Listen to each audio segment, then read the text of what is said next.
hello. Alright, we're gonna keep going with where we were last time, which was at the beginning of the 91 quests.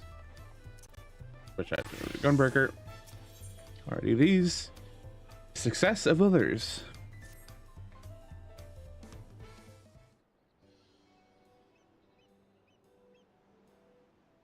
Some nice calming music. We've now won keystones from both the Feat of Reeds and the Feat of Gold. Surely that means our approach to the contest was the right one. So it would seem. By continuing to retrace Galul Jaja's journey as presented in the saga, we should find the remaining electors in turn. Then, let us visit the giants next. Like Cryo said, the fact that they were searching for the Golden City might mean that they know something useful.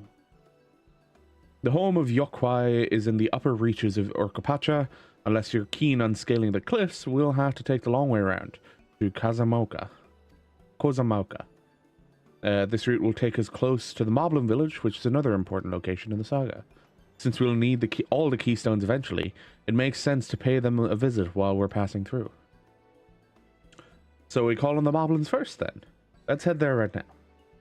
I'm afraid right now is going to be a problem. Yeah, because the fucking staircase is broken because of the storm, yeah.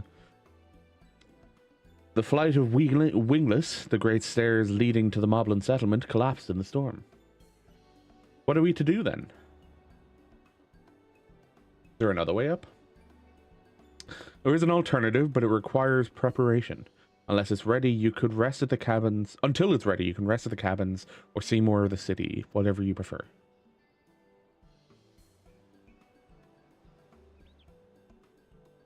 Morning, Sammy.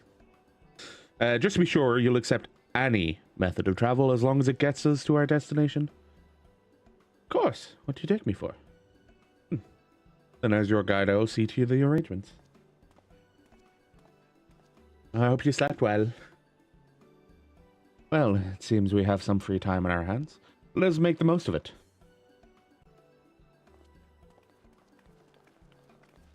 What I wanted to write. Beat you to it. I need to get my axe repaired. I nicked the blade pretty badly when I took the swing at Bakul Jaja. That reminds me, I never got around to introducing you to Ropley, did I? He's the man in charge of Wachumeki Meki, and a good person to know. Want to come along? Ah, so here we go. We get the Wachumeki Meki stuff. Let's go then. The Crafter Gatherer questline thing.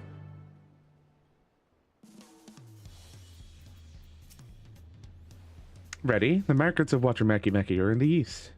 Or to the east, on the other side of the bay. Bayside Bevy. I was going to say, is it the Bayside Bay? No, it's Bayside Bevy. You can leave Wuk Lamat behind. Yeah. Is there a chat point? There is. Yeah. We'll run over. So, I didn't actually do much leveling last night. I got Botanist and Miner to 92 and 91, and then did some crafter stuff, but not a whole lot. Mostly because, as I found out while I was watching Chris, a lot of the crafting stuff is in areas we don't currently have access to. Or the gatherer stuff. So I was just like, what's the point? I can't really do anything until I progress further in the story. Discuss Aunt Till's Tacos. This is Aunt Till's Tacos, named for the owner, the lovely Tilsol. Or T-Sol. Auntie's Tacos? If you're after the best tacos in Tuliyollal, this place sits at the top with Shibalyev tea. Shibalyev. You say that, Third Promise, but you only ever eat old Brookevu food. Come by mine for a change. Sorry, T-Sol. It has been a while, hasn't it? I swear I'll stop for a bite once the contest is over. Still takes a while to wrap both my head and my tongue around fucking the names here. They're excessive.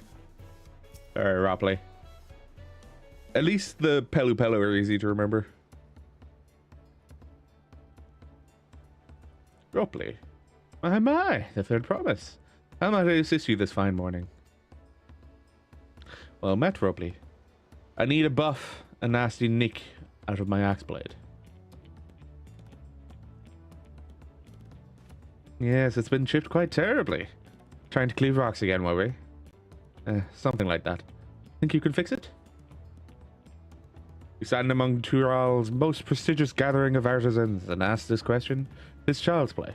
We'll have it repaired for you in 2 shakes of an alpaca's tail. Good to hear. I'll leave it in your capable hands. Who's your companion? This is Berkel, a great adventurer I recruited from across the salt. I brought him here to meet you, actually. Thought he might have a reason to visit Wachimaki sooner or later. And allow me to introduce myself. I am Ropley, humble representative of this grand center of trade. A pleasure to meet you, Berkel.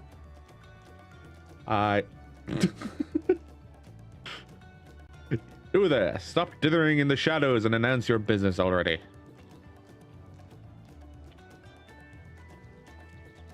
Oh, the guy from the boat. Oh, I've seen that man somewhere before. He was an artisan, if I remember rightly.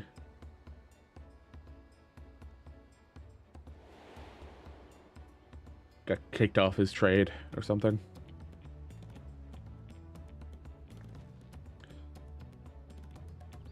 Jewelry maker, yes. Whoop. Oh, I remember. I spoke with him.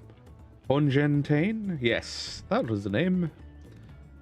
You've been loitering like a flighty admirer who can't pluck up the courage to confess his feelings. Out with it then. Why are you here? Whoops. That is to say. And he runs away. I'm no closer to solving that enigma. I wonder if he could use someone to talk to. I say where you go and ask. Let me know by link pearl if you find him first. I assume he's too nervous to ask himself. About using the place as a crafting hub. Or getting work, rather.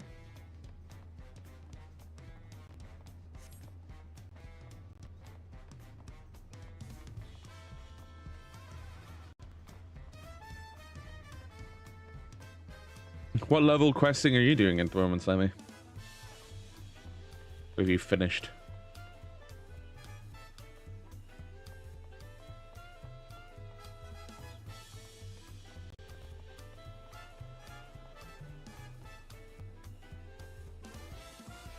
Did 83 Picto?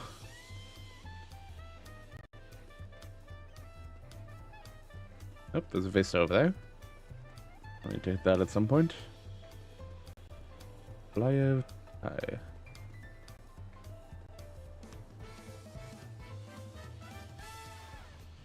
Oh, there he is.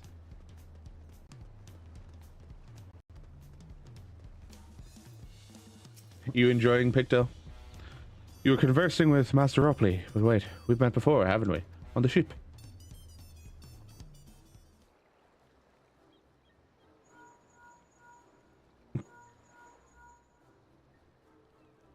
Found him. Good. I'll be right there. Why did you run off like that? Did you have business with Ropley or not? Please, you needn't concern yourselves with my affairs. I'm undeserving of such attention. Feels a very busy job. How's Viper? Viper's interesting. I'll get used to it. It's like I don't have the whole reawaken thing yet because that's level 90. I'm 85 on it at the moment. Please, you needn't concern yourself with my affairs. I'm undeserving of such attention. Huh? What are you on about? I beg of you, do not ask me to explain. Do not. Sorry, but the more you tell me not to, the more curious I become. Besides, you look like you need a friend. You are too kind. So be it. I suppose I can share with you a morsel of my misery. Before I came to Tuliyollal, I worked as goldsmith and the most prestigious jewelry maker of all of Ul'dah, esteems aesthetics. It started off well enough, but as the days passed, everything began to go wrong. Compared to the masterpieces of my talented colleagues, my products were lacking, mediocre.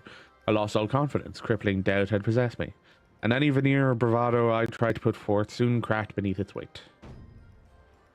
Thus did I take ship, hoping to find a fresh beginning on new shores. Yet as you witnessed, I lacked the courage to even approach a potential employer. You stand before a man, wallowing in the wreckage of his ill-spent existence. Alright then. You offered a morsel, then so does the full course. You must have really wanted to hear your story. If you like, I could try to give you a few words of advice. I do like, though, that with Picto and Viper, they're experimenting more with having actions that cause you to have longer global cooldown.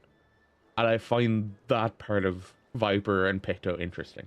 Because it's a change to, oh, everything triggers a 2.5 second, or however much your fucking spell speed or skill speed has changed it. Your 2.5 second global cooldown. And that's what every job has. With Viper and Picto, they're just like experimenting with it a bit more. Because Viper has abilities that have longer recast times and longer global cooldowns. And so does Picto. Sure, Picto's paintings are out of combat, they're instant, but in combat, they're 4 seconds. So it's just like, it's the difference there of, okay, this is more interesting because now you have to sacrifice the time you could be casting dealing damage to get yourself ready for the next damage phase, where you have to be getting your landscape done, you have to get your weapon motif, your creature motifs done. Do you prep a Moogle for the next damage phase, or do you prep Wing and then try to get Moogle in the same damage phase? Like, there's a lot more thinking in it in terms of the cooldowns and the way the cooldowns work. But I'm sure people have already optimized the fuck out of it, you know. You've experienced with my predicament, or feeling terribly inadequate compared to your undeniably superior peers. I feel like that's a little too on the nose for Argentine. Well, when you put it that way.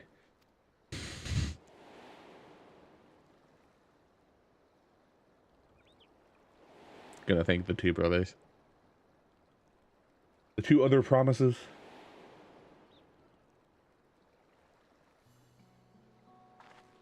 Not me, I'm Wuk Lamat, third promise of Tuliyollal. I'm only smashing buttons without much brain. Daughter of the Dawn Servant. Oh, of course. You're a member of the royal family. Pray forgive my presumptuousness.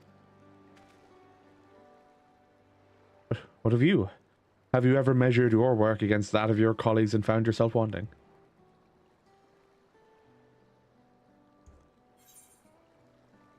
Can't measure your worth by the success of others. Like, no matter how much you fucking hear that, though, you're still gonna do it. How can I not? Should my work not meet the same exacting standards, no new commissions will be forthcoming. What then was the point of my becoming a goldsmith?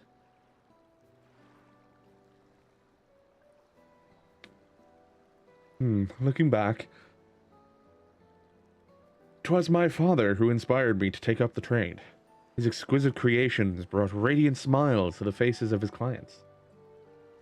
I like the story, so much laugh, yeah. And I admired him deeply for it. But in the course of striving to be as great a goldsmith as him, I lost sight of my original motivation. All I ever wanted was to spread joy through my craft as he did. Perhaps I will give this one last try. Thank you both for reminding me of what is truly important.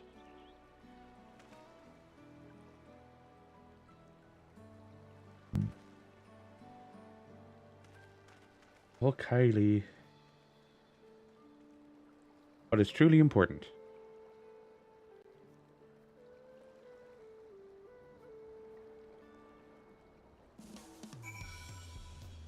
Oop. Oh, sorry, Berkel. I didn't mean to ignore you. But yes, I'm glad to see Fongentine is giving another chance. Wuk Lamat wonders how Fongentine is getting on. Can't help but wonder if he will follow through. Let's see if he's actually gone to talk with Robley. For old Turali.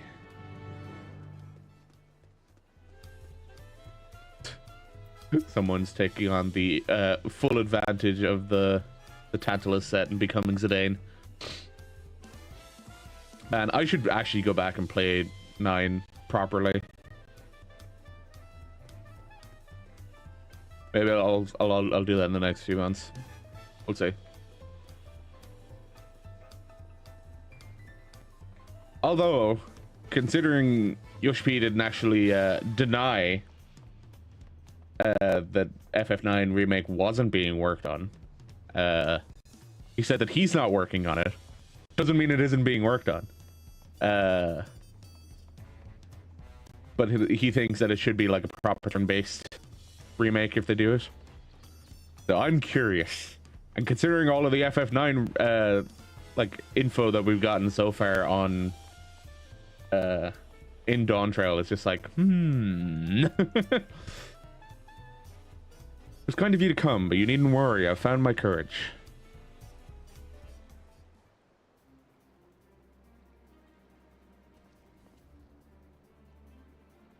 Pray, accept my apologies for my earlier behavior. My name is Fonjantine, and I'm a goldsmith from Ul'dah in faraway Eorzea. I played 8, but I didn't speak English that time, so I don't know too much about it. Couldn't even finish. 8 was a bit confusing the way it did magic. Like, a lot of people got really confused with 8. I realize it's a bold request, but I should like to continue practicing my trade here in Wachumekimeki, if you'll have me, and ask only for the opportunity to bring happiness to others with my creations. So that's what this was about. You were looking for work. Consider yourself hired. Wachumekimeki is always in need of skilled craftsmen and women. I'll handle the necessary paperwork. Can you start tomorrow? That was easy. Yes, of course. I must thank you both for your sage and timely advice. I don't know that I was all that helpful. But you were. Had you not come to speak with me, I would not have had that moment of much needed self-reflection.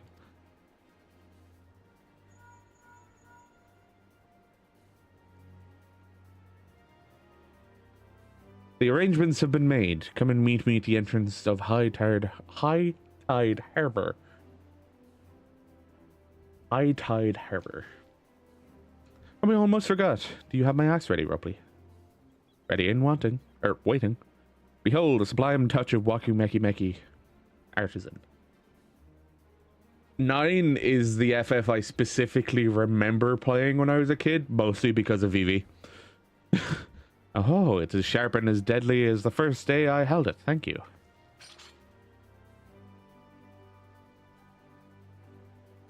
Well, good luck to you, Fonjantine.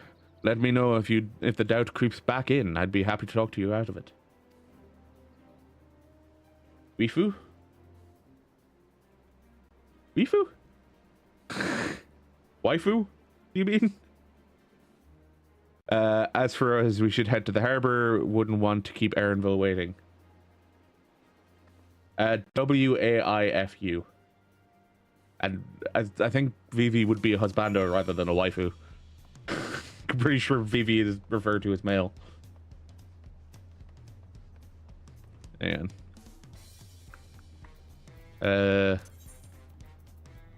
basically this guy. But this is Gigi.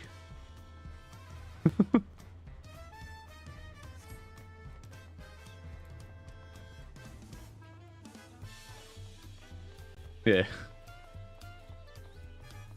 Vivi is a black mage, and the whole story with 9 is that the black mages are artificial creations. Not all of them are capable of free thought, and Vivi is one of the few that was capable of free thought, and he was deemed defective because he was capable of free thought. And he was originally supposed to be disposed of. I went the wrong way. Yeah, over there.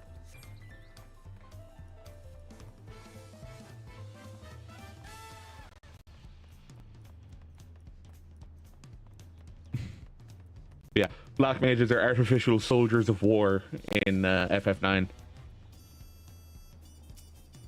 All except for Vivi.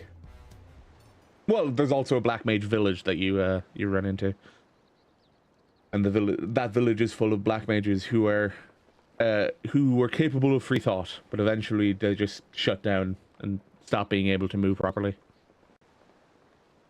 Look there, that is my big plan. The barges. Is that a manatee? What is that? What is that? Is it Panutwi? Panuti? Panutwi? I don't know. She'll be pulling our boat upriver. How do we know she won't thrash about and sink us instead? Because it's a trained animal. They're gentle and timid creatures. For the most part, she's unlikely to cause a fuss unless you give her a reason to.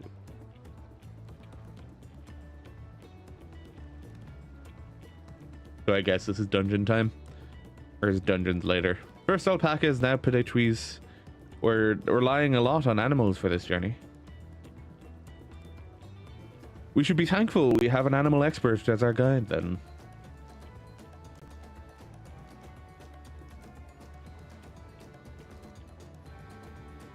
First dungeon is 92 or 91?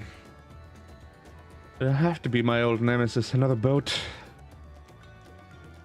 Well, I took you for someone who's up for the challenge. Was I wrong?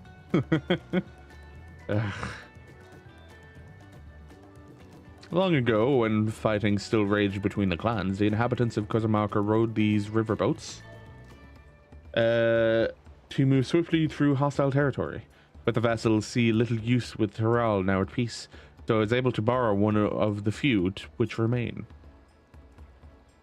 I did consider a dirigible, but the pilots warned me that the updraft near the falls would make landing difficult. You said borrowed one, yet there appear to be several on the water. Oh, there's Kona. Kona!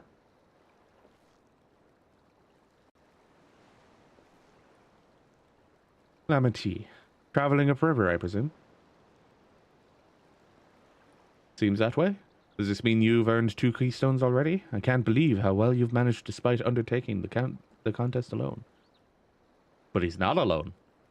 His Tancred and Urianger are helping him. I was never alone. I've had my own entourage with me since the beginning. Hey, there they are. My friends, it's been, well, not that long. Tancred and Urianger. Escorting a promise the same as you. I'd heard much of the incomparable Archons during my time at the Studium.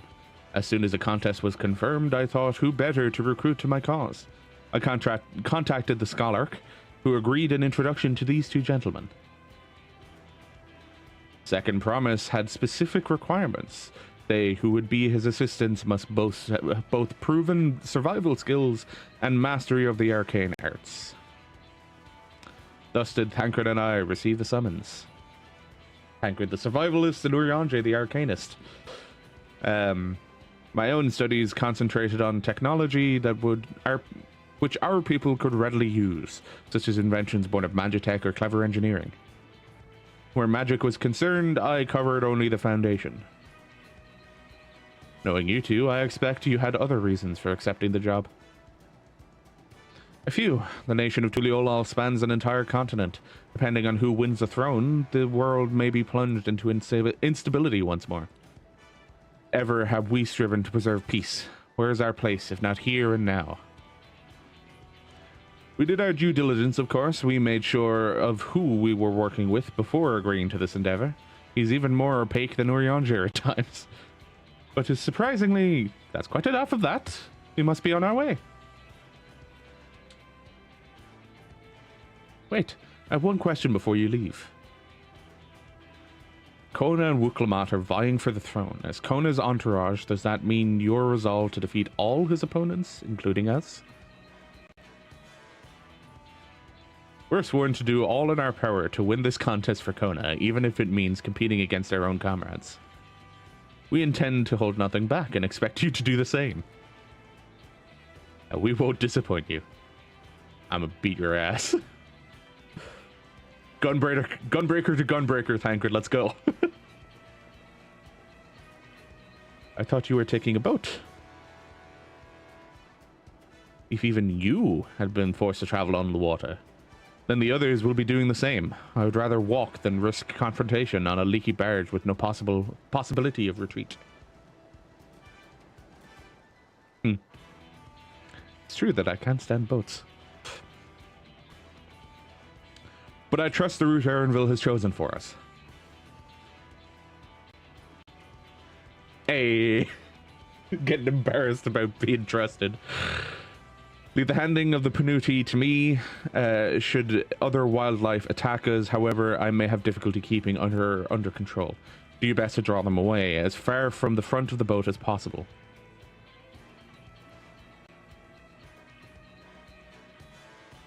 Then we shall remain on deck and stand guard, although it may be wise to have at least one of us sit up front with Erenville just in case. I'd like to stay on the deck. I'm eager to put my pictomancy to the proof. And I'll take any chance to show you that I can hold my own on the battlefield.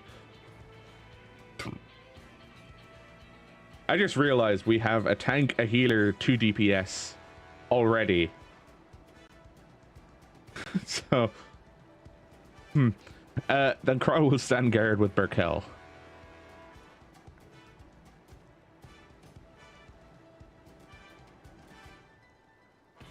I'll keep Erenville company then. With my blade, I can respond more quickly to threats than Alphino. Thank you. If a fight breaks out, I'll try to stay out of your way. Then I shall endeavor to provide aid where it is needed. I can do that as well. I have a feeling my headphones are nearly out of battery. That should cover most eventualities. Secure your gear and board the boat when you're ready. Let me grab a USB-C cable so I can charge my headphones.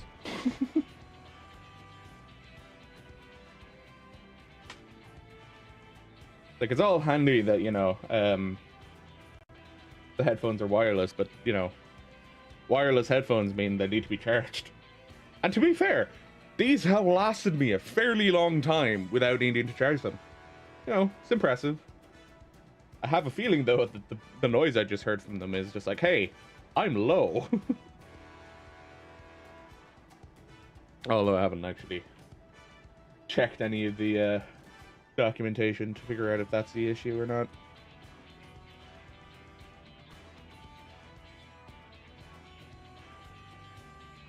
But hopefully it doesn't go like, hey, you can't listen to stuff while it's charging.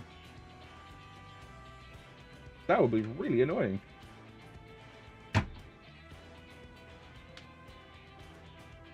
I mean, with it flashing red at me, yeah, I'm assuming that was a low battery warning. Cool. And I can still hear everything, so I am good to go. Bakul Jaja. Let the hunt begin.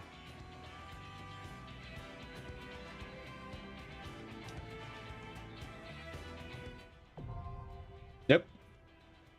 Ishukatumu. Do I do this with trust or do I just queue it?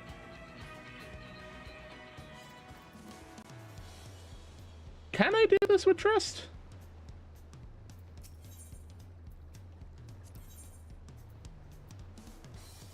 Huh. Intrepid. Wait, Alphino could go as a DPS?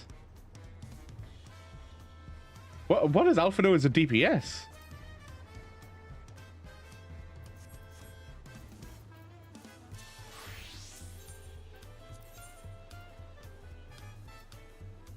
He's still Sage? Sage DPS? What? Okay, that's interesting. Alright, well, I'm gonna queue for it normally anyway.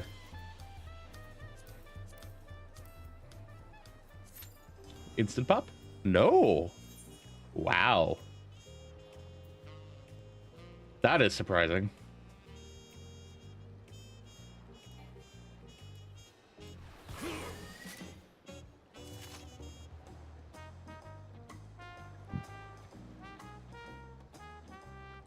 That's really surprising that it wasn't instant.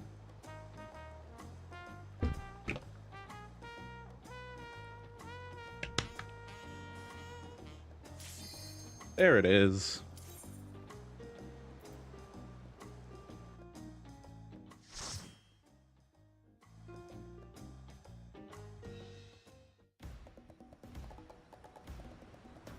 Ihukatumu. There's the cool Jaja.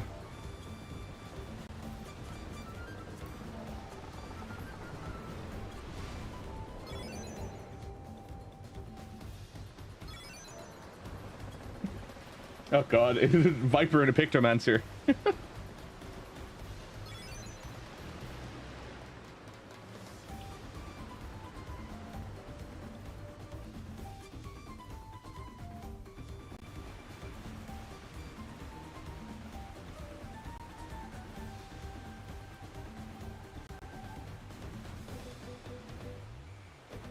Tuliyollal.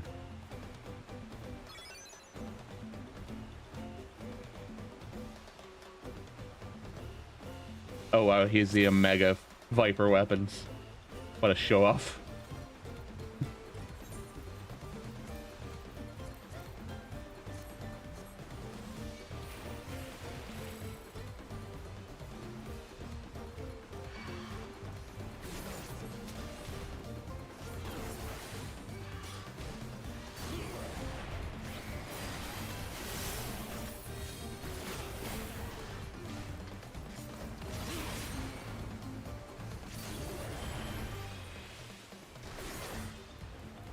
Philo plumes.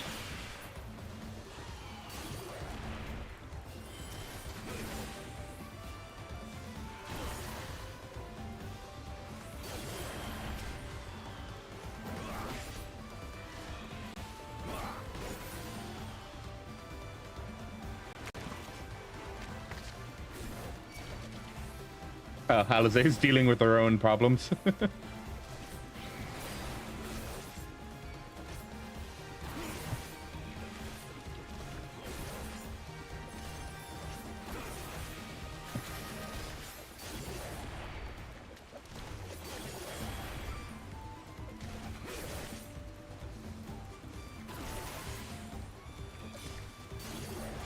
I need to add continuation to this hopper. Think about it. I don't have the ability yet, but I need to add it to the hopper. There is continuation. There it is.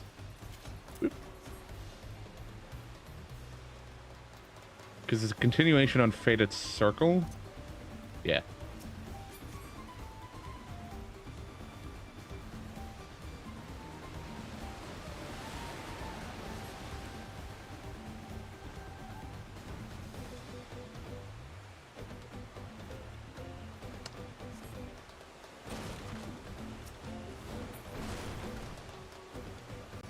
His pets.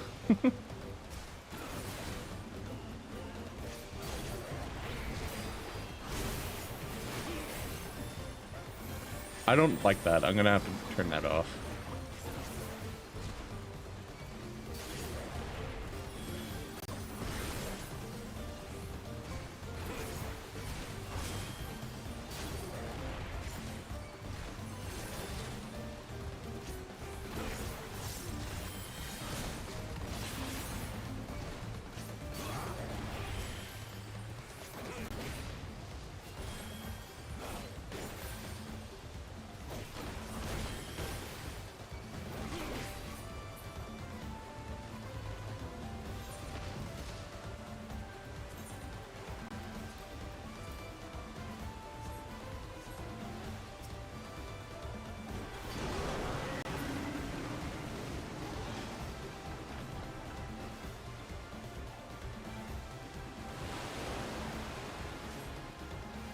What an asshole.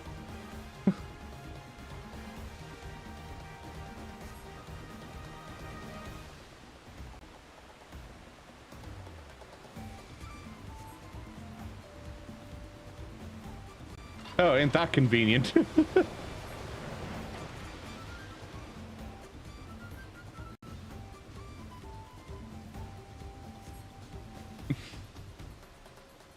convenient little spot on the side for Narita. Prime Pinutui.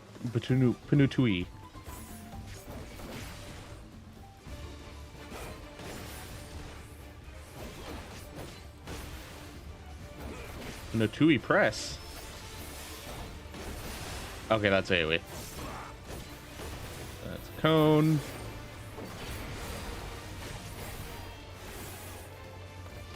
Ah, I don't need to rough to fight anymore. Oh god, that feels weird. It's gonna take me so long to get used to that.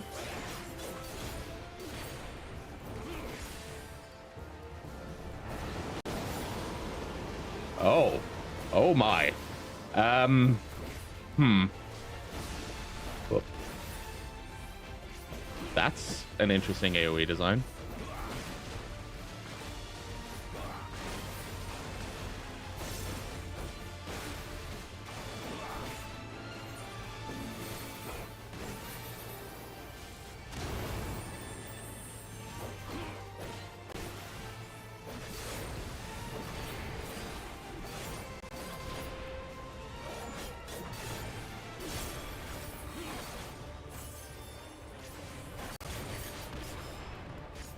Song of the Panuti. Oh. Interesting.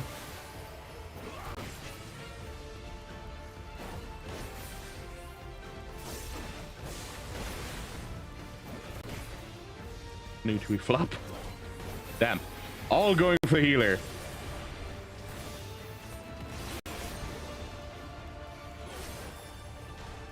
I see how it is.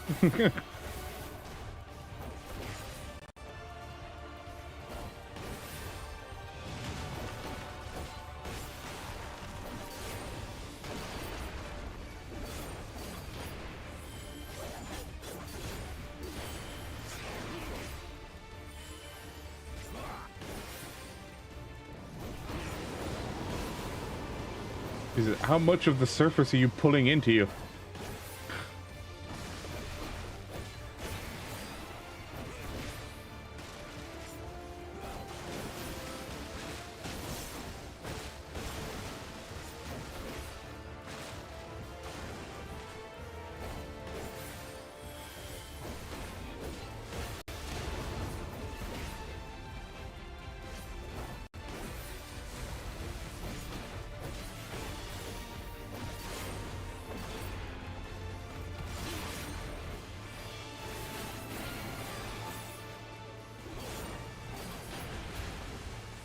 Yes.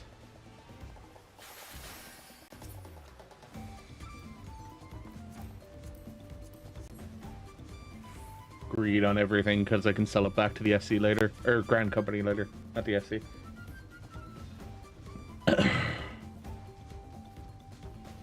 Rich leaf tunnels.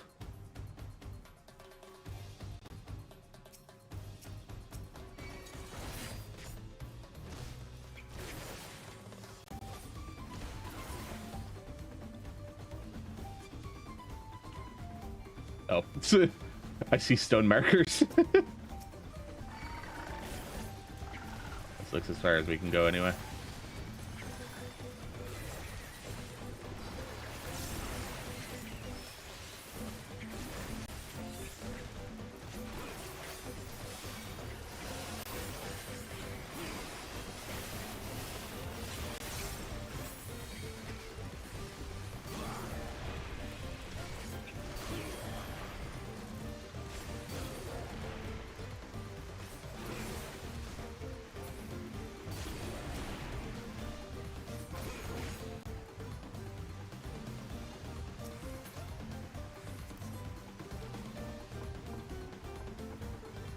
I like the music. The music's really good. It's good bop. Oh, there's Kona, Tancred, and Urianger. Well, fuck you, Tancred. What a waste of a double down. Oh no, not slimes.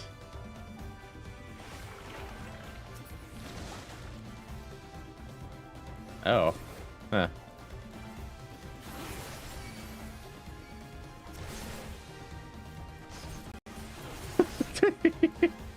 These look ridiculous.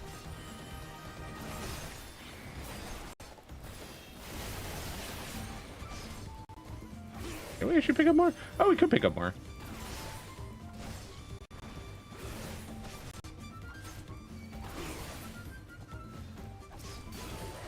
I didn't realize we could actually keep going. All right. Use a trail, yeah. 2 Widowmakers.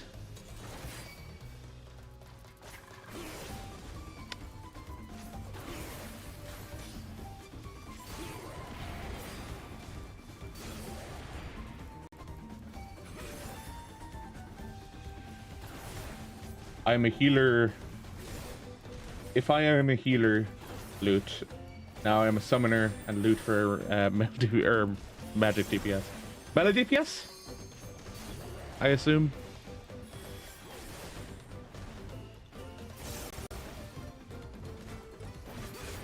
Magic.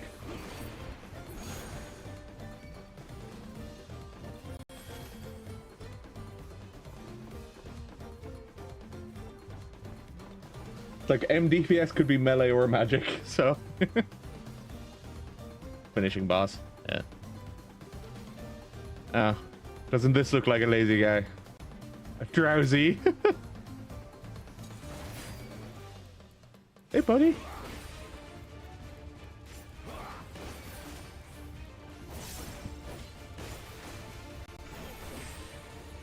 Wow, Buster right out of the gate, huh?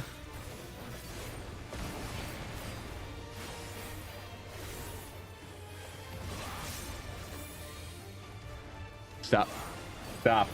Get out of the habit of using Rough Divide. It doesn't exist anymore. I don't need to do it for damage. Need to learn to type faster. I mean, if you did see DPS, I would have realized you were talking about caster. Yeah.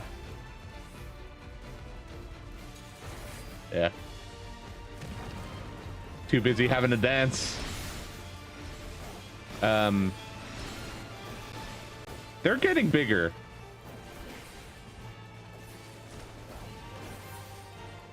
Hey! Nice. I did manage to find a safe place.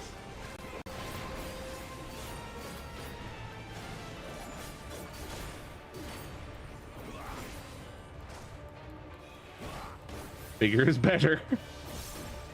And if we're going back to Titania, then yeah. They do be saying that in game. Oh god, more Mimiklots.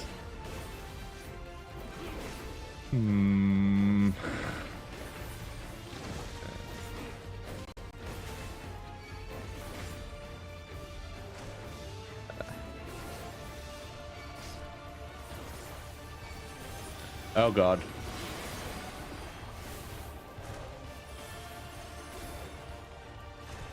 Okay.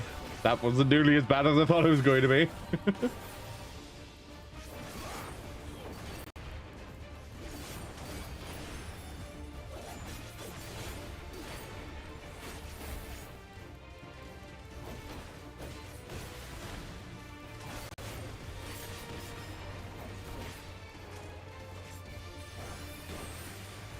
Fuck. That's a bad time to yawn. That did nothing.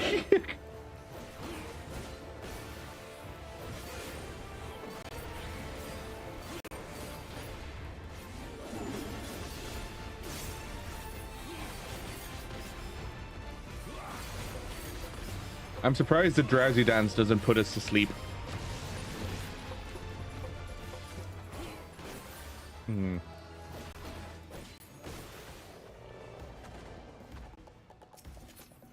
Considering the name.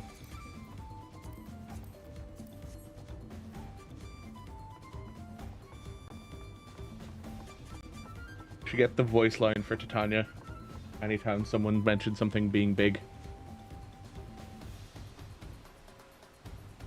Hey, there's a boat in Aaronville down there.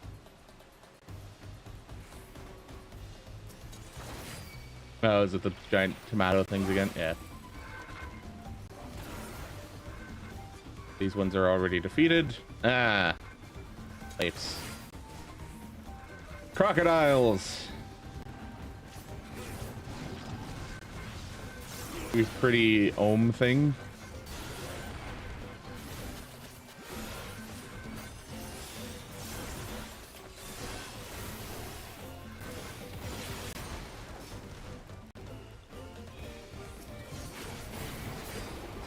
That got really quiet there for a second. What the hell?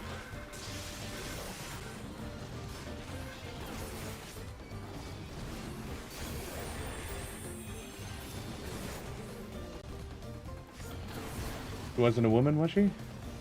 Yeah. Ambiguous.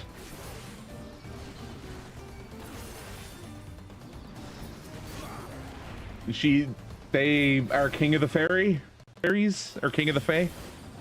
And I don't think they're given a specific gender. I think it's just left specifically ambiguous. Are you the boss? Yep. All right.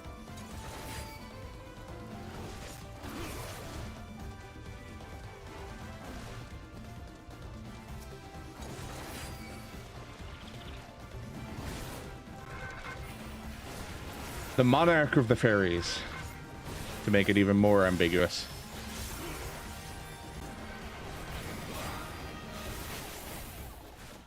Fairies are non-gendered creatures, yeah. Ow.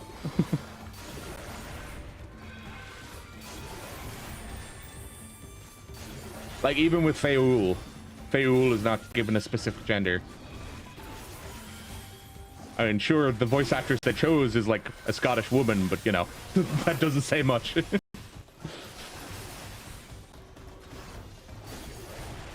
That doesn't give you a specific inclination on what their gender is.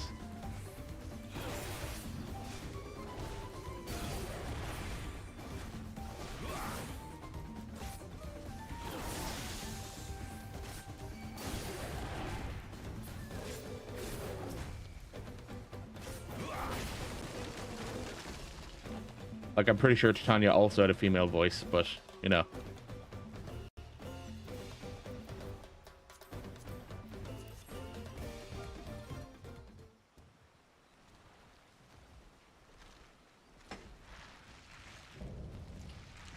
Apex Predator, Apollyon.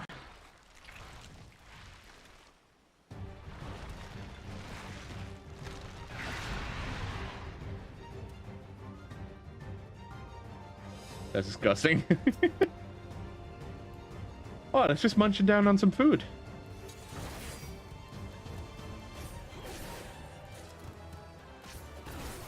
Nope, I'm still in my AoE.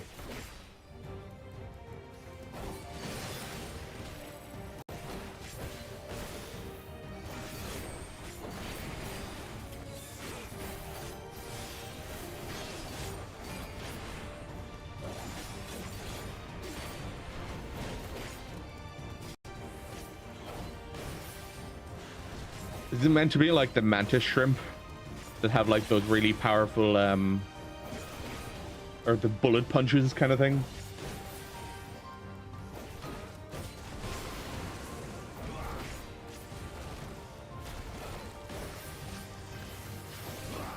And now it's feeding. Great. Does it become part Quaro now? Strengthened its wing beats.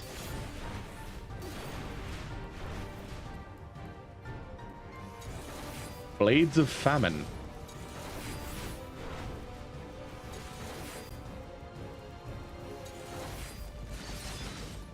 Man, I hate this as a melee player.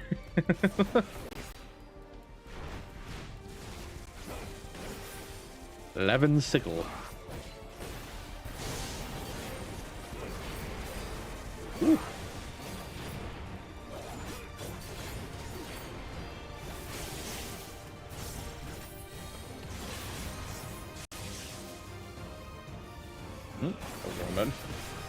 There we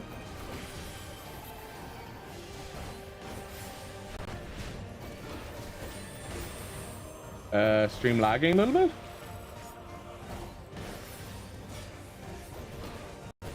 Might be. Seems okay though. I might have had a little bit of a drop on internet for a second though. That might be what it is you're seeing.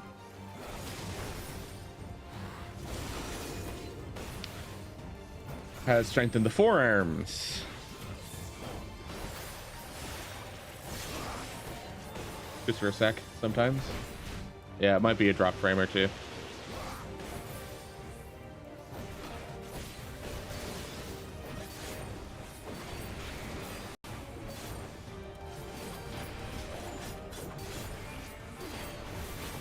Wind whistle. Oh. Okay. Ah, I see. That's an interesting thing to deal with as a stage hazard.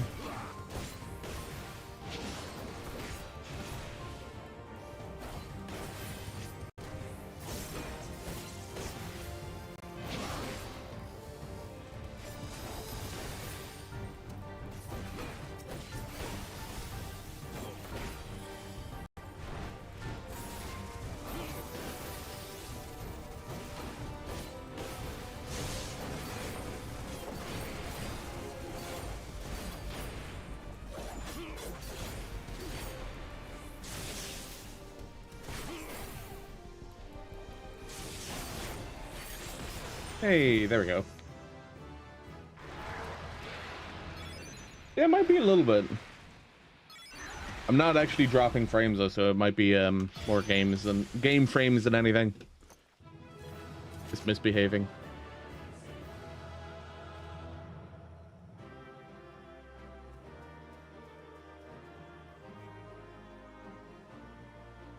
Yeah, I just noticed from that cutscene that female Aura Zayla horns are a bit more blue tinged than male Zayla horns. Like, I feel like these are very dark purple, whereas her horns are very much sort of more blue tinted. Really interesting the way that's working out. Didn't notice it before, but I've noticed it now. Cutscene.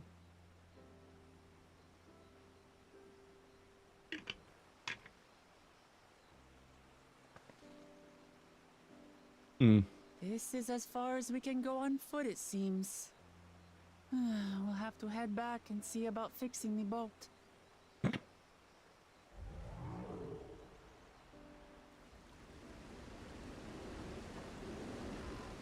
Or Arenville and Alize can just show up. All right?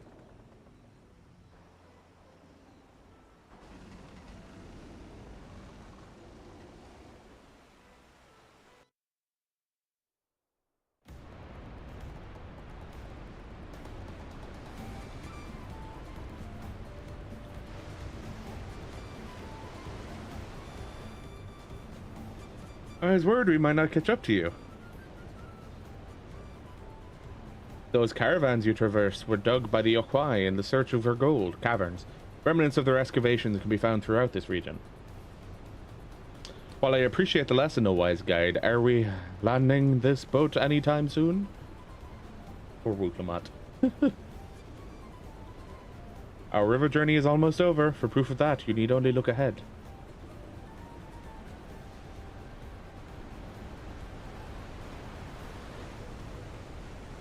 Damn. What a pretty place.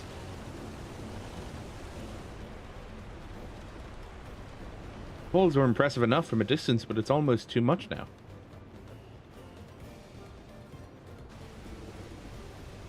Yes, amazing. Now, please, let me off.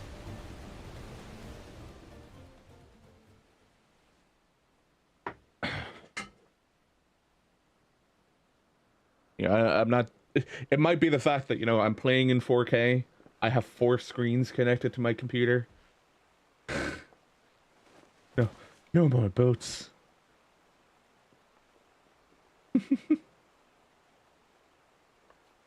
You? Oh, you're not alright. I should be surprised if she was, even without the nausea. We're all spent.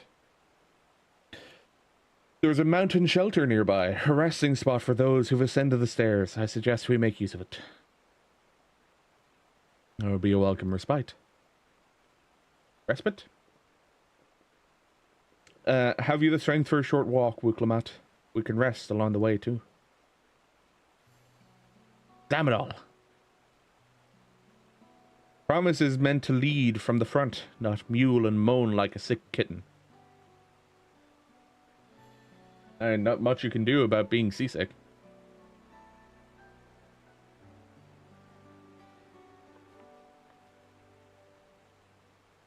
Wuk Lamat.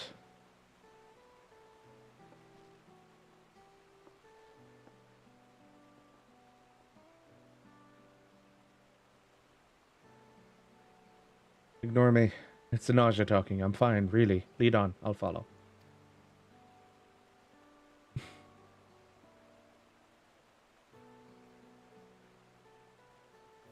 Very well. But if I may say one thing. Just because you are a promise or a claimant for the throne doesn't mean you can't be seen to struggle. You needn't bear this burden alone, so please don't hesitate to talk to us. We're always willing to lend an ear.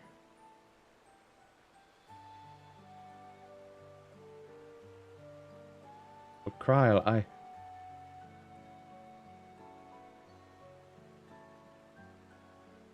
Yep. Everyone's allowed to be weak sometime. Leaning on others is a skill all leaders require.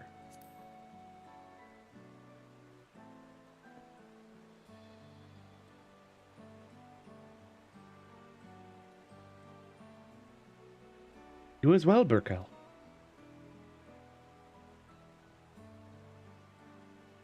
I've always believed, believed this is my problem alone, but perhaps you have the right of it.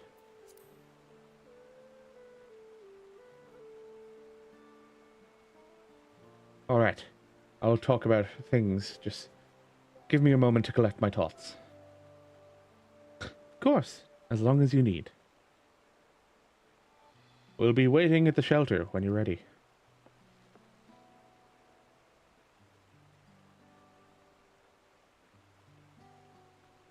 Oh, Edge has logged out again.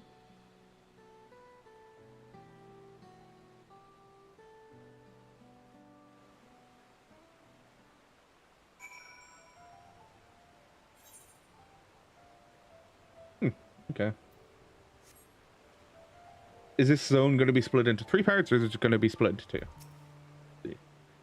I've long felt that I could never tell anyone when I was confused or hurting, but admitting to weakness would bring shame to Papa's name.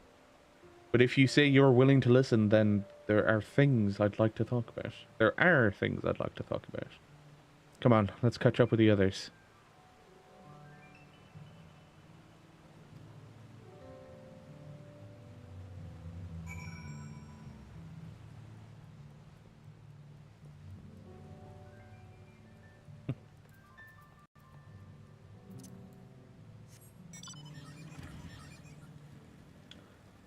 Tegu.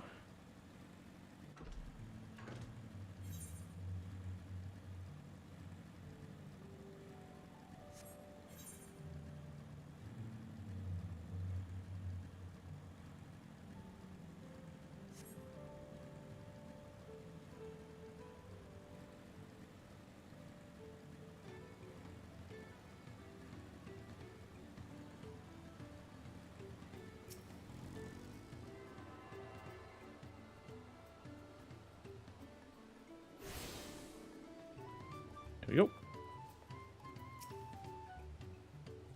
It seems a cozy spot for Wuk Lamat to let her guard down. I know it can't be easy for her. This side of the region is so different from where the Hanu live, the striking colors of the vegetation alone. This place is called Many Fires for the constant stream of peddlers. Many Fires. Constant stream of peddlers and travelers who make the camp here after climbing the stairs. Now that I've decided to share, I feel so nervous. We should stop here for the night. I understand the desire to rush ahead, but we need to recuperate from our punishing river adventure. Then let us settle in. We'll need a cook fire, and there's a meal preparation to be done.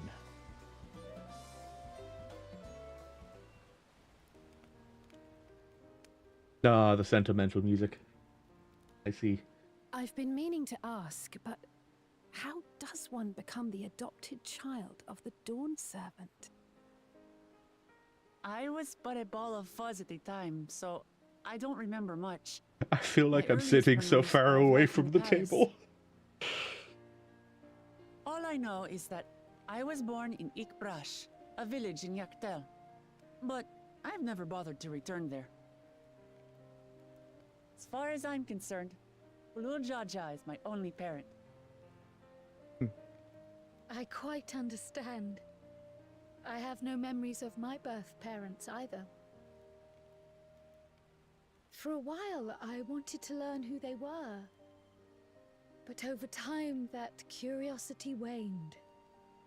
Galuf was my dear grandfather, and he was all I needed. That's nice.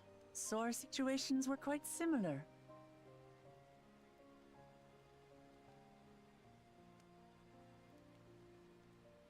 Even though Papa already had a trueborn son, he raised me and Kona with no less love.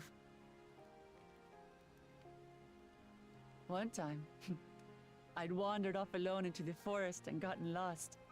Before I became a meal for some beast, Papa dropped everything and came to my rescue. I was scared and sobbing and ready for a scolding, but the head of resolve praised me for surviving the ordeal. And I any did get parent my would be lecture happy from the that their head of child is reason, though. safe. He went on and on about the dangers of the jungle and all the horrible ways I could have died. Yep, that sounds about right. Growing up, Papa was kind and patient, but a tyrant when it came to training. Now, of course, I realize he was preparing me for my duties as a promise.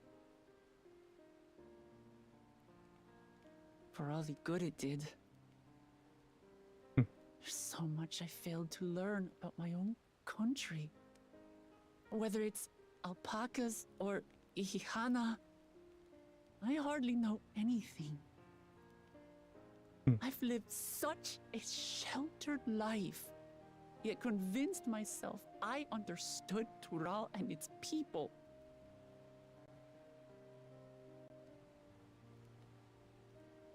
I don't have Kona's education, or Zoralja's strength. I'm all bluff and bravado, not fit to bear my title.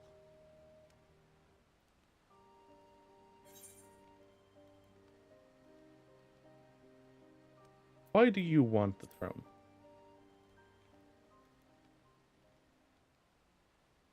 Why? Because my father built a nation where everyone can live in peace, and I want to keep it that way.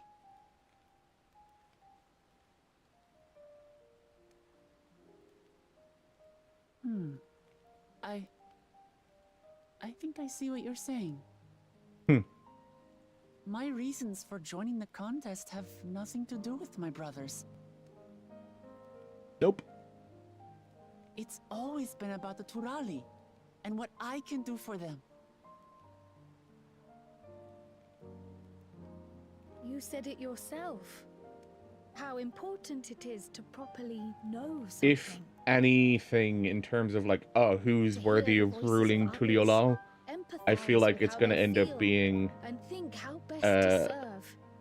Wuk In so Lamat doing, and Kona you'll working come ever together. closer to being Considering the they person already you are wish to fairly be. close to each other, I feel like the two of them working together would probably be the best for Tuliyollal. I'm Like, sorry, everyone.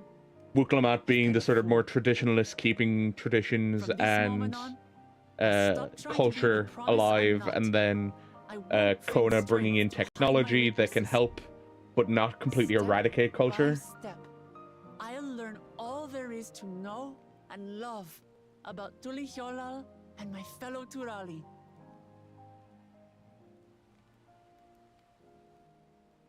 Might not be the smoothest Excuse path, me. but it'll be a path of my own making. I will find the city of gold for all of us, along with the answers you seek about your grandfather Kryl. I swear. I appreciate it, Wuk Lamat. but you needn't take on that burden as well. Galuf Baldessian dedicated his life to protecting people from all manner of threats. As his granddaughter, I wouldn't wish to endanger others for the sake of a personal investigation. So let's just concentrate on winning the contest. We have a shared goal, and, if at all possible, I'd rather we enjoy the journey.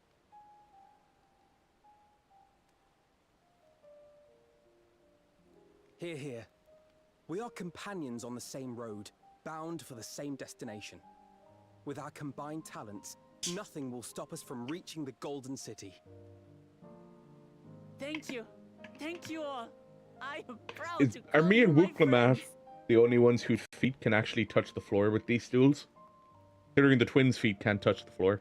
Yeah, the two of us are the only ones actually touching the floor.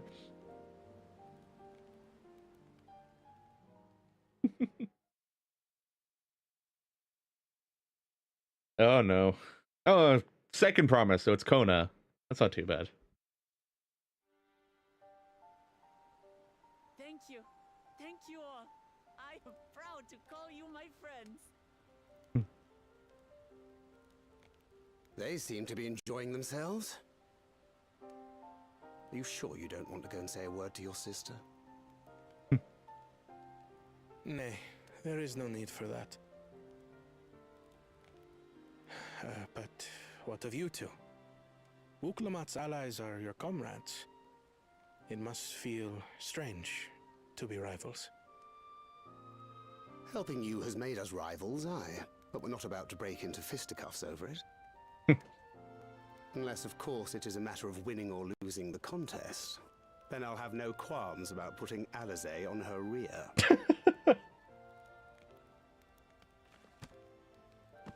Despite our long history, never have I been given the chance to test myself against our companions. The thought That's a stirs lie. within me a most unexpected sense of competition. Kind of a lie. Considering he worked with the Warriors of Darkness before. Lamachi has surrounded herself with distinguished figures indeed. One of the Studium's finest graduates, the head of the students of Baldessian. And then, there's Eorzea's vaunted champion. If he's half the hero you say, then the odds are stacked against us. Not that I've any intention of bowing out.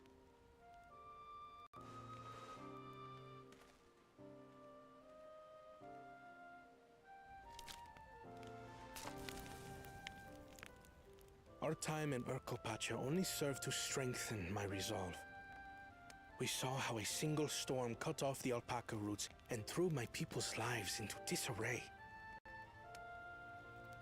Such uncertainties are why I advocate for the adoption of Sharlayan innovations, that Tuliyollal might know greater stability and prosperity. As long as they're a help and that they don't destroy culture. Because the destruction of culture is the issue with technological progress. And I will be the man to change it. Well, it's a start. I imagine your experiences on this journey, all the things you'll hear and feel and think, will help you refine. Why is that line always being used? Yeah, I see the stream lagging a little bit now. Probably mostly just during the cutscene though. But to return to the subject of the rite, I'm a touch concerned by the condition for victory. The claimant who breaks the seal becomes Dawn Servant, not the one who performed the 7 feats first. The would-be victor need only possess the 7 keystones. Probably what Bakul Jaja's plan is. That is correct. As the contest wears on, we must brace ourselves for greater conflict.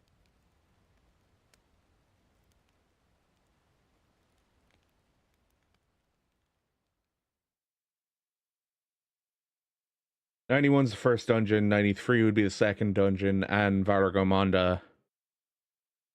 And then 95 is next dungeon? and then 97 with Your the rivals second still lag trial, behind. and then final trial at The 100. second and third promise may have recruited competent lackeys, but none compared to you. How can they hope to compete with the resilient son? The only child only the ignorant or foolish could fail to see. That you were born to be Dawn's servant. Such titles mean nothing.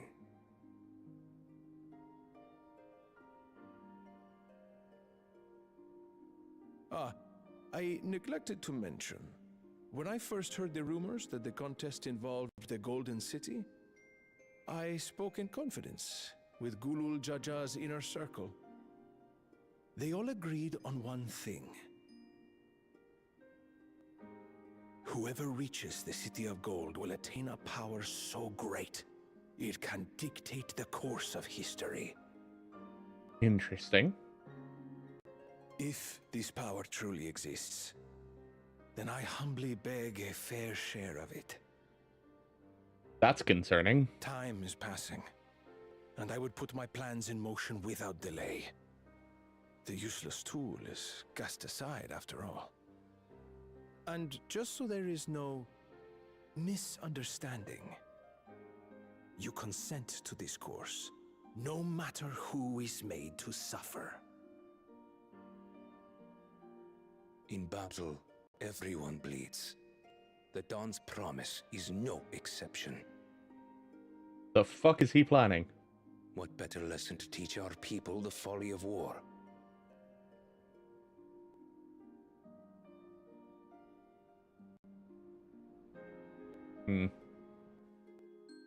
Definitely concerning. Like, again, I reiterate the point that I made during that previous cutscene. The best outcome is more than likely going to be Kona and Wuk Lamat working together for I Tuliyollal. was hoping for a good scrap, but this bloated sack of bile was no challenge at all. I wonder if the house cat is dead yet. Be a shame to lose a plaything, but we'd still have two more. If I may ask, Chosen One, what are your plans for Tuliyollal after you take the throne? Plans? What makes you think we care about all that? We care only about the contest and proving our superiority. That would surely please Mother and Father. Yes, and when we become Dawn's servant, we'll drive out the weakling masses and invite our king to live in the city. Yeah. So they'll make the Mamulja king of or top class, and then everybody else is bottom. Back to it then. We must catch up to that one-headed pretender and remind him of the natural order. I made it. I thought we were missing someone. Where have you been? Oh, I feared I was done for when I fell from the boat. Yet somehow I made it. And now you're dead. Because you're weak. Oh, my arms, I can barely lift them. If I could just rest a moment. You expect us to wait for you? Those who can't keep up will be left behind. My brother has spoken.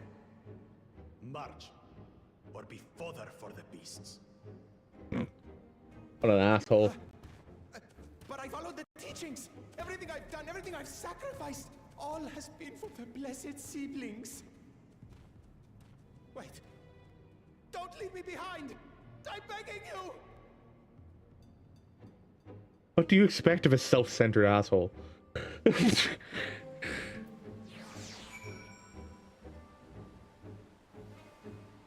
And the guy has no love for anybody who isn't him.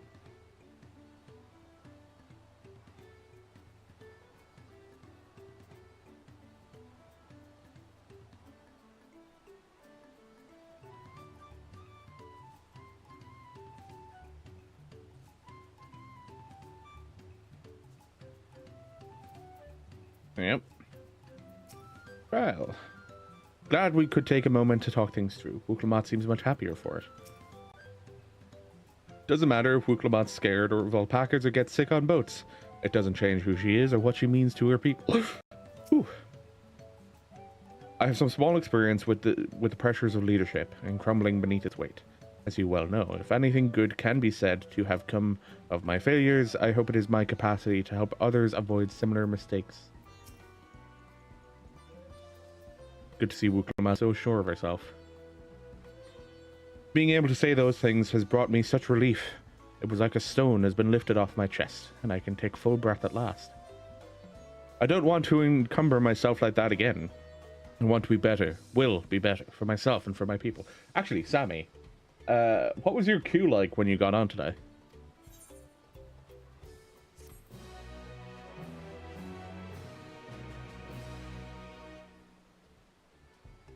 Because it wasn't too bad for me.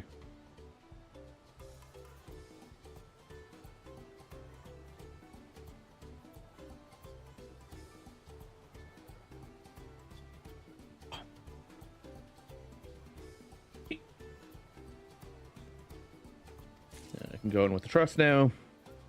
Promise for the people.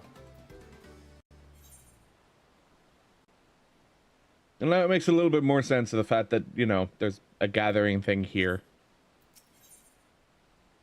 Require the first dungeon to get up here, though. That's still behind, right? Yeah, 665, 660. So, it would be the next tier up. Aaronville is concerned about dangers on the road. The Moblin settlement of Earthenshire, oh god, is not far from here, but be warned, the road will be taking is a favorite hunting ground for bandits. With the stairs currently impassable, there will be fewer travelers, meaning the brigands will be desperate for victims to ambush. Although, considering present company, I suppose my concern is unwarranted. Bandits on the road? What have Zeralja and the Landsguard been doing? Seems it's up to me to restore order to the area. And she's off again. And off she goes again. For now, we'll head west. Aim for the bank of the second river.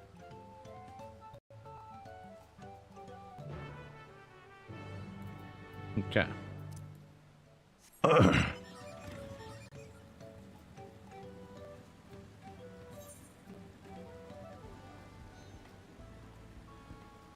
Hello.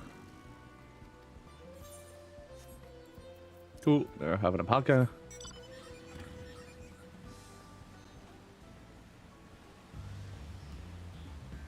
God, this is such a beautiful place, though. Like, I feel like they really did step up their game in terms of designing areas, just because it looks so pretty here.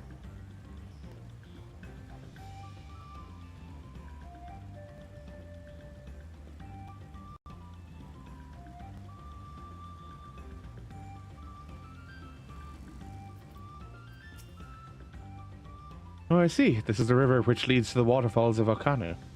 The waterfalls above Okanu. The bandit's lair is said to be somewhere near here, but I'd prefer we avoid seeking out trouble. Again and again, I am struck by the majesty of the falls. It is difficult to comprehend the sheer volume of water this natural wonder produces. Nope. Alize. I felt eyes on us several times as we made our way here, though they soon seemed to lose interest.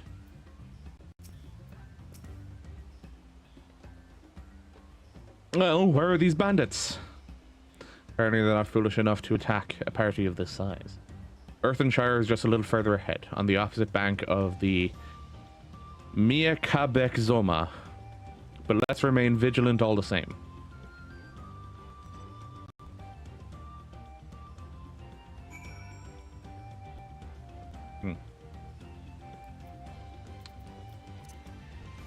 Miakabek Zoma. Oh, hello.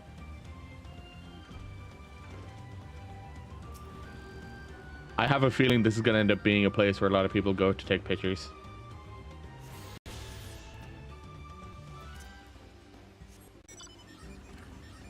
A leaking work pot? Oh no.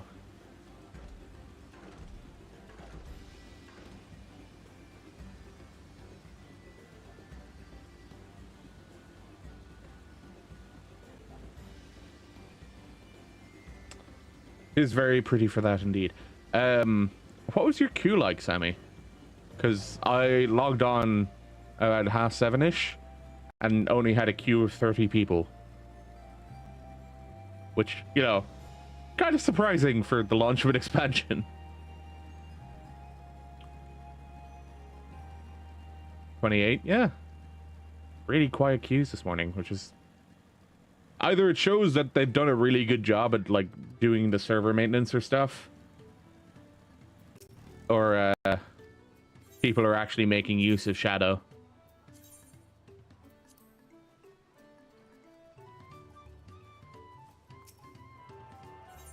So we get that full area.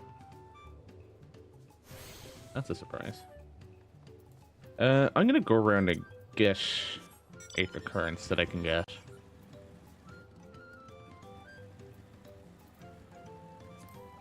Or some people fall out from the game. Yeah, that too. Like, there are gonna be some people who come on with their main and then just run through everything and not actually pay attention to any of the story. That said 420 south, which means this direction. Is there a gap through there that I can go? No. No. Oh, it's there. No. That was the back of a creature. In here? Maybe?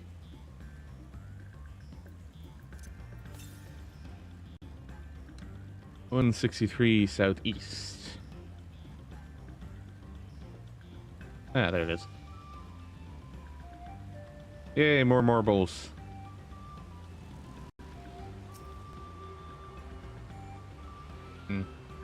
These the boats have seen better days. Raleigh marble.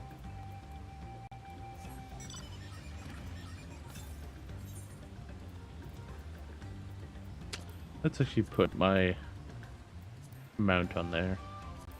I don't know, I'm going to be using it so often. Down here. Oh yeah.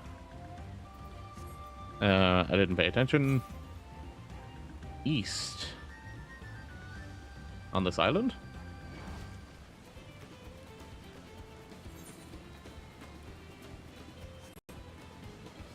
Probably that island, actually. Well, let's head over here and see.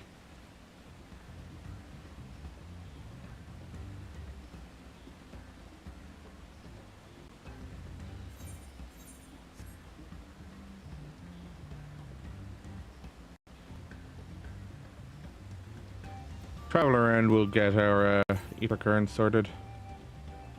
46 yalms north.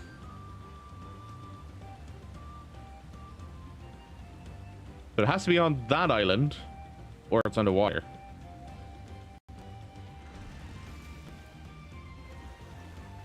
On the island. Cool.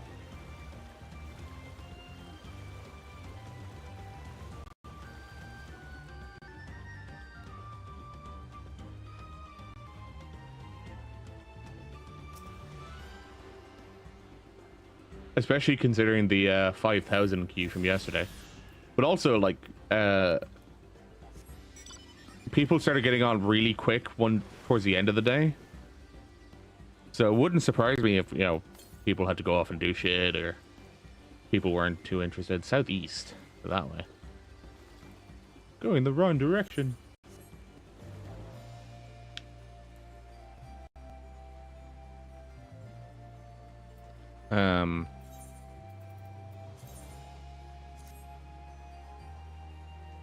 Go just way back to shore over there. 2, 1, sprint.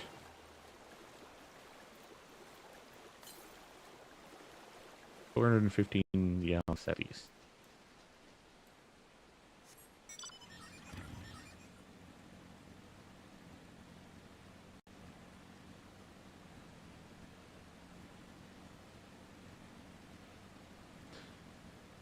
I mean, we'll likely be back to full capacity when raids hit anyway.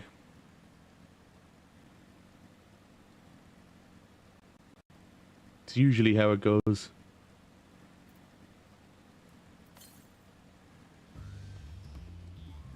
A little more southeast.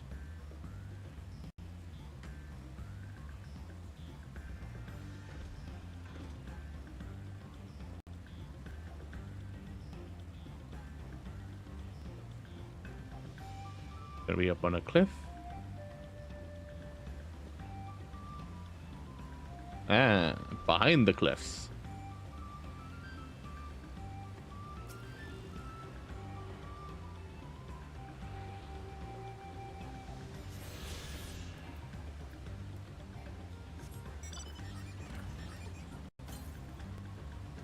(1,428 yams northwest.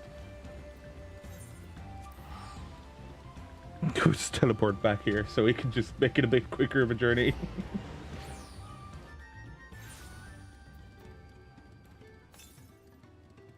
(337 yams northwest. It's interesting that that's not the first one it picked up on. Just because I started going a little bit more east. It's just like, the one to the south is closer.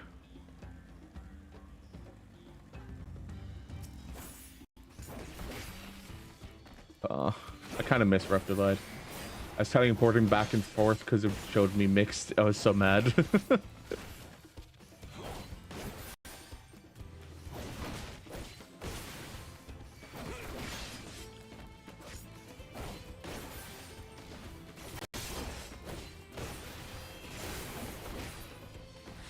You need to kill another.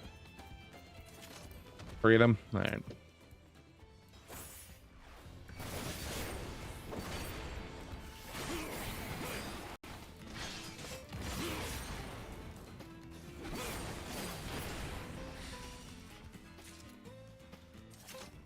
These are the ones that get the Apollyon shells.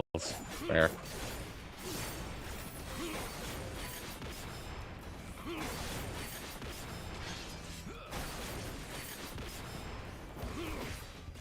I suppose it makes sense considering they are Apollyon. Apollyon? Apollyon?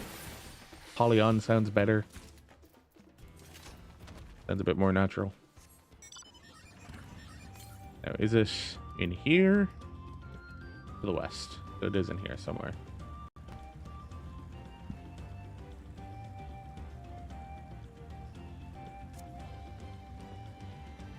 This looks like it could have been an Aetheryte site before.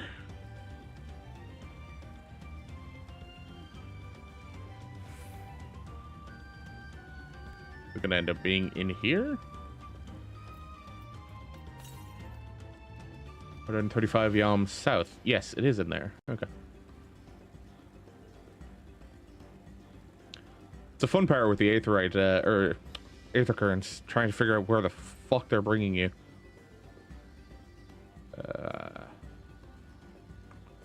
Gonna be behind the rock, isn't it? Yep. Out of line of sight.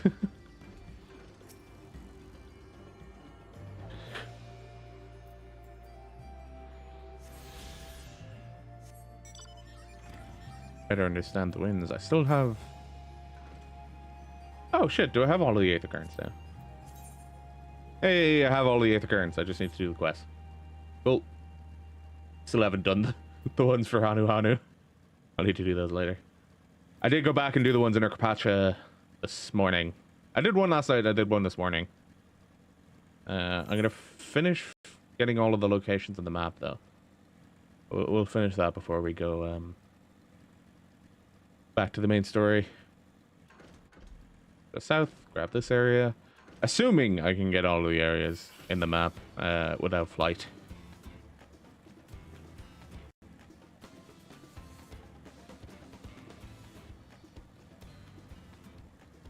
One more still south of here. Netzach. Raleigh Netzach.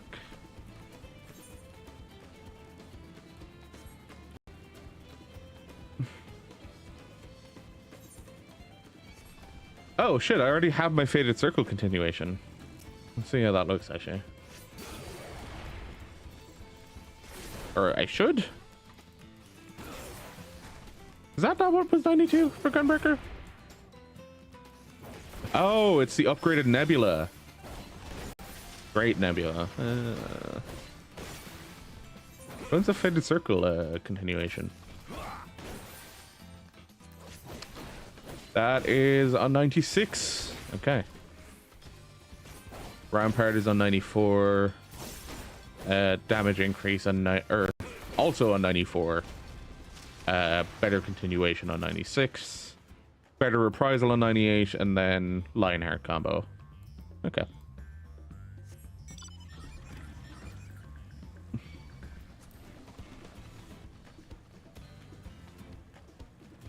Bring me to the other zone. Some moblins. Is this a fate? It is a fate. Alright.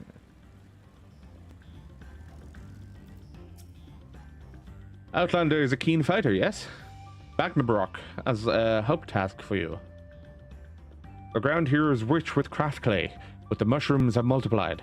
Too many mushrooms will turn the clay into plain old dirt soil. No good for pots. Bagnabrock wants the mushrooms gone.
I need to level my paladin at some point too.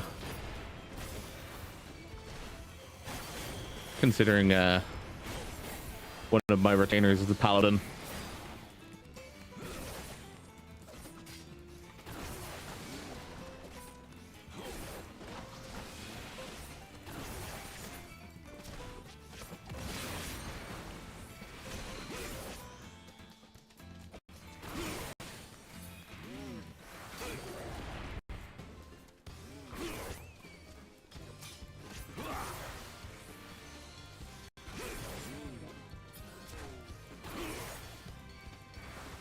God damn.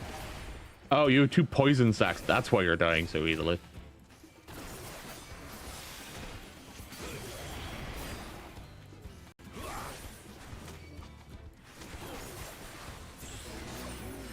Hey, there we go.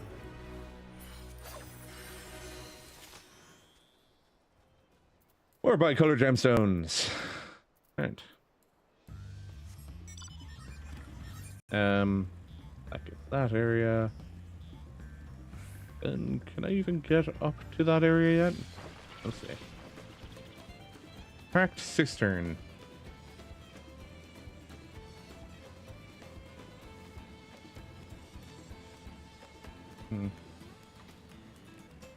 Looks like that's not the way to get to that area. Probably need to go from the lakeside.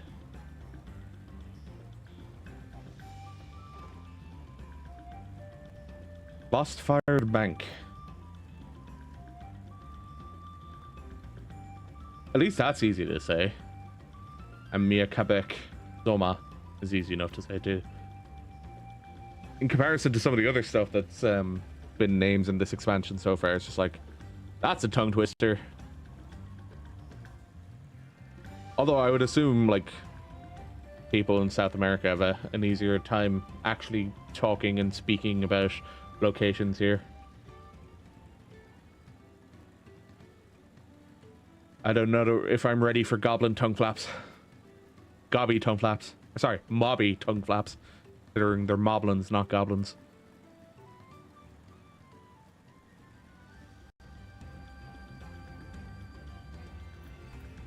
Oh yeah, that finished off my... Yeah, that finished off the the hunt targets that I had. Go. I'll head down past the lake and we'll get those last 2 locations, hopefully. And that'll be this area.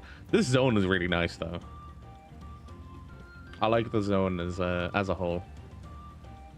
I'm surprised that you actually go to the second part of it immediately. Considering, you know, all of the other times the split zones have been done.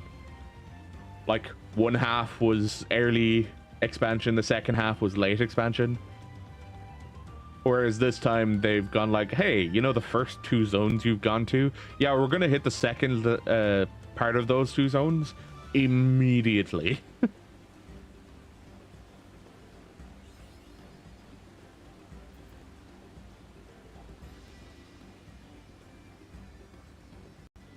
Ihu Katumo. Ihwai Katumo. Okay. Why am I writing back? Teleport.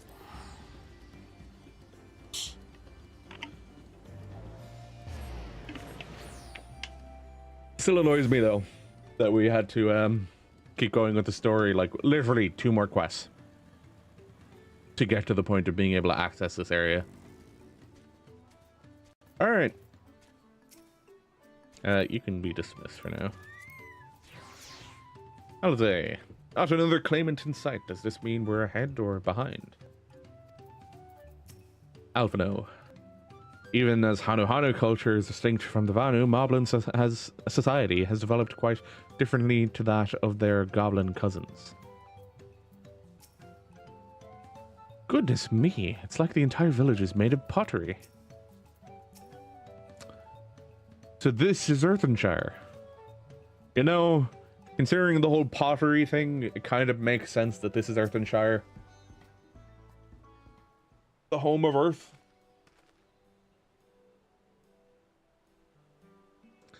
This is it. The village where the Lay of Pots from the Tuliyollal saga took place. Earthenshire, Idleshire. Might the similarity be a cultural inclination, I wonder? Settlements themselves couldn't be more different, though. The Shire appears this Shire appears custom built to resemble Pots, while the other is a repurposed town.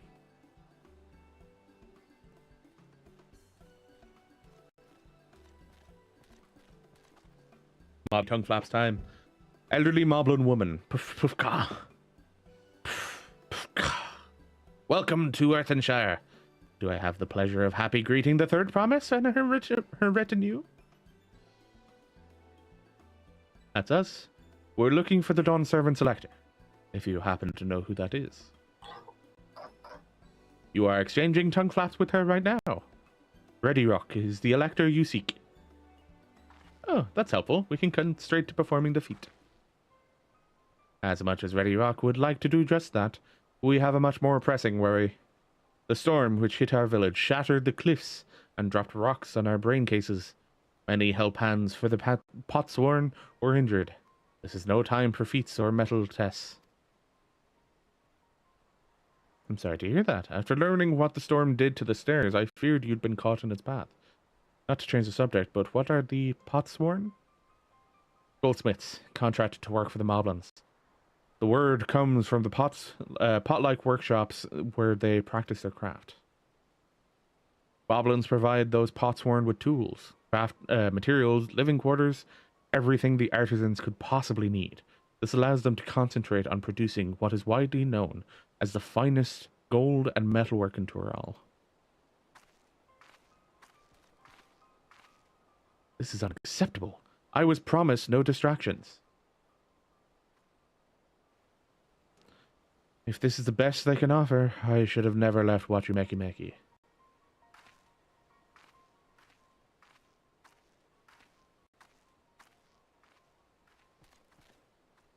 You see, the Potsworn desert us. Without enough healthy help hands, we are failing to uphold our side of the Pot Pact. Should all Potsworn leave, Earthenshire will grind to a halt. We have to do something and do it soon. And let us stand in for the injured helpers. It would give me the chance to learn more about your people and your village. And if it brings us closer to beginning the feat, then all the better. This isn't strictly part of the contest, so don't feel obligated to join in. Take a rest while you can. Of course we'll help.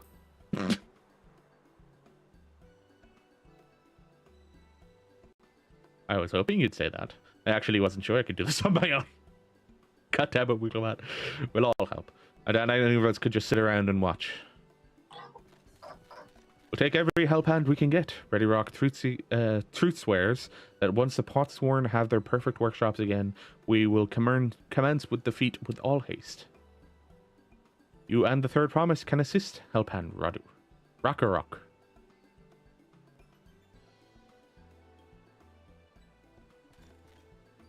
You other four, follow Ready Rock. There are other help hands in need of hand lending.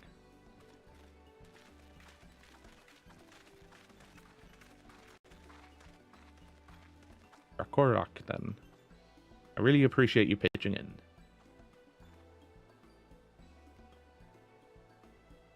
I meant what I said at many fires. There'll be no more feigning strength, no more playing it being the invincible promise. If there's one thing I've learned on this journey, it's how practiced you are at aiding those in need. And I mean to make the most of having such an incredible mentor at my side. Now, let's find this Rakarok fellow and see what we can do for him. Or her.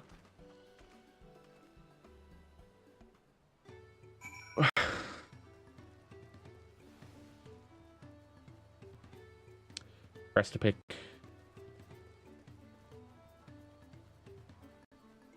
I'd like if they did like they did with Topley, where the person that's supposed to be doing that we're supposed to talk to isn't highlighted, and we just have to figure out who it is.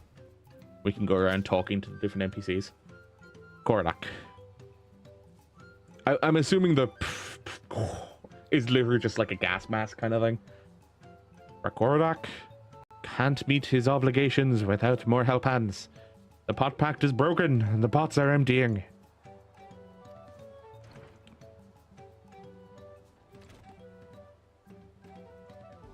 You've come to aid, Rakarok?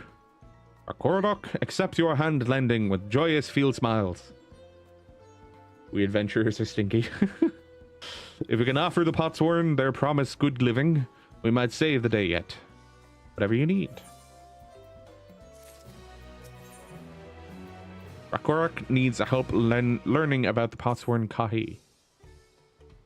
What Rakarok needs are new help is for new help hands to create good living for Potsworn Kahi.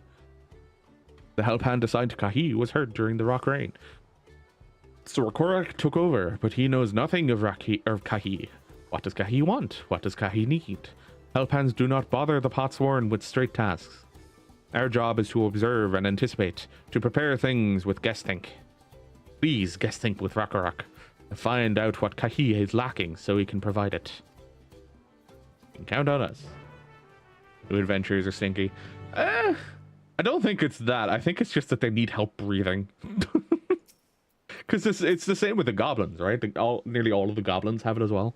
It's like the only time we've seen goblins without the face mask is on the first, with the hobgoblins in Kalusia. This is where Kahi works, is it? Let's take a peek inside, then.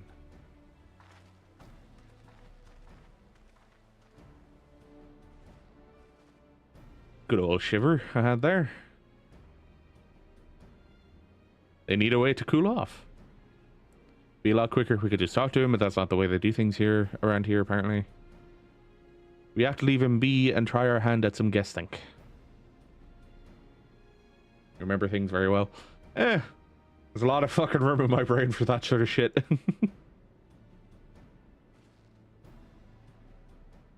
See, the problem is, when that's what I'm remembering, what am I forgetting? Because I'm forgetting something to remember that.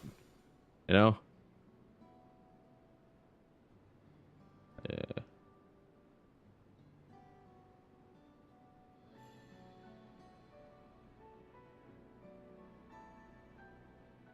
They added a bit of sway to the camera. That's interesting. Okay. Well, he has no shortage of crafting materials. There must be something else he's missing. And he has food. Barely touched his meal. How do I know what I forgot if I forgot it? Yeah. That dish is meant to be eaten hot or it loses its savor.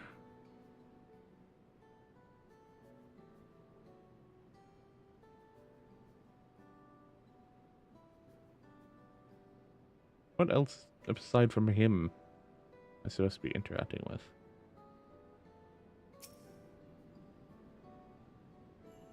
You must be boiling, sitting so close to the furnace, and there's no airflow to speak of. How could anyone work in that stifling heat?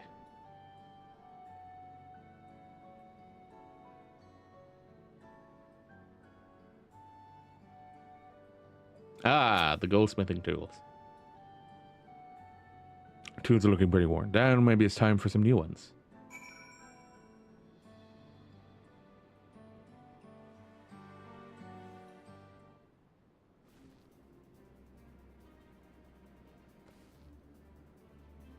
Alright, after taking a good look, I think I have an idea of what things Kahib might want to improve his working conditions. Let's head back outside and talk to Rakorak. Rakorak? Rakorak.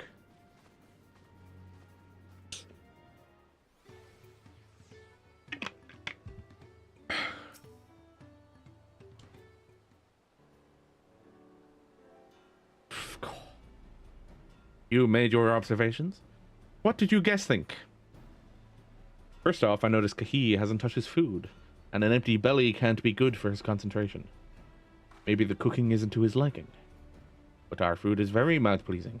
Why wouldn't he want to eat it? Ah, but Rakorak is sure of nothing when it comes to Kahi's taste. I can help you with that. My brother Kona is also a Hietzado. And while everyone has their personal preferences, there are some they tend to share.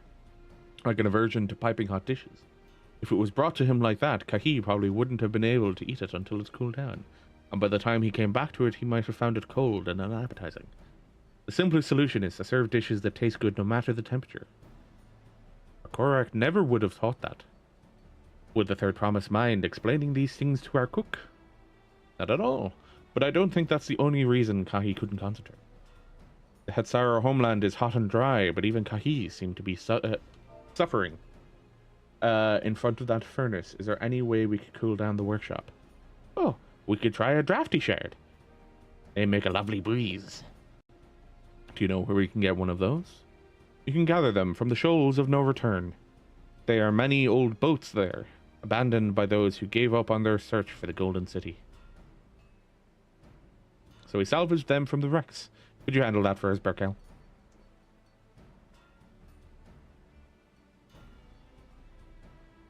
Oh, and one more thing. From what I could tell, Kahi's files and saws and things were very worn down. Maybe a new set of tools is in order. Ah, Rakorak is too preoccupied with stocking materials, a serious oversight, which he will rectify. Supplying good tools for good living is Helpan's responsibility. Then we will have work to do. We can meet back here when our tasks are done.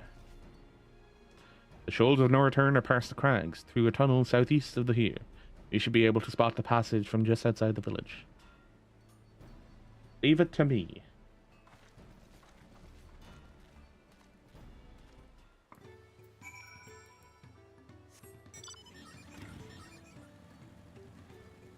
Oh, I actually need to go interact something.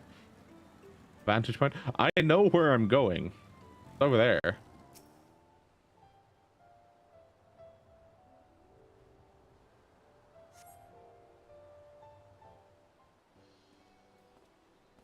Oh, there's Kona and Thancred. You're Berkel, aren't you? What brings you out here? Ah, the issue with caring for the Potsworn. When they approached me with the same problem, I suggested they commission artisans in Charlian instead. The quality of craftsmanship would be guaranteed, after all. However, the Moblins did not care for the idea. How the game looks right now, the enemy elemental enemies are so pretty. Mounts, places, flowers. Yeah, they've done a good job with the graphics update. Surely it would be more effective to engage a uniformly trained collective. I cannot understand their fixation on individual contracts. Perhaps the custom will make more sense once we begin the feat of pots. Until then, we've been deemed unfit to assist in the matter of help hands. We are instead tasked with tending the injured. We were on our way back from procuring herbs for Uranje, in fact. Settlements in Kozumaka, too, have been isolated by the storm's destruction. What would have become of the wounded had we not found a way here?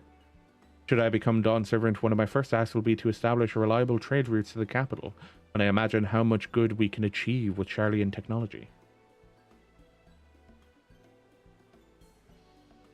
He's too preoccupied with technology to see the reason people are doing things a particular way. My apologies, I have much to consider, if you will excuse us. We'll meet again soon, I'm sure. Take care, Berkel.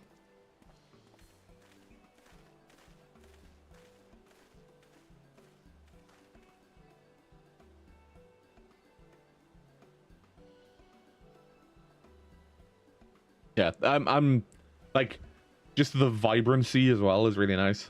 Spot the tunnel opening ahead. Head through the passage to the shoals of no return and recover the drafty shard.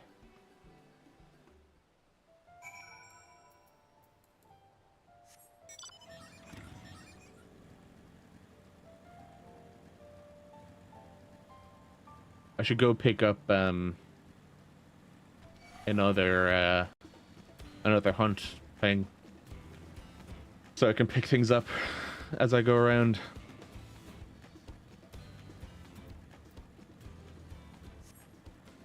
The next one was a 94, which shouldn't be too far away.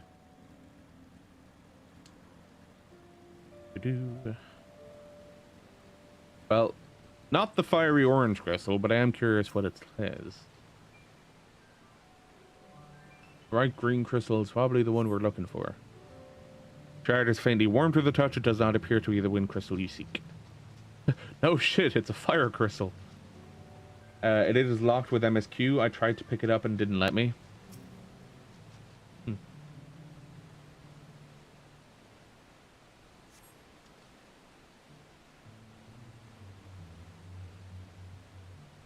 Oh, the 94.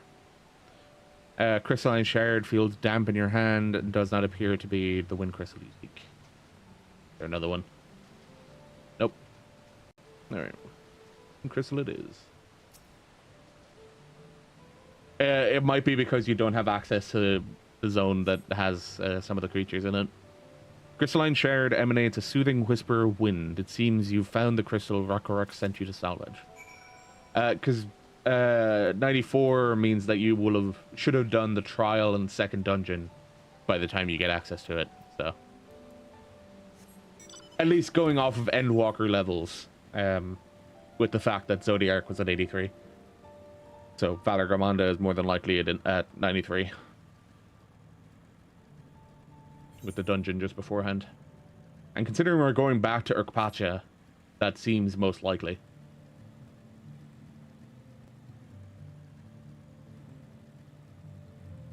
Considering the way they were talking about the mountain in Urkpacha makes it sound like that's the mountain where Valor Gramonda is.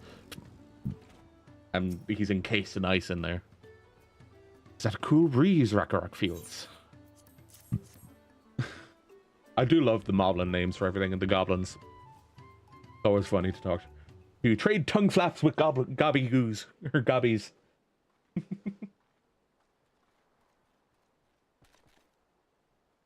Yes, thank you for finding a drafty shard. Rakarok will add it to the new set of tools he brought.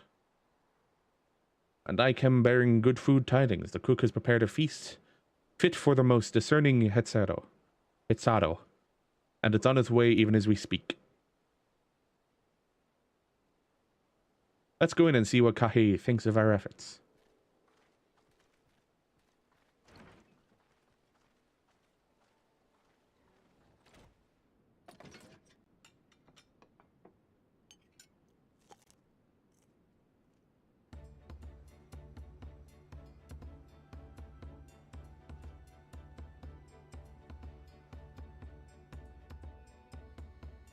I was wondering what occasion called me for me to receive so many visitors. A fine meal, new tools, and a welcome source of cool air. Now I remember why I signed a pot pact.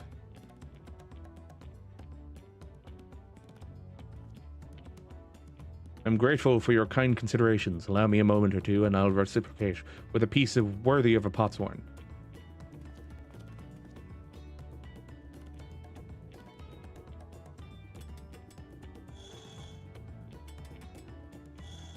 That's a familiar sound for crafters.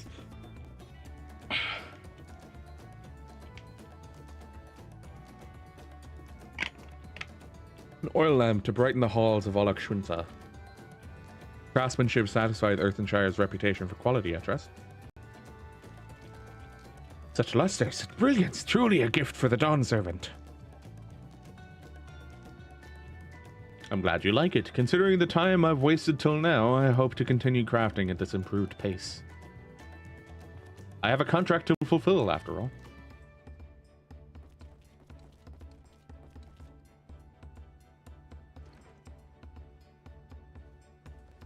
Hey, Kona. Give my interruption. Lamati, I'm told the Elector has deemed the crisis past, and is prepared to task us with defeat. That's great news. Thank you for letting me know. But this is the craft of a potsworn. It is indeed a masterful piece. Thank you for your words of praise, Second Promise. I drew inspiration from Kazumaka's natural beauty and sought to capture it in my work. I wondered why the Moblins did not simply build a workshop in the city, and now I have my answer. Even Charlene goldsmiths could not easily replicate such exquisite artistry. One cannot create great things if one lacks creative impetus. Tuliyollal unfortunately does not want for inspiration. Anyone wishing to learn the basics of a craft would do well to study it there. I was raised among Hetzaro, more traditional than most, and the shared ingenuity of Tural's various peoples was eye-opening. You lived as a traditional Hetzaro. I have few fond memories of nomadic life.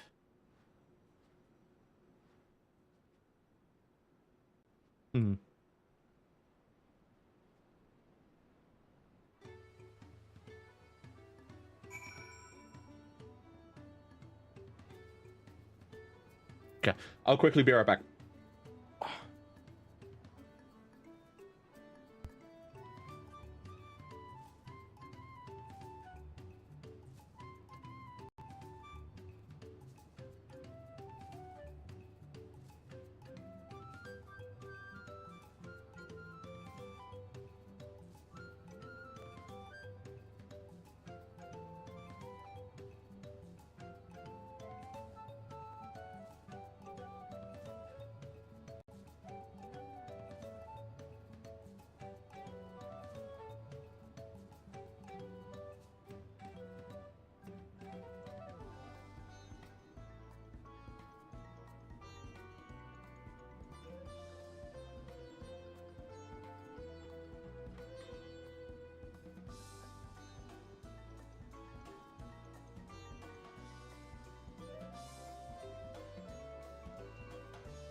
And I'm returned. Hello. I'm gonna add one thing to my stream deck real quick.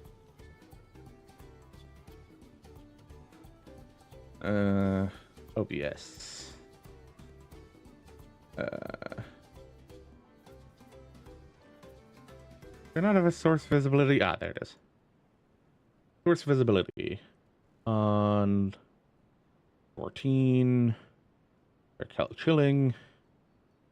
Not either.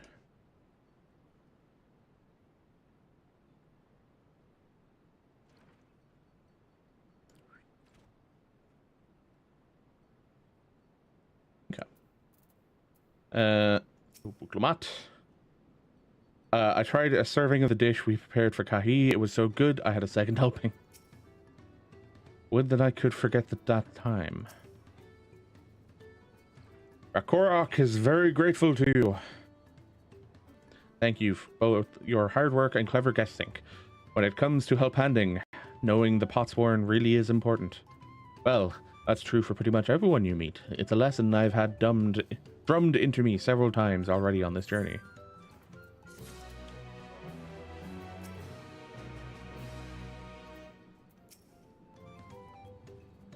Rakorok will see that Potsworn Kahi's lustrous oil lamp is delivered to the palace at once.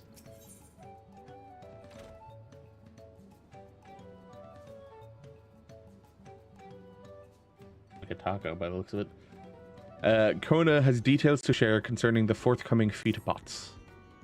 The elector bids the claimants assemble at the large building on the east side of the village. I'll head over after finding Tancred and Urianger. I also ran into the Levior twins on the way here. I took the liberty of directing them to the venue. We're rivals. It's not his job to make sure I know the feat is starting. But even now, he's conscientious to a fault. Anyway, let's not keep Roderick waiting.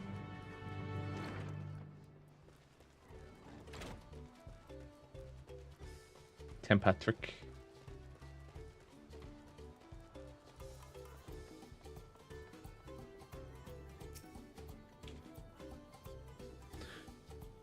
Rodorick thanks you for assisting Helphand Rakorok. She will announce the feat once the other claimants arrive, so please be patient a little while longer.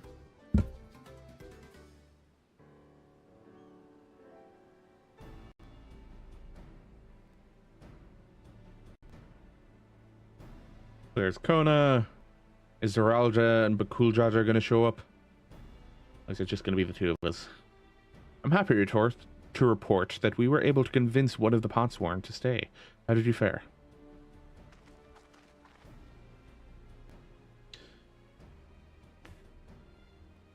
They managed to do the same. Splendid.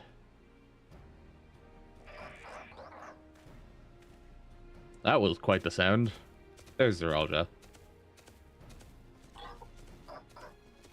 Welcome to Earthenshire, first promise. We support your plans for salt crossings and the new Potsworn they will bring. Hail the mighty Zoralja. He cleared many piles of rockfall as if they were pebble stones. Resilient son of the Dawn Servant. Clearing fallen rocks. I'm surprised he would volunteer this time for his time for anything in relation to the contest.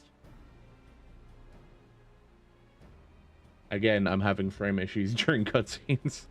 Well, we meet again. And there's Bakuljaja.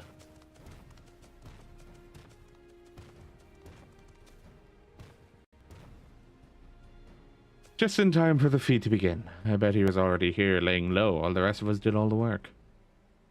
Probably.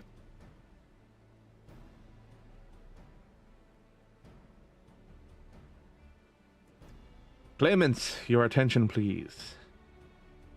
As Redderrock has explained, many of our Potsworn left us following the storm. The precious metalwork crafted by those artisans bring in much jingly shine. From across the salt, should our stream of trade goods dry up, Earthenshire will suffer, Tuliyollal merchants will suffer.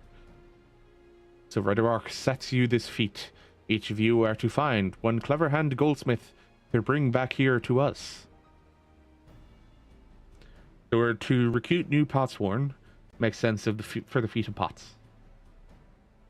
Calling this a feat does not justify taking advantage of the claimants and their influence. How does finding workers for you demonstrate their worthiness for the throne? You are free to refuse Redderrock's request. She will be happy to inform the Dawn Servant of Zoralja's disqualification. The right is a means to an end. Steps we take to get there are not important. Then Redderrock declares the feat of pots begun. But remember, a pot pact must be agreed to willingly. No grab snatching or deceitful tongue flaps.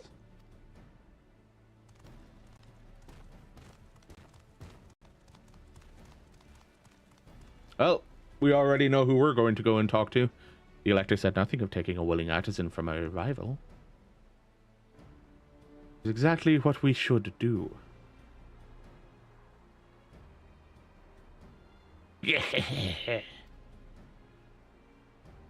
A fine suggestion, brother.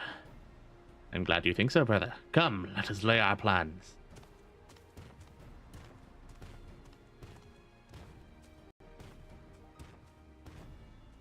The nasty brute is up to something. Aye. He may seek to delay us again, as he did on the river. We can but remain vigilant while we plot our course. What do you think, Wuk Lamat? Have you any candidates in mind to satisfy this feat? I know some artisans among my supporters, but they're all in their twilight years. I couldn't ask them to give up their comforts of Tuliyollal to live in this remote village, no matter how beautiful the scenery. Meanwhile, Kona probably has 100 young craftspeople to choose from. Not that I'm comparing us, you understand. That's just a statement of fact.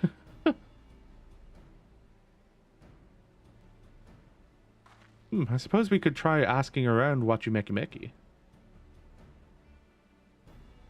Seems a logical place to start. Back to Tuliyollal it is. Wait, does that mean we have to take the boat again?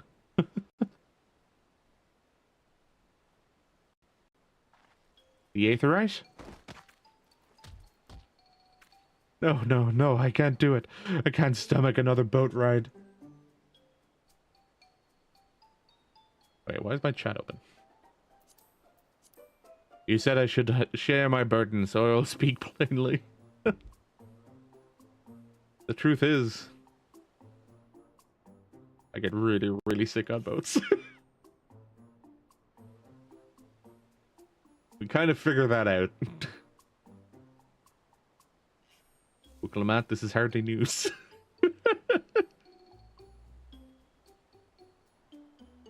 But it was brave of you to admit. In any case, it won't be fighting the current this time. Heading downriver will be much smoother. It will? Are you sure?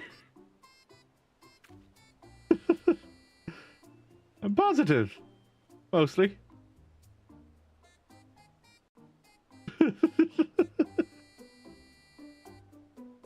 But, Kryle, what about the journey back?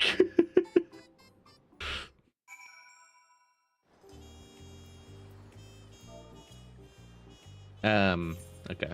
Hang on. Let's reduce this down again. That.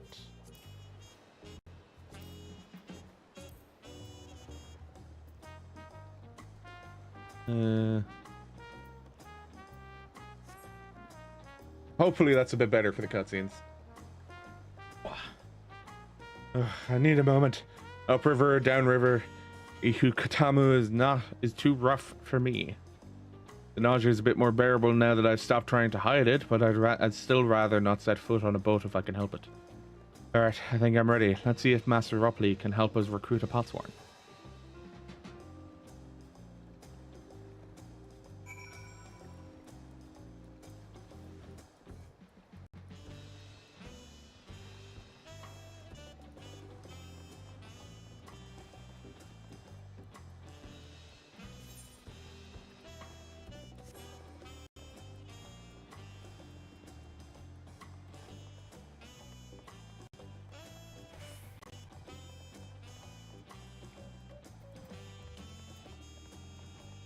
Where's Fonjantine? I have a feeling he's gonna be the one we end up chatting to. How do... I'm going into like Japanese pronunciations with some of these names, like this one, Donuhanu. Although I did read it as Donuharu, H-A-R-U rather than H-A-N-U.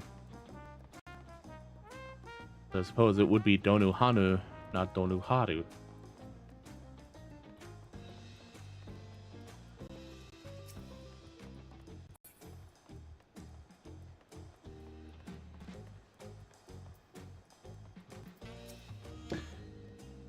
Surely at least one person will answer Wuk Lamat's call for a Potsworn. Maybe Master Ropley can help us. Erinville brought us here on our first tour of the city, but time did not permit us a close look. I should like to observe these masters at work. So this is Wachumekimeki that Wuk Lamat was talking about. I had yet to make it this far in my wanderings. Wachumekimeki is a gathering spot for skilled artisans of all kinds. If we're to find a potsworn candidate, I can think of no better place to begin our search. Phew. Fresh harbor air is just what I needed.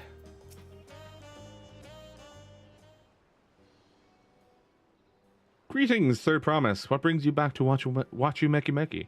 You've not chipped your axe again, have you? No, Master Ropley. Actually, I have a favor to ask.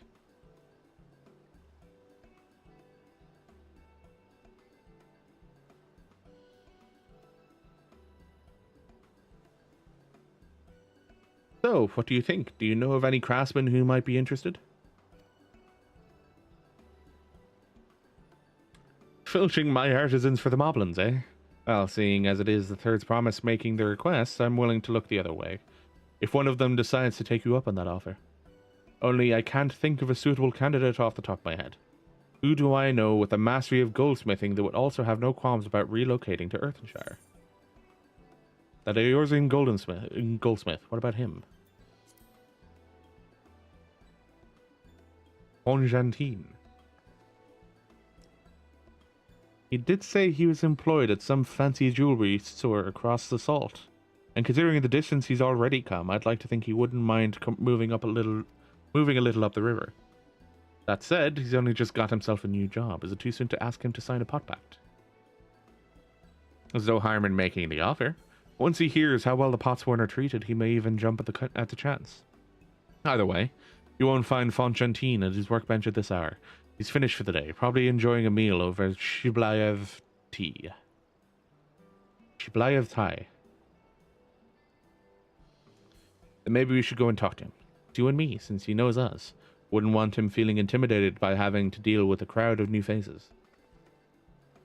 Two of us can handle this. Take a rest at the cabins if you like. Well, he'd still know everybody else because he would have seen them on the boat, but he wouldn't know them as well as he'd know me and Wuk Lamat. Alright, let's go see the man about a pot.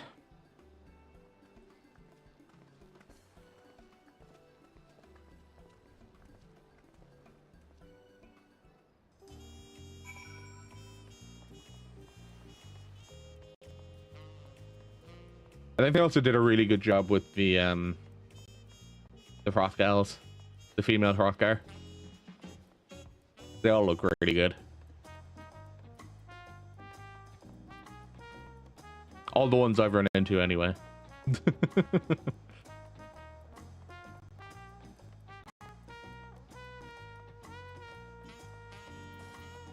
Let's also turn that on. Display log message. There we go. Like,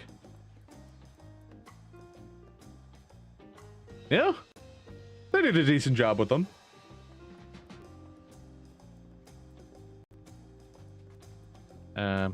Is it this floor? Down.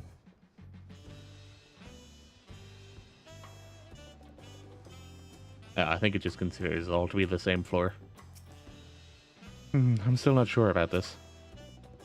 Oh, Berkel, you're here too. The Third Promise said she wanted to have a chat. I've just finished eating, so shall we find a quiet spot outside?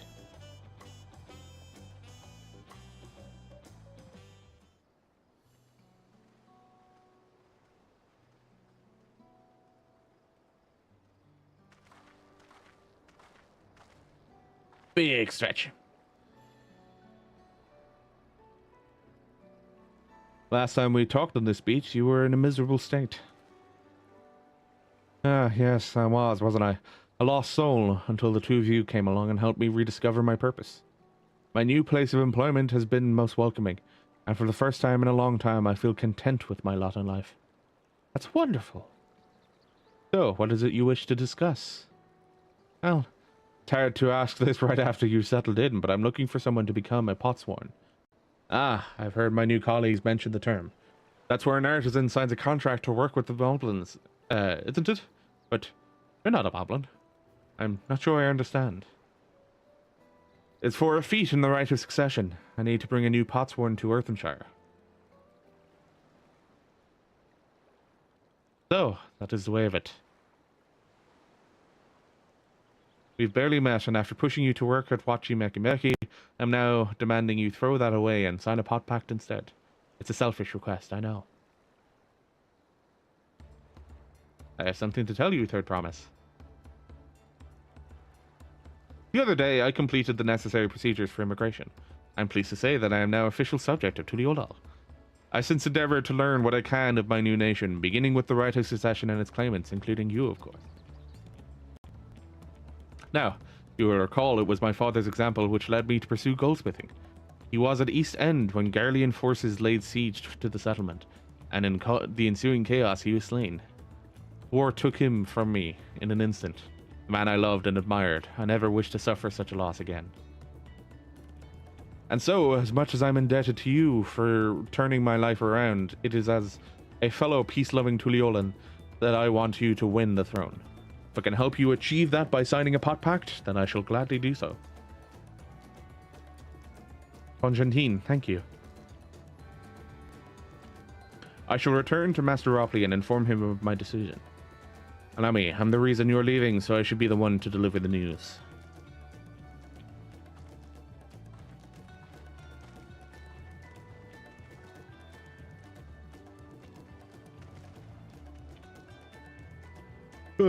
Brukevo. Perhaps you remember me, the owner of the Wuk Lamat. I'd like a word, if you don't mind. You're Wuk Lamat's ally from across the salt, right? And a hero of some renown too, if the gossip's to be believed. Well, as it so happens, I could use some heroic help. It doesn't need to be right now, but could you come by when you have a spare moment? Oh, is this the start of the real quest stuff? Much appreciated. I'll be waiting for you at my shop then. I kind of want the top that he has to be able to use it as yeah, role quests. Speak with the Brukevo Supply of Tai. Pursue new adventures as you progress through the Rite of Succession. Nice.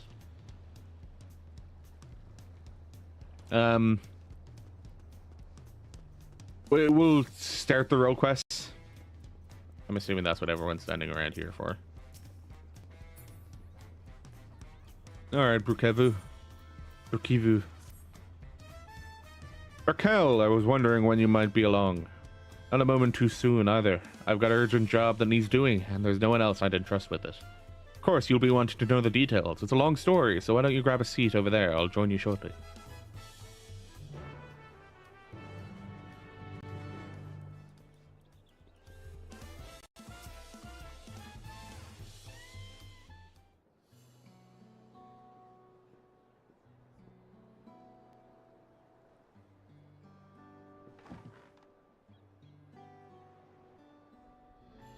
Now that we're all settled, allow me to introduce myself properly. I'm Brukevo, proprietor of Supply of Tai. As you know, my establishment is open to anyone. People hailing from across Tural and sometimes further come here to whet their appetite and sate their thirst. Given how we turn no one away, it's inevitable that a few bad apples might mix into my motley patrons. And therein lies the rub. A particularly rotten bunch was here not long ago.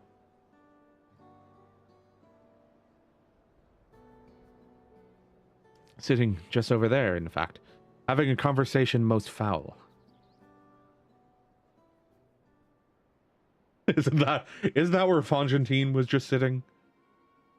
Thank you all for coming here so far from your respective homes.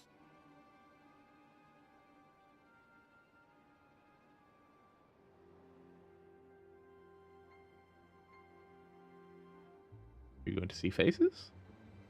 Oh, we are. As this is the first time we've all gathered in one place, perhaps formal introductions are in order. I am...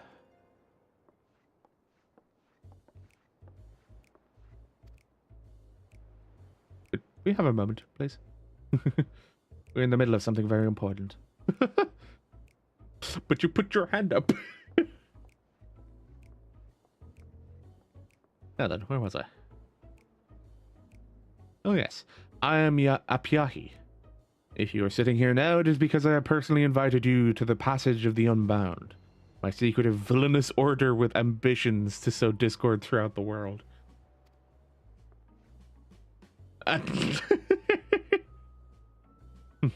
Villains don't often call themselves such.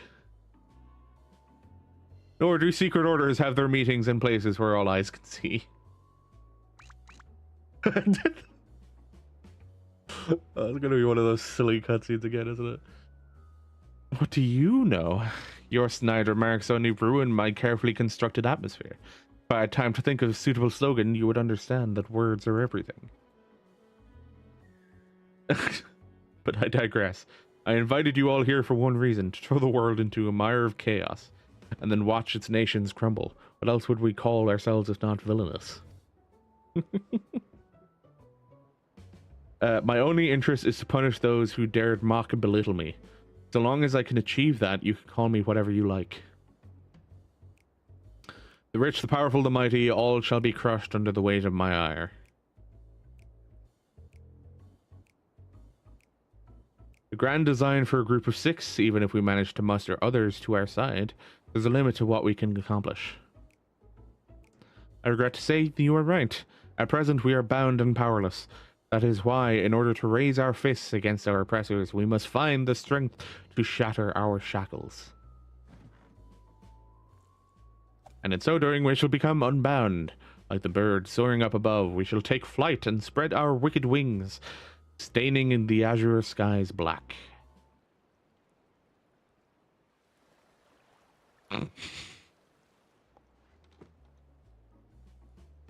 But sometimes skies become treacherous. Treacherous with clouds, and even birds must rest. You speak of finding strength. Is that why we are here? To look for it? If so, then I pledge my aid. With newfound might at my beck and call, I shall win adoration known only by a hero. Your eagerness is heartening. You were correct. The tools to make our goal a reality lay in Tural. Across the continent can be found certain artifacts which possess untold power.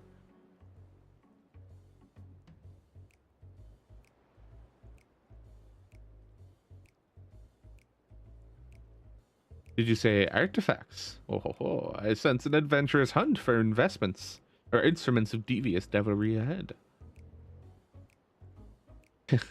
My imagination is overflowing with images of new forms my trickery might take. I dare say the world is not ready. Yes, well, to get to the heart of the matter, the objects are held by the disparate tribes that make their homes in the Tural continent, where they have been passed down through generations as sacred treasures. I don't know which is which. Whatever stories these people have attached to their so-called treasures matters not. Each contain the essence of fearsome beasts called Tural Vidral, and with them in our possession, none shall be able to stand against us. We shall take the objects for ourselves, bring them across the sea, and use them to undermine nations far and wide. The means by which you each choose to do so, I leave in your hands. I only ask that you do not disappoint.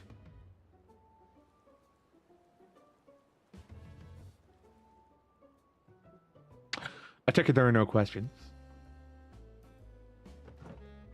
Problem with picking up all of the job quests in one go. Then let the passage of the unbound open onto the world. We begin at once.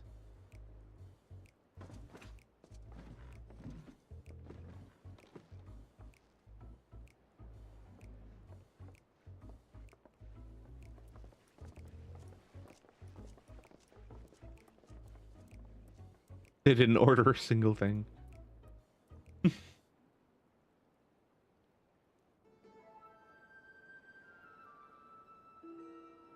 I love how it went from 6 stools around the table during the cutscene, the retelling, and now there's only 4 stools. That's the long and short of it. What do you think? They might lack discretion, but they seem formidable nonetheless. They left without ordering anything. Villainous indeed.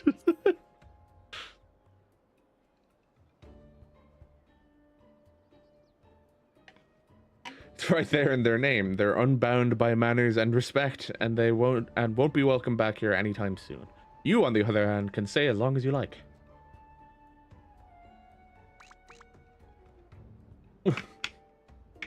Of course, we had a history to report what we heard to the Landsguard. We did it, but it didn't make a damn difference, because soon we learned those unwelcome guests had teeth.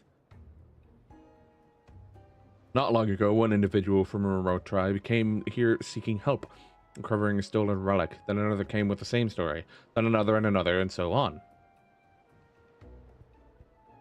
By the time we realized the passage of the Unbound was a real threat, they had one and all made their way across the sea with their ill-gotten gains. Each tribe has sent one of their own to recover what was lost, but being in strange lands, they're at a disadvantage. That's why I've been looking for someone who knows every corner of Eorzea and beyond. Now, I know you've business in Tural, or else you wouldn't be here in the first place.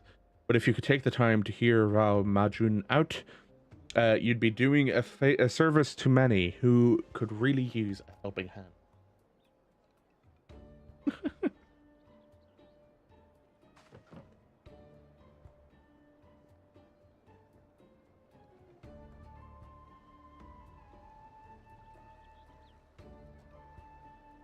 It's also probably in the quest description, isn't it? For which one's which.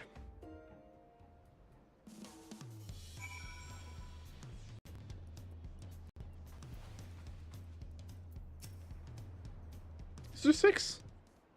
Tank, melee DPS, healer, caster, biz ranged. There's 5. Five different roles. Allow me to thank you personally for lending your assistance in this matter. We've been quite desperate for someone suitable. Greetings, Wuk Lamat. At the risk of becoming a daily nuisance, I must ask, have there been any developments you might share? Nuisance? Why perish the thought? You've come just in time, in fact. None other than the vaunted Berkel has agreed to aid to the search. Finally, a fortunate turn. So long as our sacred treasures are in wicked hands, our homes shall know no peace. Say again the danger they pose to other nations.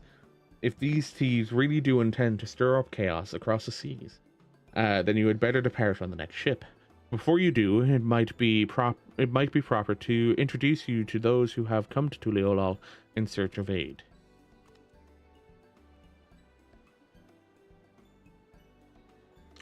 Lozanekwi there comes from a village far to the north. A single warrior cannot hope to withstand the power of her tribe's relic. Such requires a stout protector, someone who can be leaned upon when times are darkest. A tank. Heirloom that Nyopin must recover afflicts terrible maladies upon its victims. Healer. He seeks someone who commands great healing magics to counteract this effect.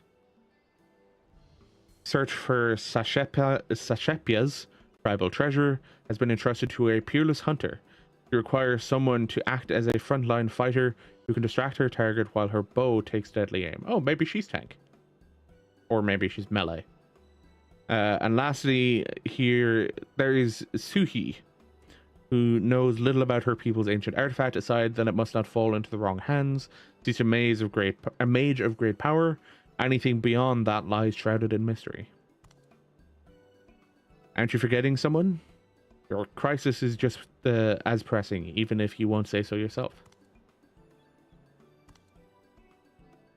Rahulja hails from further south than even Mamuk, and has traveled many days and nights in search of someone who can strike down their prey from afar. It's the only way to escape the effect of his village's treasure. Did I get that right? Indeed, indeed. I do get so forgetful at my old age. Thank you, Wuk Lamat. 5 tribes, 5 stolen artifacts. Are you willing to aid? All are waiting for the aid of a brave soul. Hopefully that can be you, Berkel.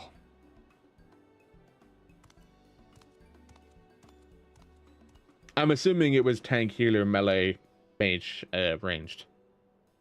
Of course, I'll share all that I know in the manner. You need only ask. And know that I will not hold it against you should you choose to assist only those for whom your talents are best suited. So long as you do what you can, the people of Tural may, and maybe even further, will be in your debt. I mean, currently all I can really do is the tank one, so...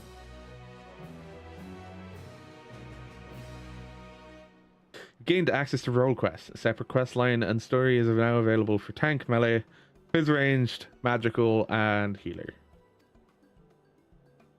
Speak with the people of Tural gathered in Shilbai of Tai. and assist them with recovering their stolen treasures.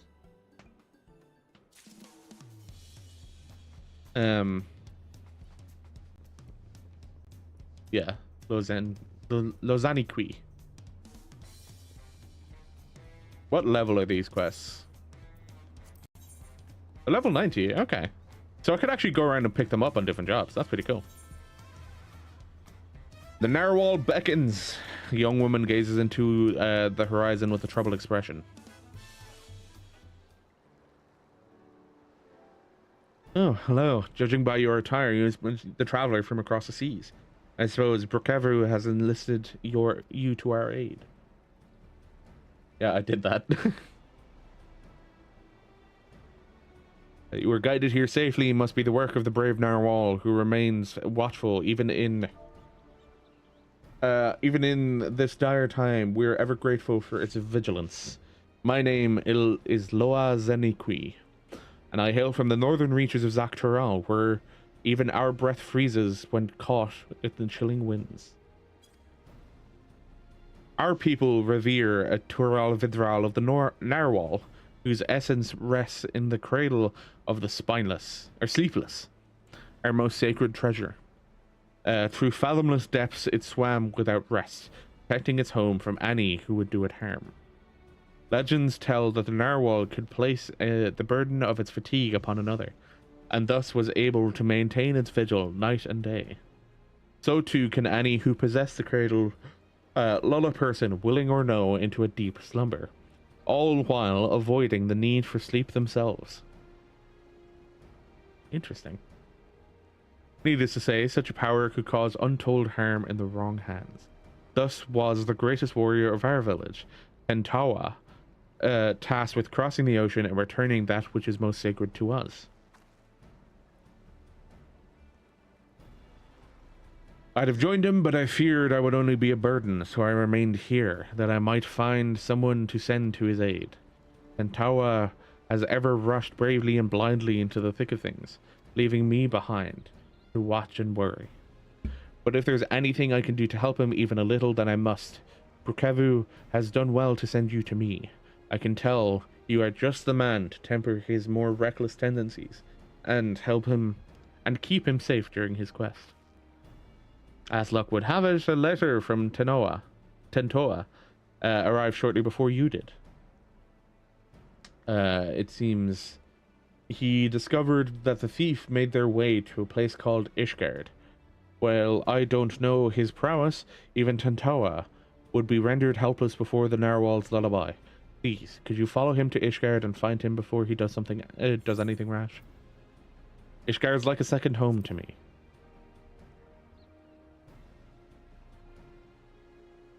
Thank you, Berkel. I knew the narwhal would guide a brave protector to our side.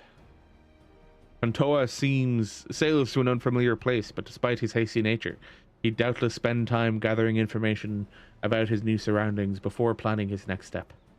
If Ishgard has a place like this one, where people gather to drink and talk, you might go there first. Ask for a swordsman with blue hair and attire like mine. I'm sure you won't be long until you find him. I'm assuming we'll get access to this outfit if we don't already have access to an outfit like it. We'll go back and we'll finish main story quests, and then we'll come back to this one. We'll head over to Ishgard then.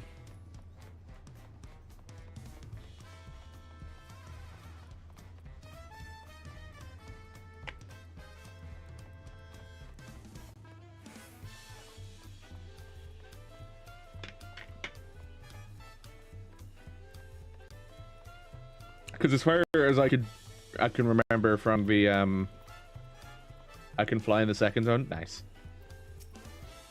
From what people have pointed out in regards to, oh no, sorry, from the live letter, role quests are probably going to just be for dyeable artifact gear again. Master Ropley, I'm sorry to have to tell you this, but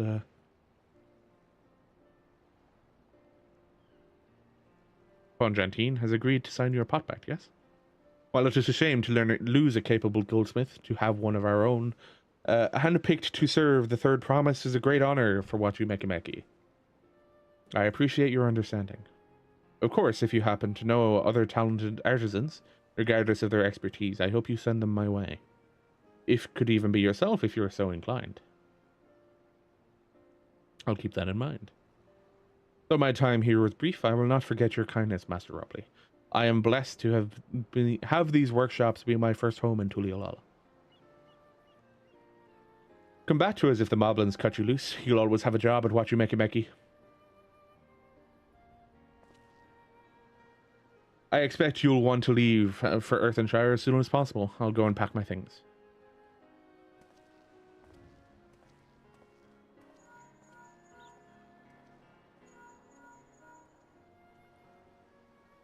What became of Fonjantine? Were you able to find him? We did, and he's agreed to become a potswan. We'll leave when he's ready, but you still have a little time. Splendid. I shall meet you anon. I had plenty of reasons to win the contest, but now I have one more. Fonjantine's putting his faith in me, and I won't let him down. It's like plenty in Eorzea know the plight of war and would not want to wish it on anybody else.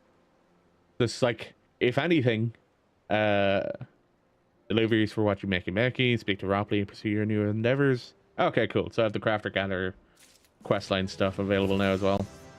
Yay, level 93. The people of Eorzea would never wish war upon another people, and would wish to avoid it at any cost. Right then, I have some things to take care of at the palace. While you can pass the time however you like, I'd suggest you head back to the cabins. After all, even heroes need to rest, and we still have a big journey ahead of us.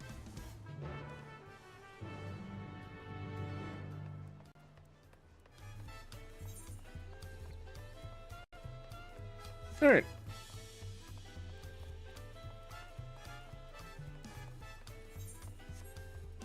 That Lelithal cannot see where they're going.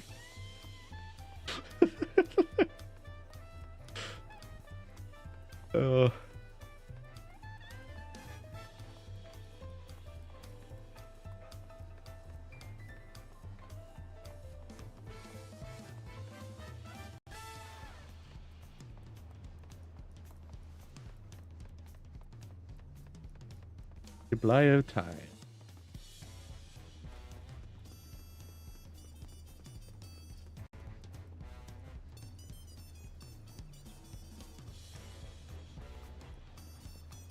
A Landsguard messenger. At last. Welcome back, sir. The Landguard messenger most anxiously waiting on your return. Berkella, the third promise is entourage. I've been all over the city looking for you. The Dawn Servant summons you to the palace. You to present yourself to the gate guard stationed outside the Sun Perch at your earliest convenience. Oh, and one more thing. You are not to mention this visit to Wuk Lamat. Interesting.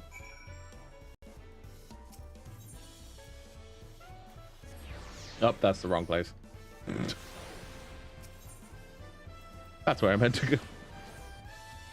Is it because the Dawn Servant wants to fight me?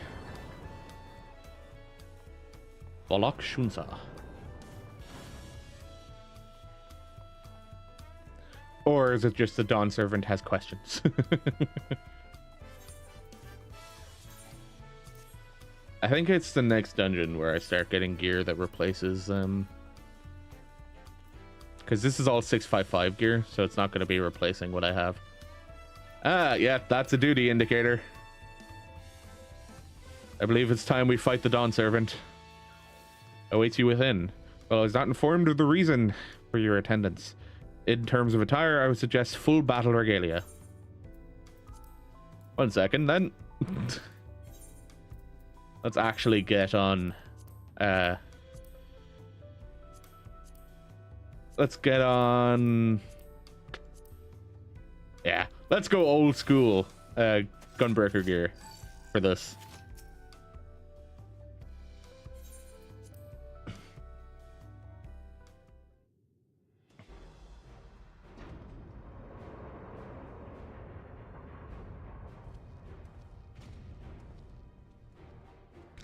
Man, it's been so long since I've been in this gear.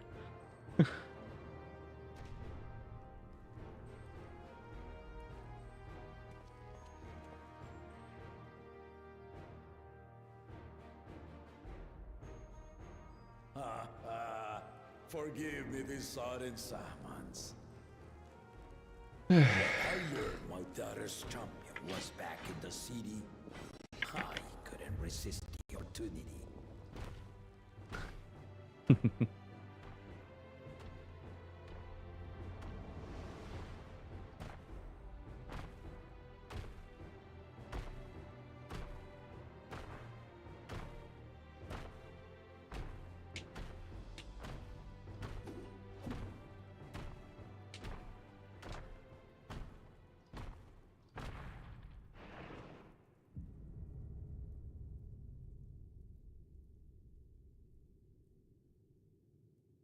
I love the fact that you can see battle scars on his stomach and stuff like that.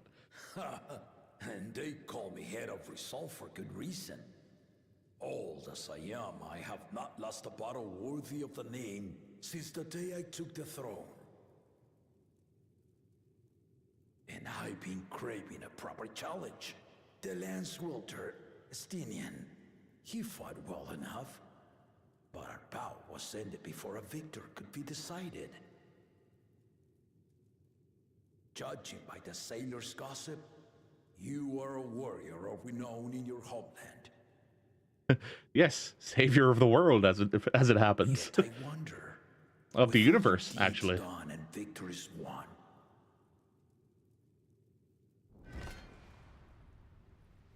Are you warrior enough to stand against me? I'll gladly put you to the test. As long as neither of us get too carried away. Why don't we find out?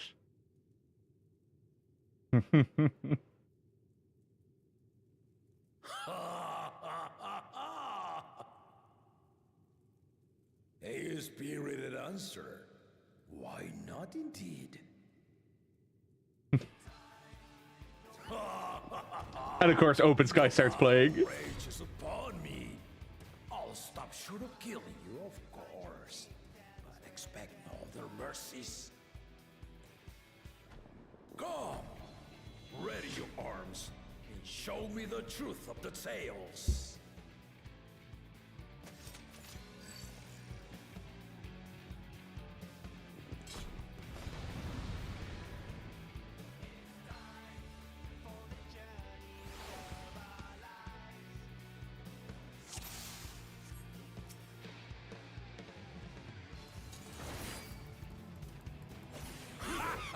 Ah, I'm in fucking... Give it your all.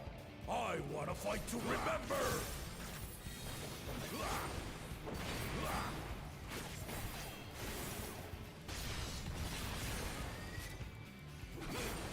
I just did the fucking P12 opener.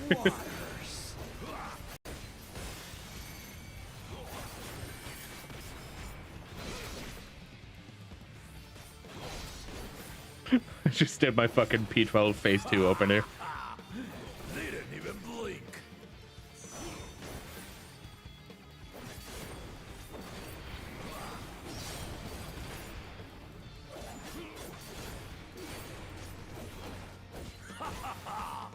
I see you know the Viper style.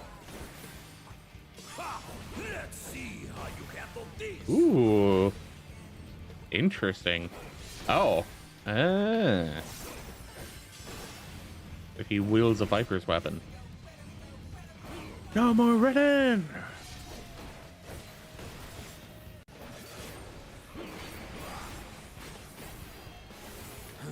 Stop.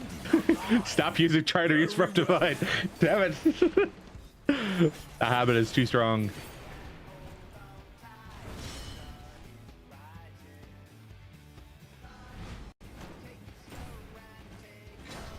Resolve and Risen Kingdom.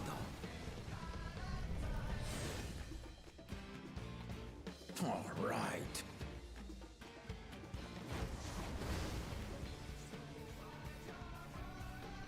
He's still being affected by a dot.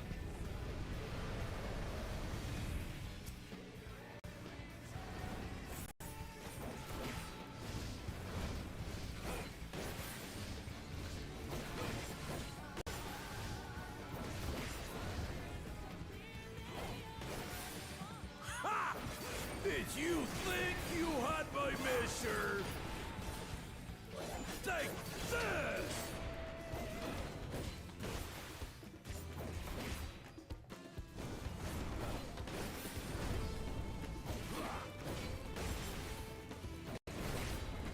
Ooh. What? Ah. I see. We're far from finished. Damn. I fucked up. I'm doing it again. That's such a hard habit to get out of, man.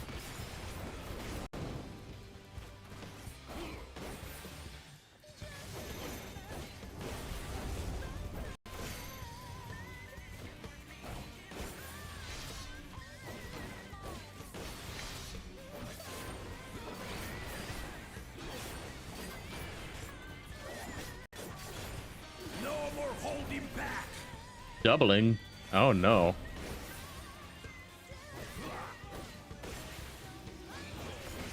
A tower? Stay alert!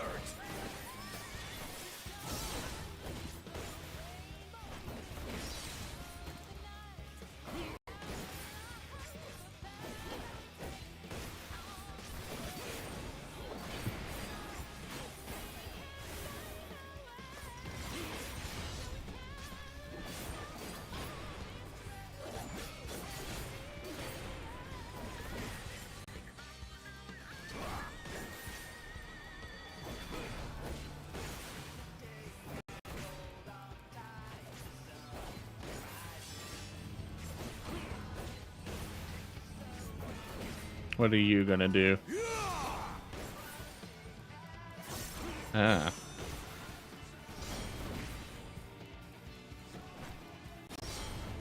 I had enough time to adjust to a position where I could keep attacking. I didn't. My fault. You fight well indeed.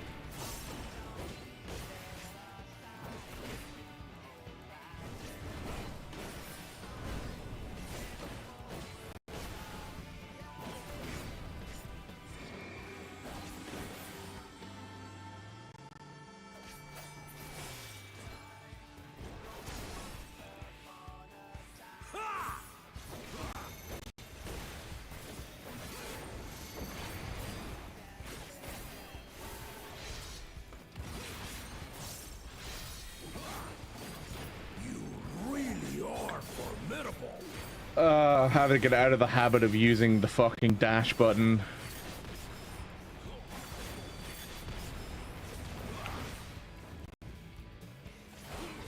I wouldn't call that doubling. I'd call that doubling. Now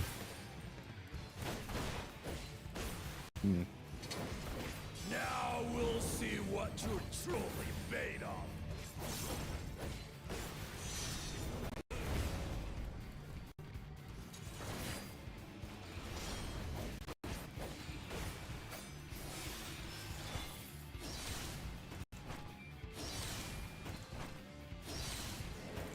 Oh, that one was a drawing, right?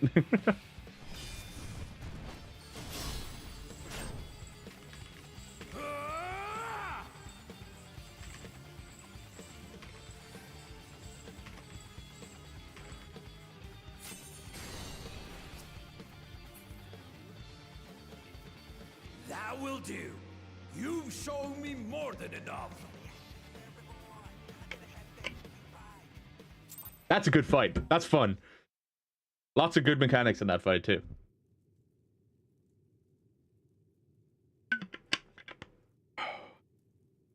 I brought my full strength to bear against opponents before, but you are the first to withstand it.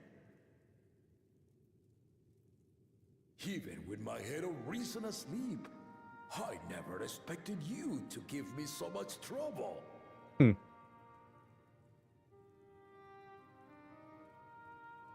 Estinian did not exaggerate. You are a force to be reckoned with. I love the scars that they put all over his body. as the way of showing that this Gulul Jaja has fought so many battles and lived for so long. It shows that, you know, he's lived through so much. He's fucking ruled for 80 years, keep in mind, you know?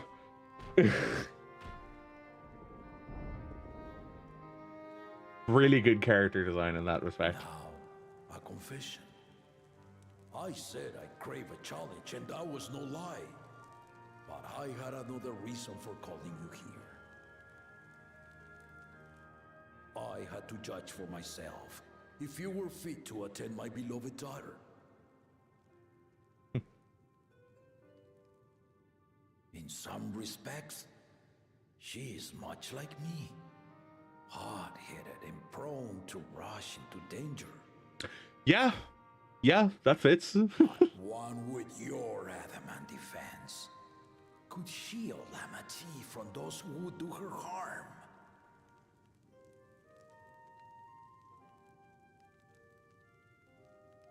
Will you hear my question and answer me plainly? Address me not as the ruler of Tuliyollal, but a concerned father.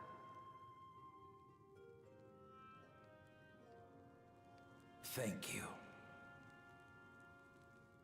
Then tell me, given your journey together thus far, what is your impression of Lamati? Whether it be as their promise or just a companion on the road. Speak your mind. What are the options? She is young but has potential. She's not ready to... Based on all of the interactions, like with the Pelu Pelu and the Hanu Hanu, she shows the potential to be a good ruler. She isn't currently ready, that's for sure, but the journey will help her be ready. So, young but has potential.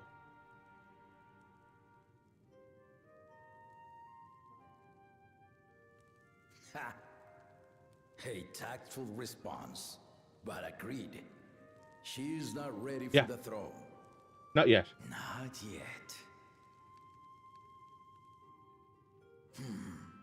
Lamati thinks she understands her many peoples, their histories, their cultures, their beliefs. But she knows only what she's seen in the capital.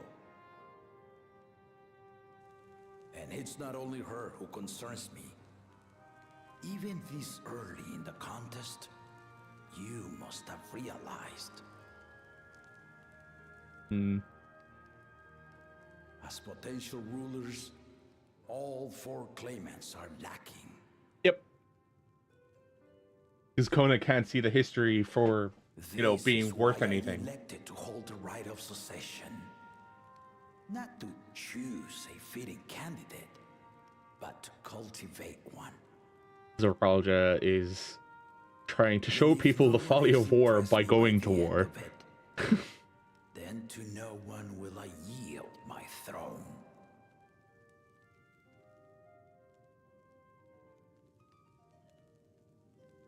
As a parent, I pray that my children rise to the occasion. But what of Bakul Jaja? With outsiders dragged into my game, I am also hopeful that the different perspectives you and your companions have to offer will inspire them to grow. I imagine you in particular have traveled many lands, know many peoples and cultures, loved them and being loved in turn. Yeah. Guide Lamati as you think best. Walk at her side and, when needed, push her to walk ahead.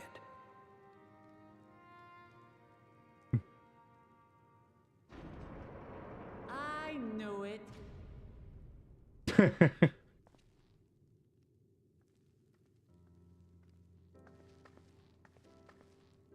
There I was, about to sit down for some of Namika's cooking, when I heard that Papa had sent for you. Oh, it was supposed to be a surprise. Or a secret, rather. Dueling behind my back, weren't you?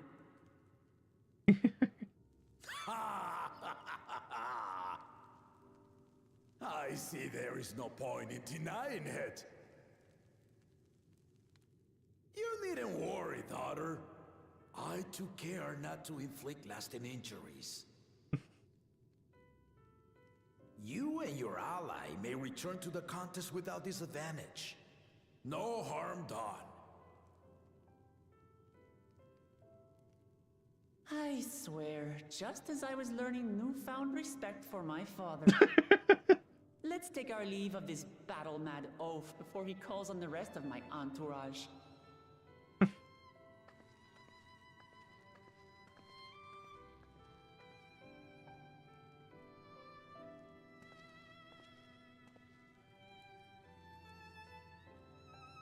The light from the window behind me is probably what's washing me out a bit.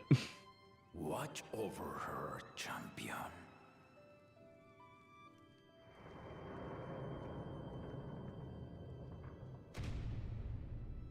Oh, the door overlaps a little bit. Kona's recruits are no less sharp, as one might expect of Galof's countrymen. They saw the flaws in our claimants from the outset. The other two, though, they dismiss comrades willing to point out their shortcomings, and no good can come of it. That's what I would agree with.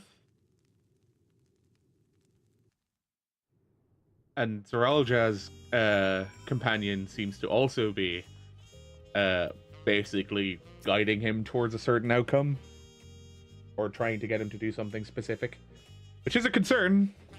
It's like, what the fuck does he want? If he had his way, Papa would keep dueling until the day he dies. Even now, I know of only 3 people who didn't need to be carried away after their bouts: Zeralja, your lance-wielding friend Estinian, and yourself. You really do live up to your fearsome reputation. Curious though, did Papa want anything else of you? Just a sparring partner. That's all you need to know of Wuk Lamat. Well, if that's all it was.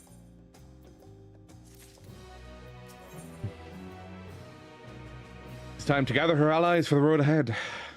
I still haven't had one bite of Nemika's food, thanks to Papa's nonsense. So I'm going back to finish my plate before I head out. I've otherwise asked for everyone to meet at the Forest Caverns. Come and join us after you've had a moment to recover, eh? Whee! Ow. Oh, come on, really? There we go.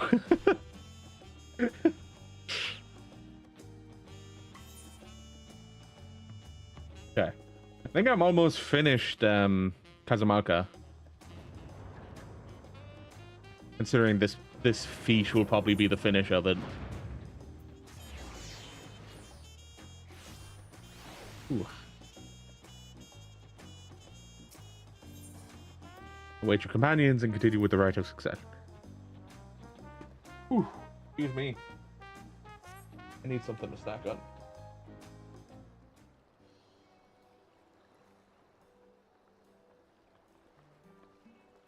Good.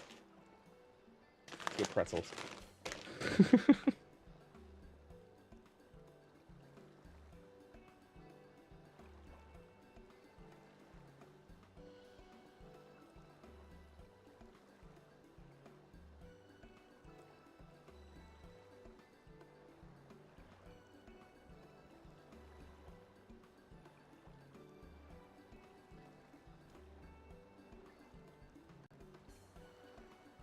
Sorry to keep everyone waiting. Is that it? You're all set to go? I left the Eorzea prepared to travel in search of work, so I had few belongings to begin with. Bidding farewell to my fellow artisans took rather a lot of time, however. Again, I appreciate you making this commitment, Fontaine.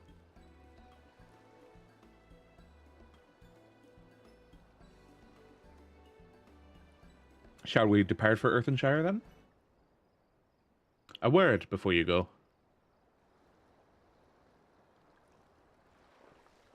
That Brukevu? Or Burkivu? It is.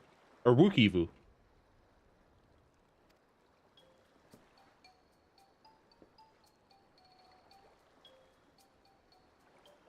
Of delaying the third promise's departure. Please, take up your axe and rend my flesh unto taco meat. Must your demands be so gruesome? Besides, I told you that kind of thing doesn't bother me. Alright. Even then I won't let it bother me either.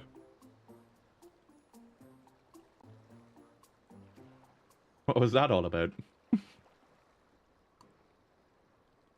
I'd come to the city to purchase supplies when I spotted your entourage getting ready to leave. You seek the City of Gold, if I'm not mistaken. Indeed we do. That's right. It's the final step of the rite of succession. If you know anything about the subject, I'd love to hear it. Then, allow me to be of service. As you know, legends of the Golden City have been passed down in Tural for 1,000 years. Yet, when it comes to describing the place itself, the stories do not always agree. Some portray it as one might expect, a glittering metropolis of golden towers. Others suggest it more unassuming and owes its name to the fabulous treasures hidden at its heart. Every telling, however, has a common thread. Those who go in search of the Golden City do not return.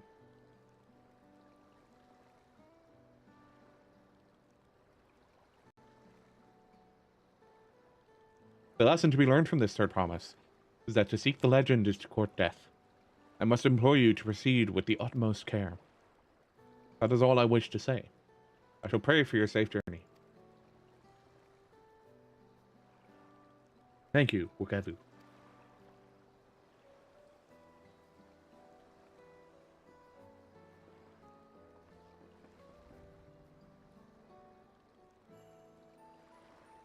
What are we to make of these cautionary tales?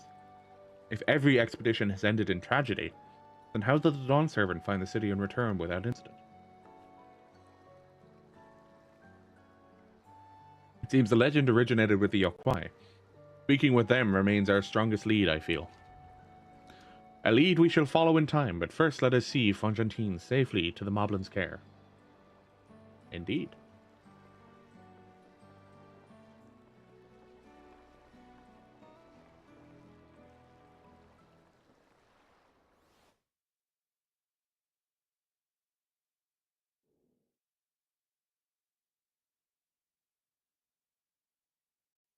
Oh no. Here we go.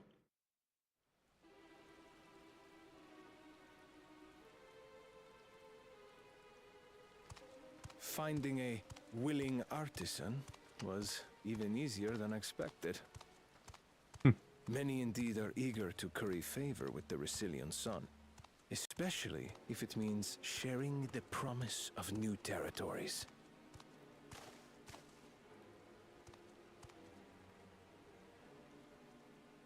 Those who prove useful will have all the land they desire.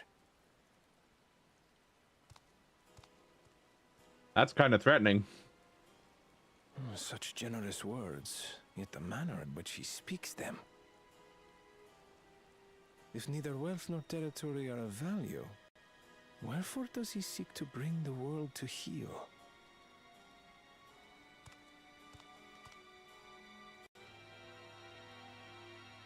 Is Bakul Jaja? Yeah. Step aside.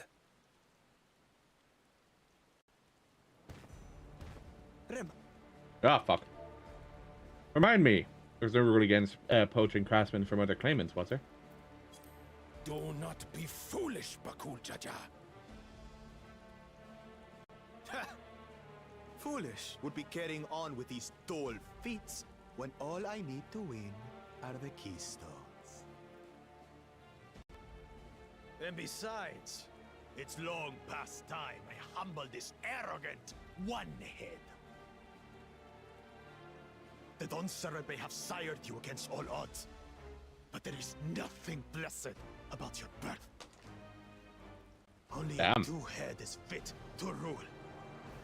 Only we are worthy. Draw your weapon! Face me in battle and learn your place.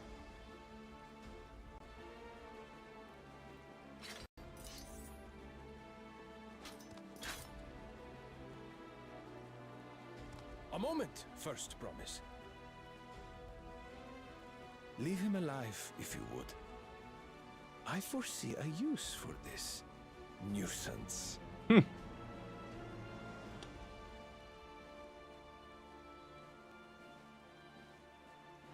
Too scared to make the first move?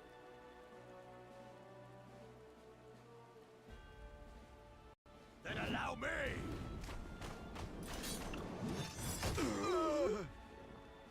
Damn.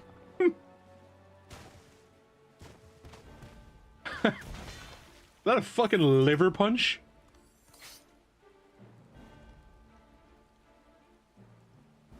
Shit. Get fucked. He's just a runt.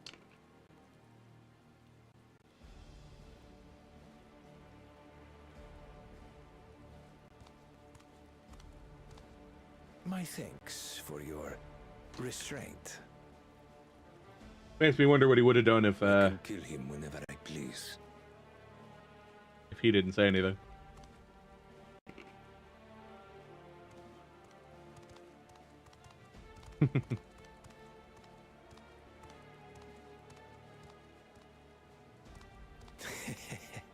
Your part in this is far from over.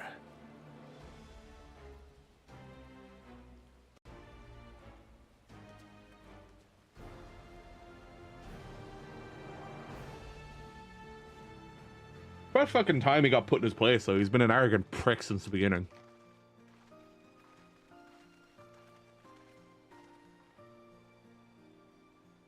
We're back, and we brought with us a willing potsworn.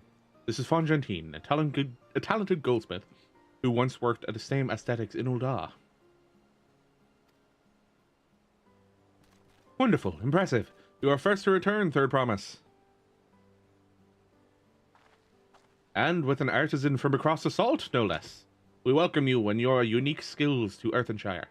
Helphand will show you to the workpot.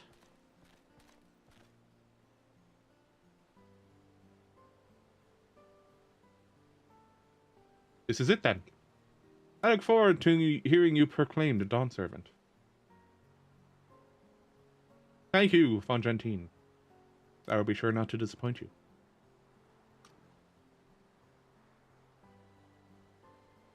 I wonder, right? I wonder, with the name Dawn Servant, is there also then a Dusk Servant? Or a Dusk Keeper or something like that? You know, second, sort of like hidden second ruler kind of thing. You have met the requirements of the Feat of Pots. Red Rock presents your keystone with joy, smiles, and well-wishing.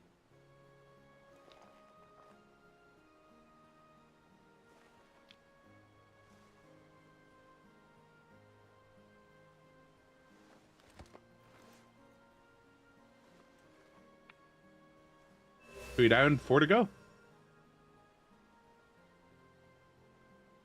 Munch. Yes.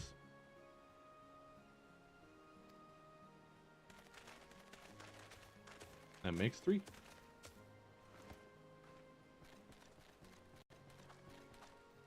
Four potsworn candidates. Come, tell Red Rock of your tales.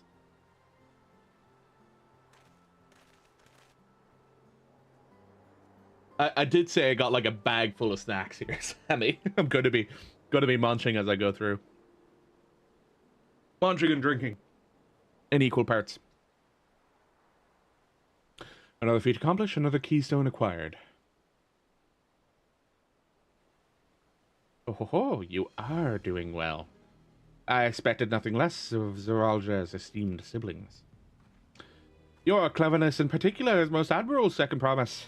We must have you apply that Charlian knowledge you so cherish, and arm Tural with weapons of Magitech design. In your role as the new Dawn Servant's chief advisor, of course.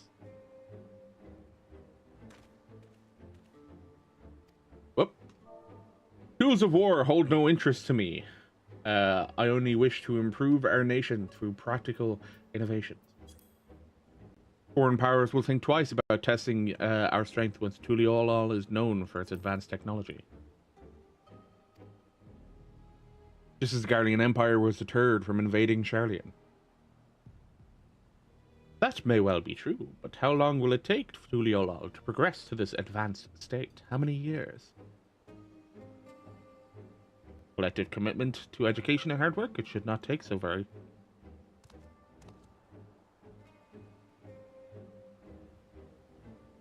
Your way is too slow.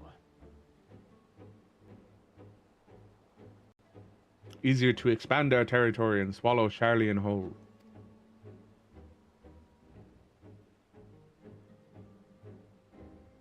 Conquer other nations through force of arms, and you're looking at a future of uprisings and bloodshed. Yours wouldn't be the first failed empire. What am I munching on? Mini pretzels. This time.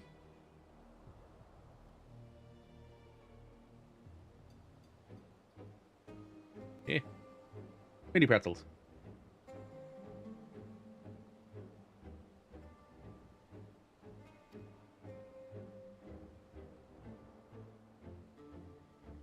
They would keep fighting until mounting costs convince them to lay down their weapons. Until all have grown tired of loss. What do you know of war?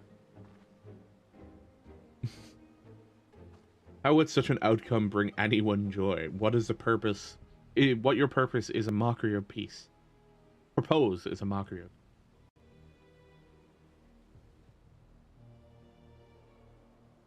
Pretty Rock is reminded of days long ago.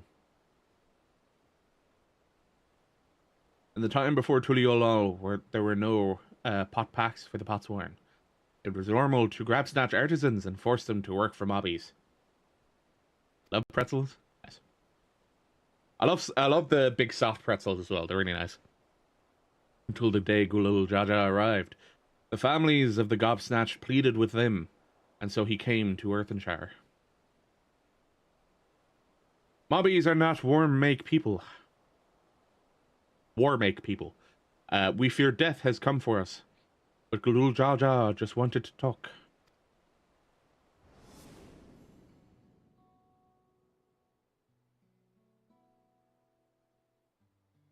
Be at ease. We are here to trade words, not blows. The gold work crafted in this village is superb. One can tell at a glance that the quality of materials used, the mastery of technique employed.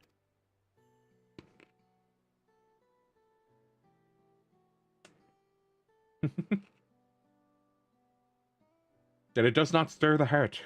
A goblet shaped by bound hands and broken spirit is devoid of luster. Compare that now to the works of a joyful artisan. She pours her very soul into her creations, and they shine like the newly risen sun. Have you not seen this to be true? And so began the custom of good living. Happy potsworn make good works, and good works make mobbies happy. Gulul Jaja's words were wise. Joy smiles did indeed bring fine craft and much jingly shine. For the head of reason was behind the forging of potbacks. Yes, reason and clever think changed Mobby's way of life.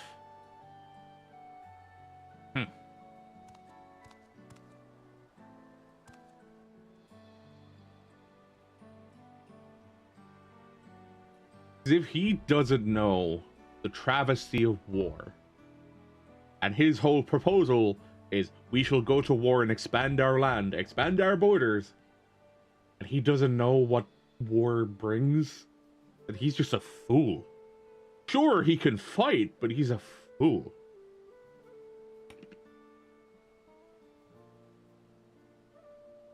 First promised hires of your talk of olden days. We'd rather look to the future and the next feat.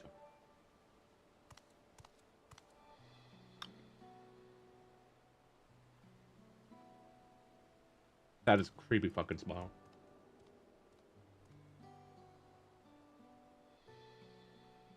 We are all fools. Eh. going to war not knowing what war is a terrible fucking idea. No one wins in war. Everyone suffers. We should be getting on as well.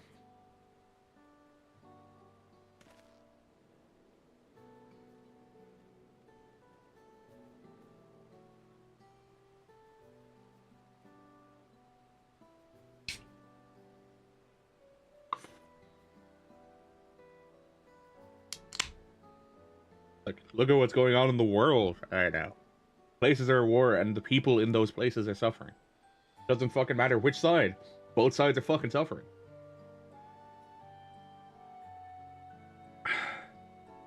I'm not a fan of talking politics most of the time, so. But cool Jaja never came back, did he?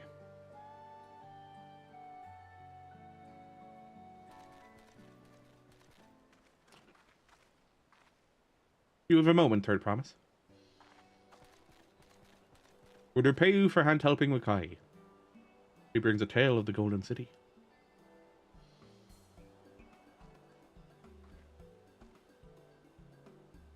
Really? I'd love to hear it. The towers, the streets, all fashioned from gold. Everywhere you look, every splendor you can imagine. The young, the old, and everyone in between, they live in golden happiness.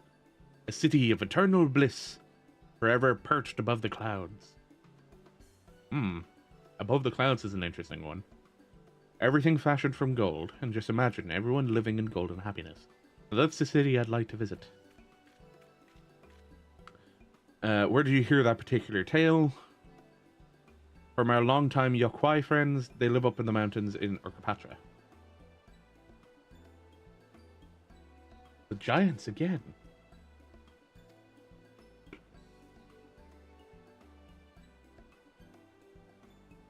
Utopia, yeah. Seems everything is pointing us their way. His feat and everything leading up to it has taught me much about the Moblin way of life. I'll be sad to leave Earthenshire and your joy smiles behind. He has also learned Gobby speak, or Mobby speak in this case.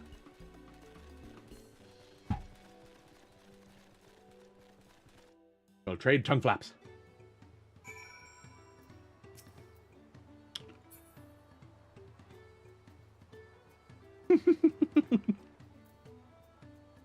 Fucking Chocobo's name is Fiddler. God damn it. It don't settle to me that Tural Jah is even a claimant in the first place. Surely his father cannot condone his violent ambitions. Head of Reason in Red Rock's story sounds so different from the head of Resolve. They share the same body, yet his personalities are wholly distinct. Mine is Alrius. Alrius.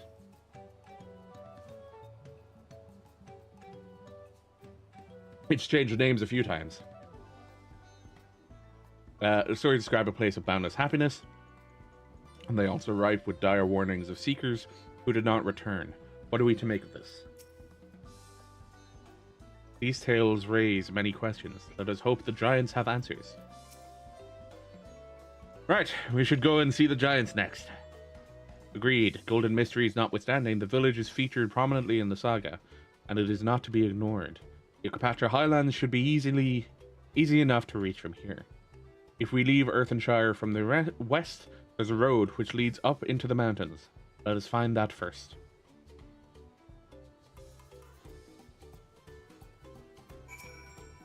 Spoiler. Yeah. Mine right now is companion.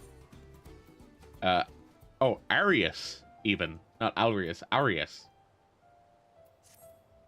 But yeah, I've changed its name like 4 or 5 times at this point. Wait, does this give... That's not what I want to see. No, it doesn't give an ether current.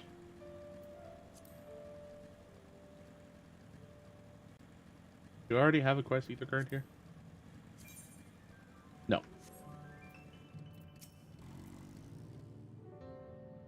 We're to meet with the Yokwai at last.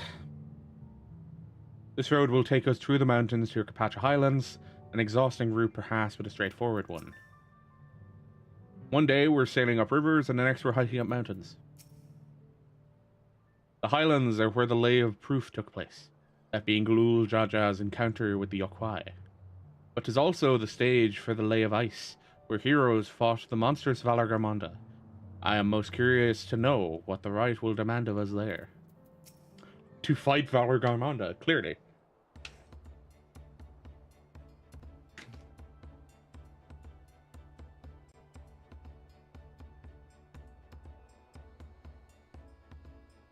Looks like the trail is going to be steep from here on in. I hope everyone is ready for some climbing.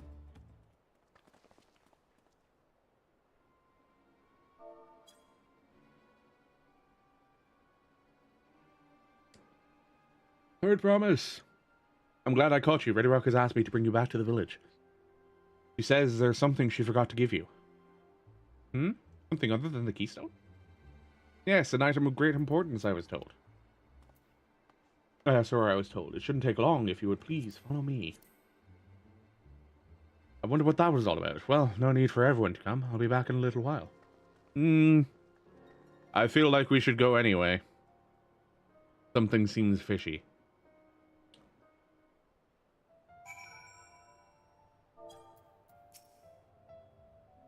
Knowing Wuk Lamat, she was probably eating sweets behind our backs. Forgot to pay the shopkeeper. He had rather interesting hair for a cure, or should I say a Tanawata. In any case, strange that I never noticed him while we were in Earthenshire. Seemed familiar somehow, but I just can't place him. Eager to continue into the Highlands to meet the Yokwai. Heard much about them, I'm not currently sure what to expect. I don't like this. Something's wrong.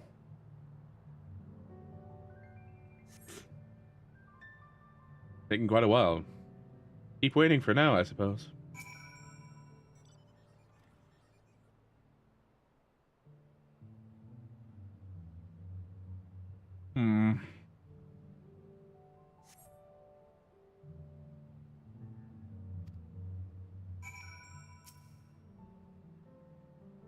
Yeah, I'm not liking this. Who says?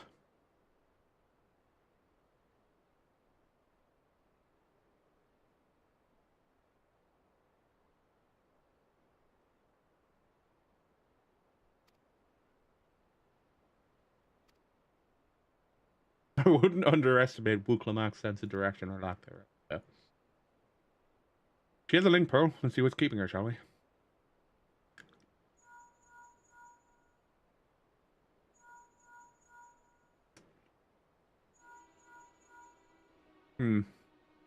Time to go fucking find her.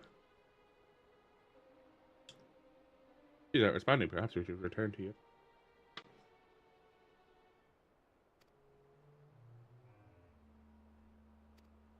Or so the man claimed that Red Rock had business with her.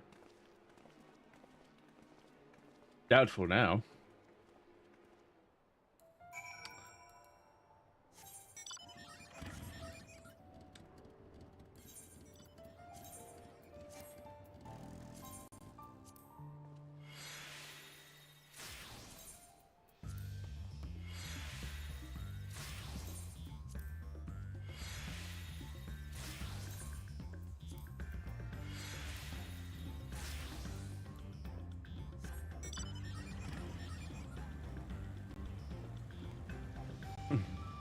That's why I was just like, this isn't giving me a, ether current. So it's just like, we really finished with this zone? Not giving us an ether current?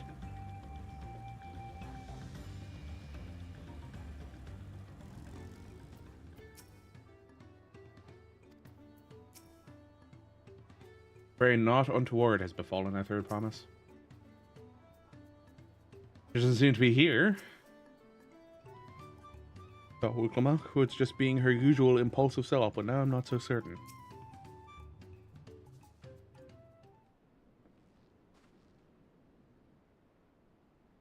Back again so soon. I'm looking for Wuk Lamat. Did you not send someone to fetch her?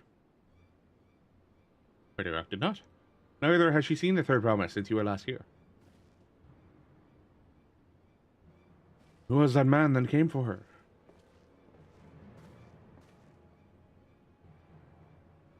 No, I thought you'd left already.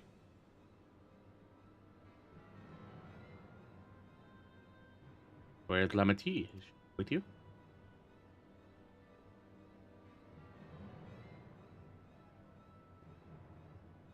You don't know where she is? How could you let this happen? That thou shouldst worry for thy sister is understandable, yet rather than assign blame, thine energies are better spent on locating her.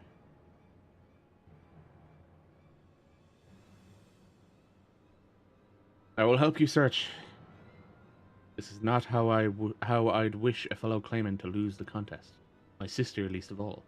In that case, dividing our forces will allow us to cover more ground. Raquel and I should work together at least. The better to facilitate the communication between our groups.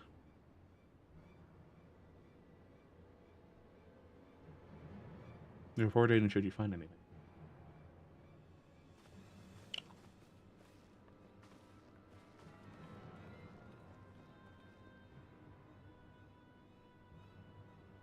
We'll be on our way as well.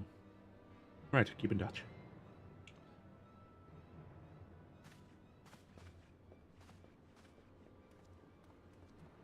God damn it.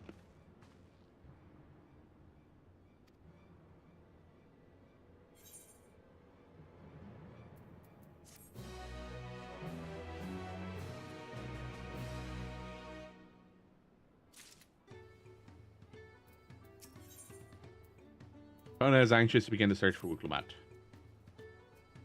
As Lamat was returning to Earthenshire from the west, then she should have passed through here, where she did not see her. In which case, it is entirely possible Lamat never made it back to the village at all. The only way to be certain is to ask the sentry stationed at the opposite entrance.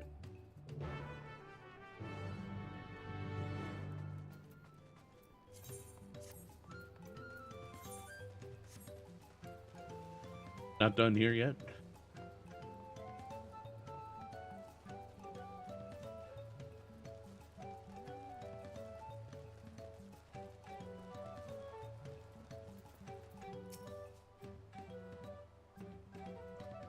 Third promise, Mabi has been standing at his post with diligent eye watchings.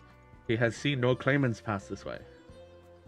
What of a Tanawauta with brightly colored hair? Mabi knows something of this one. He hears tongue flaps about a Pelu peddler in many fires who was attacked by a crazy hair bandit on the road. Bandit, you say? Thank you. Been most helpful. My sister clearly not here, though I wish it were otherwise. We must consider the possibility that the Tanawatan messenger and the brigand described by the sentry are one and the same, and that Lamat is in very real danger. Let us hurry to manage fires. I'd like a word with this peddler should they still be around.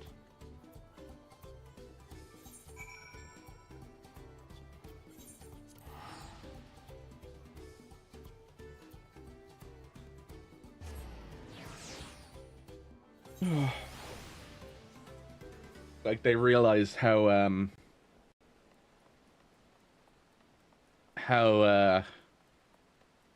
what's the word?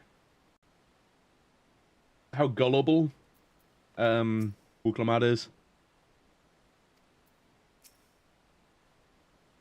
And now they're taking advantage of it. Was there something I could help you with? I'm told you were a victim of a bandit attack. Could you recount exactly what happened?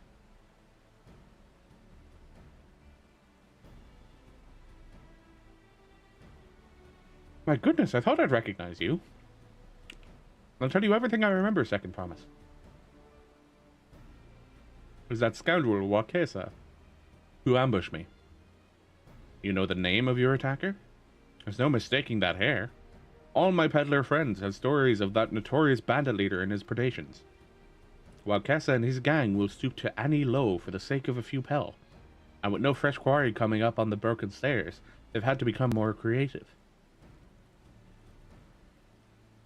Little wonder he went after Lamat. He likely thinks to ransom her for a royal sum. I expect he'll soon make his demands, but I don't intend intend to wait. We'll find this villain first and deliver his deserved punishment in person. What say you to a small deception? I will assume the role of a well-to-do merchant to lure Waukesa out of hiding. Then, when he comes sniffing about, we catch the rat by the tail.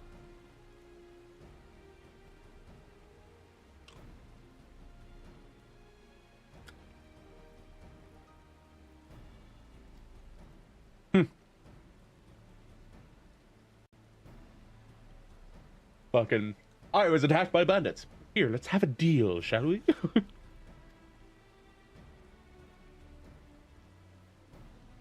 Let's make a deal.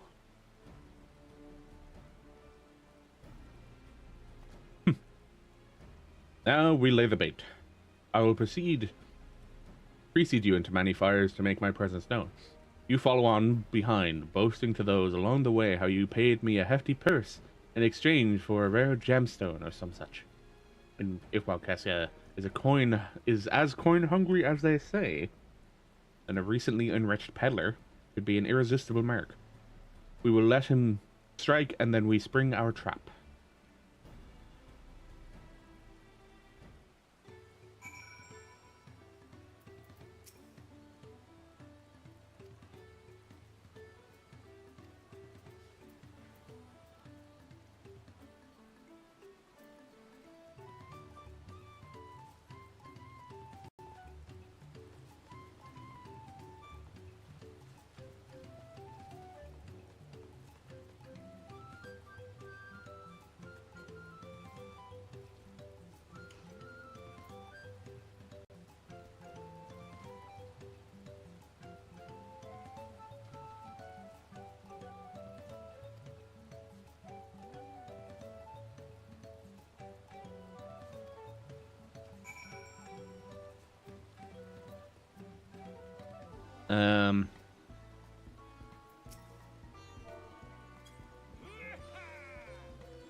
I envy the profit he must have made from such a sale.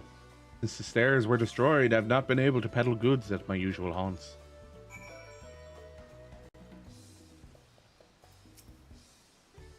A good start, but I would make certain Waukesa is aware of me. Let's continue.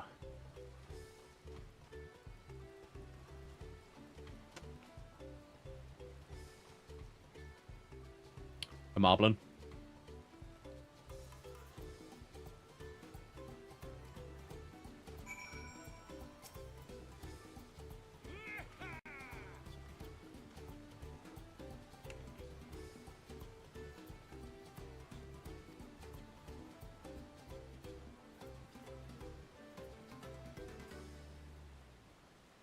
Uh, 3 p.m. server time. Because it's 4 p.m. our time, it resets during summer. That explains your dry smiles. Hobby is happy for your happiness. Hobby is also jealous of the merchant and all the jingly shine he must have made.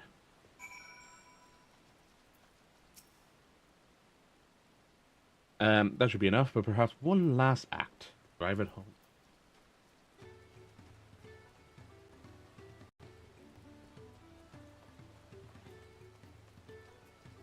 Hello?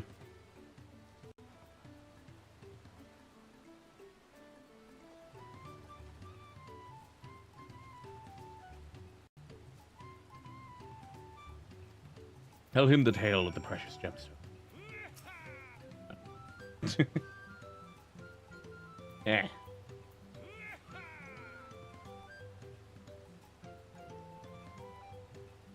A passing peddler had the very gemstone you sought for your collection. That is a stroke of luck.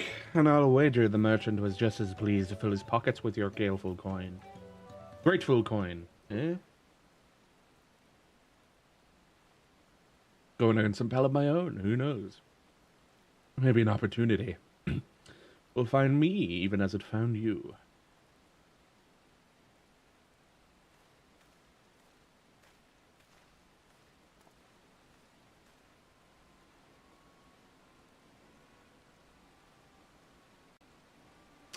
There's the familiar hair.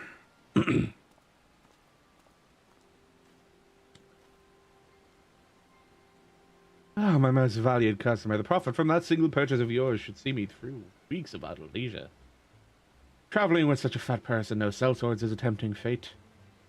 So I shall make Earthenshire my last stop, and then return forthwith to Tuliyollal.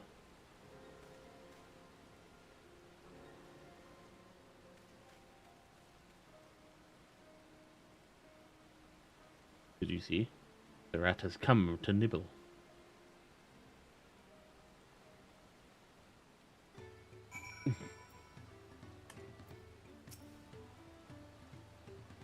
You played your part to perfection, Burkel. Man of many talents, just as Tancred and Uriandra described. Now, that is lure Waucassa. Spring our trap.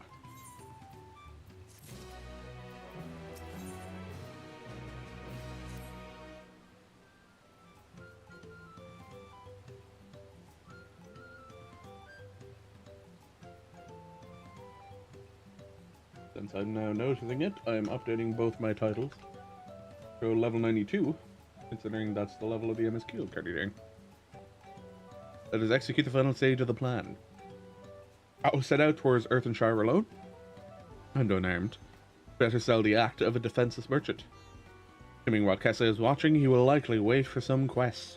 Quiet stretch of the road before accosting me. I'll be relying on you to follow closely behind, remaining hidden until the time comes to spring the trap on our bandit king. Just remember, we need him alive.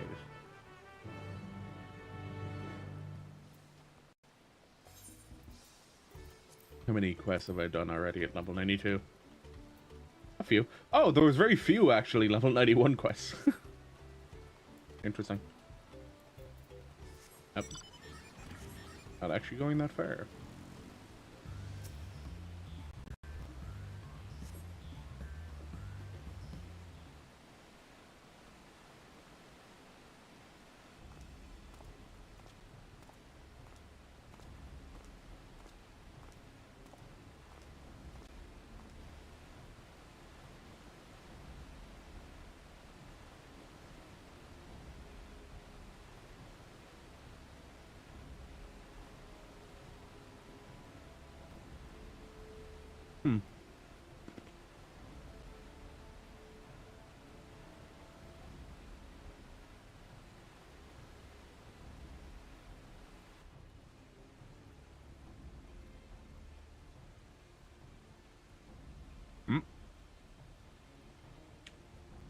There we are.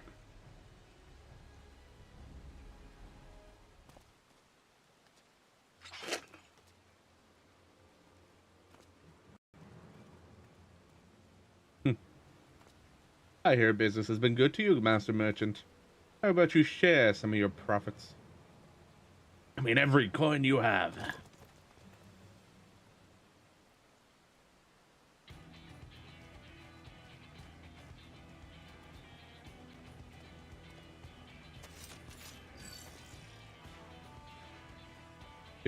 You're the gemstone collector? Oh, I see what this is. We've been tricked! Bid your eye, men. Guild is Vidral. He's fucking running away. Pussy. Jeopardy vermin. We'll have to interrogate his underlings instead. Oh, capable of speech. Be so kind. Pray leave them capable of speech.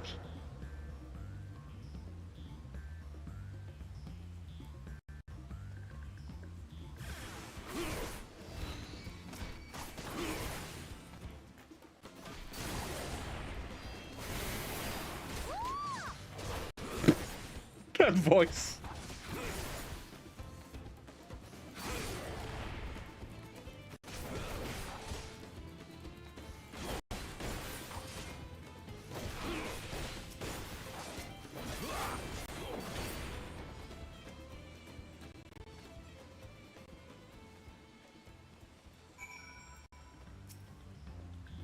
Whoa!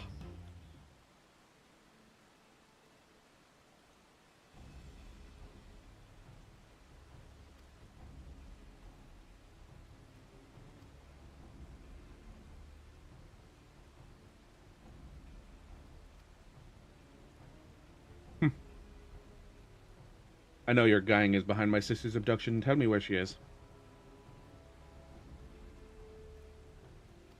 Get no answer from us.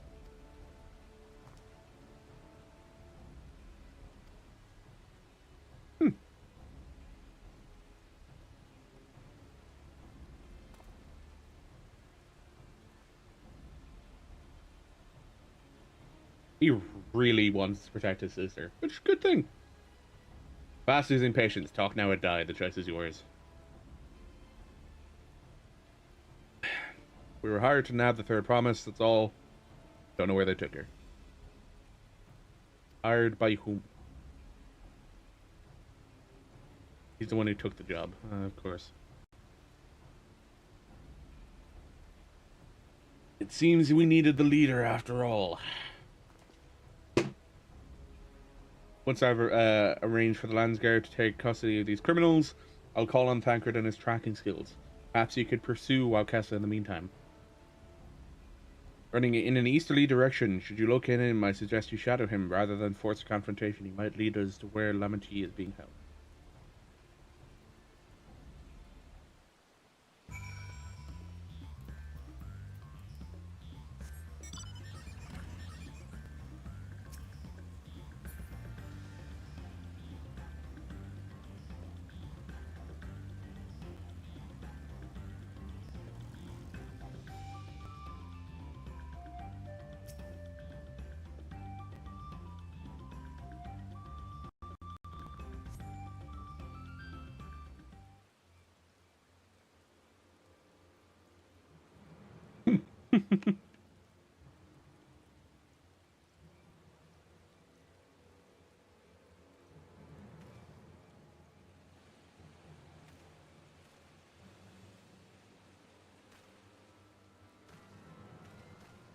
He did not get far at all. Holy shit.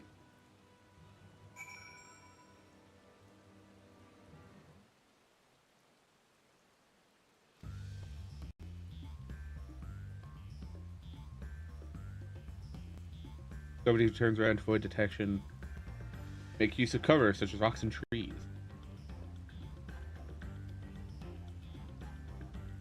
I do like that they changed it.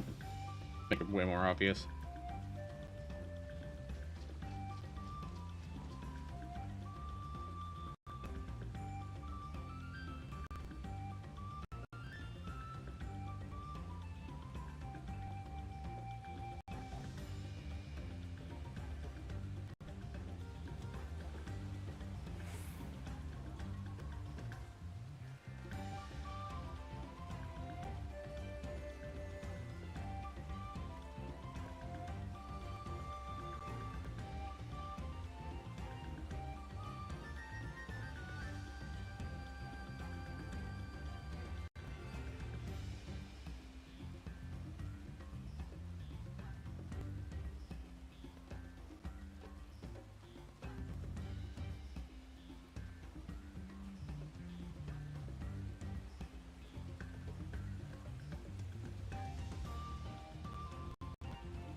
Beaver's mantle, probably.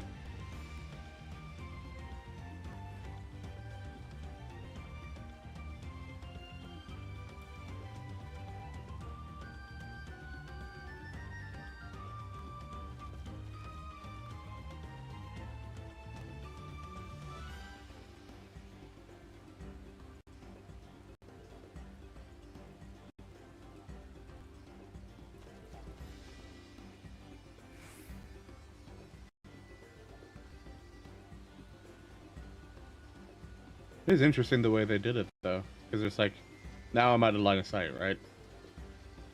I'm in line of sight again, but now I'm too far.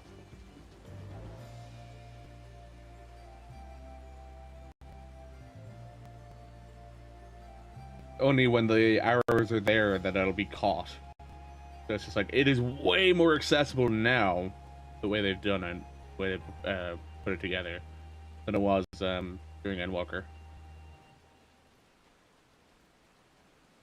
Way more obvious, too.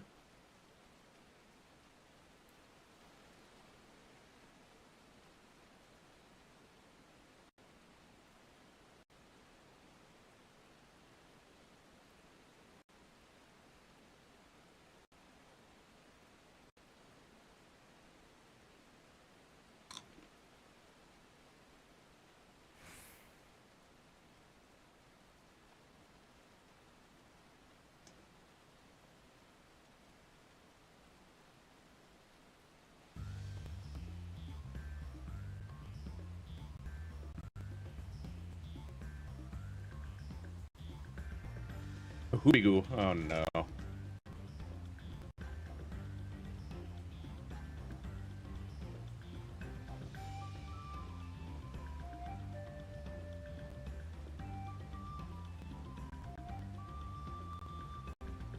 Bakul Jaja, I'm going to assume, ended up organizing this. Or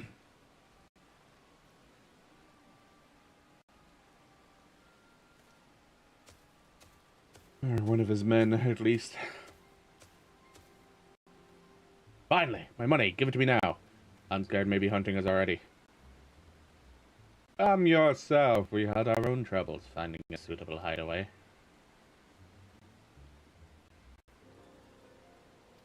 Right. We're finished. Take your prize and leave me out the rest.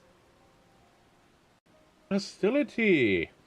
You were hurting for coin and I offered you gainful employment out of the kindness of my heart. Kindness? You brought a blackened tempest upon us. One look and I could tell that man was a killer, a butcher, salted devil in the flesh. Oh, spare me your fearful bleating. Go on. Scamper away now, before the scary mercenary comes to claim your head.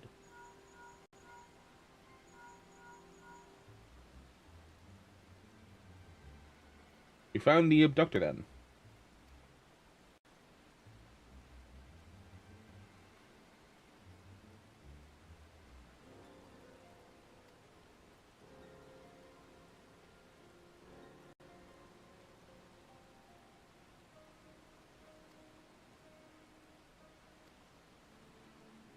Having Tancred again. The only sadness is he didn't say this is Tancred.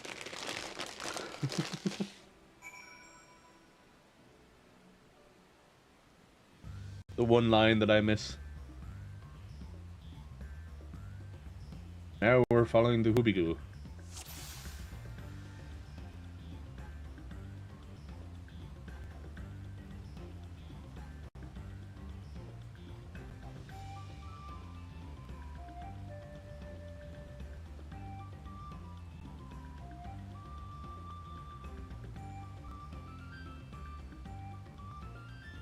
Since this guy isn't rushing, taking his sweet time.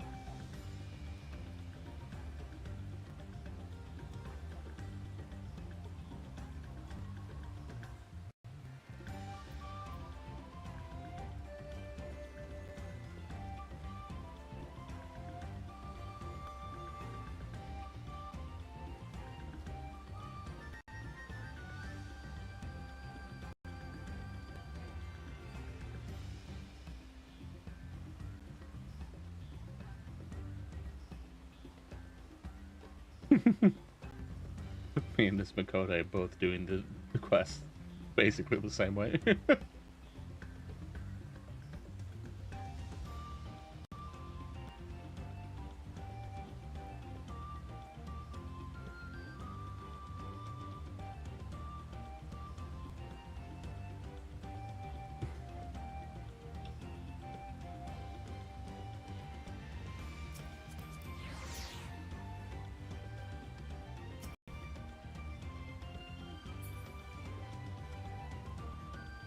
Oh, now he's speeding up.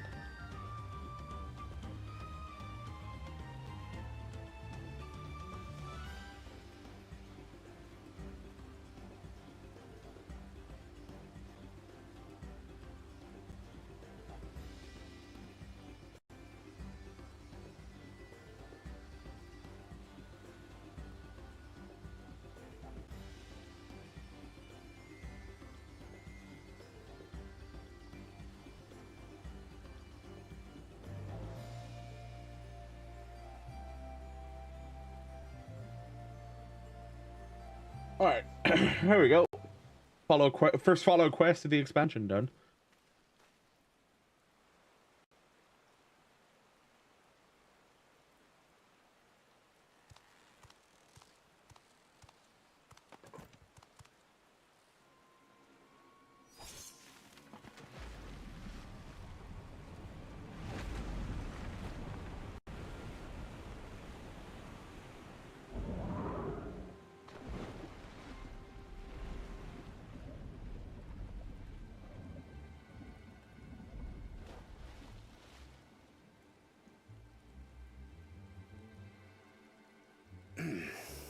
Better late than never. That Mamulja, he's the one who kidnapped Wuk Lamat. So we're still unsure. If we can follow him a bit longer, confirm his connection to the abductors.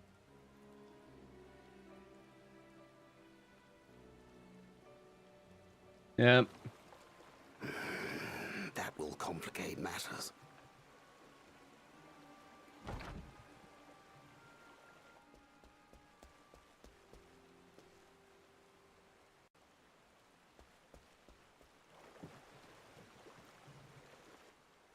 Of course it's Bakul Jad, yeah. Confound it! Don't need to click through. They're voiced. If I set out now, I can trail them along the riverbank. Do it! Even if it costs you the contest. What worth is the throne if I lose my sister to win it? That's the right answer. Very well then. I'll send word when I locate her. Till then, I suggest you save your strength. A rescue attempt could turn ugly.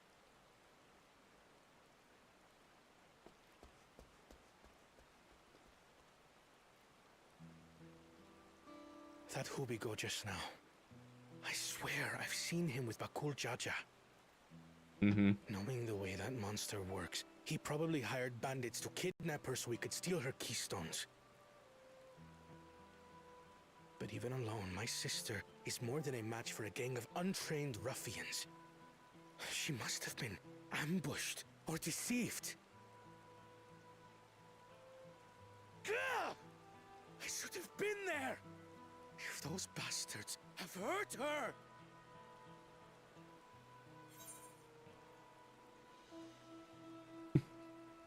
I thought you were the cool-headed one.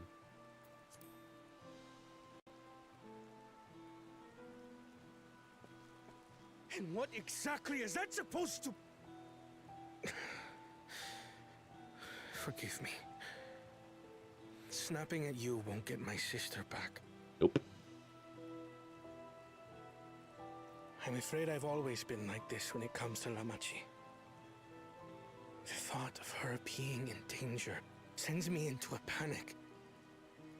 But isn't that how families should be?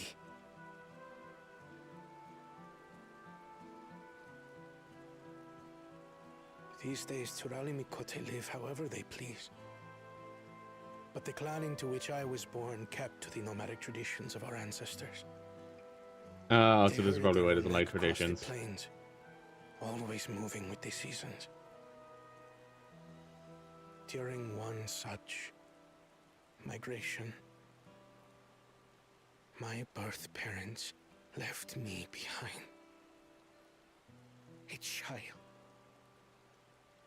All alone. Without a single word of explanation. That's rough. A chance encounter with a kind Pelu merchant was the only reason I survived.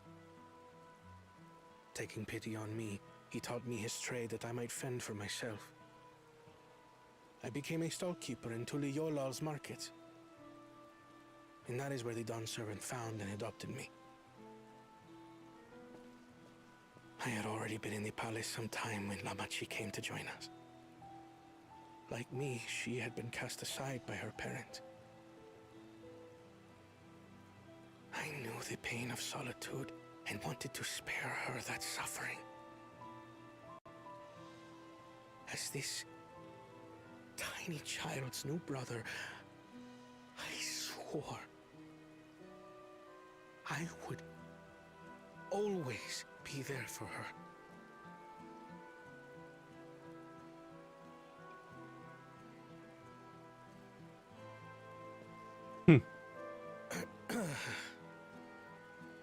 So, as you might now understand, I will stop at nothing to rescue her. While we await word from Tancred, I suggest we prepare ourselves to travel downriver. You have a boat, yes?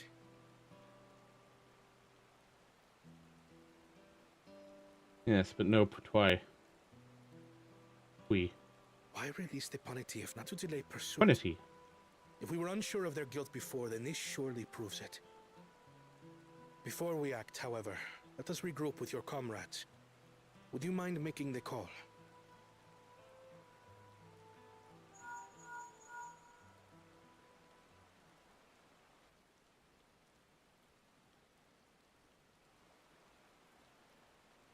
Understood. We'll meet you at many fires.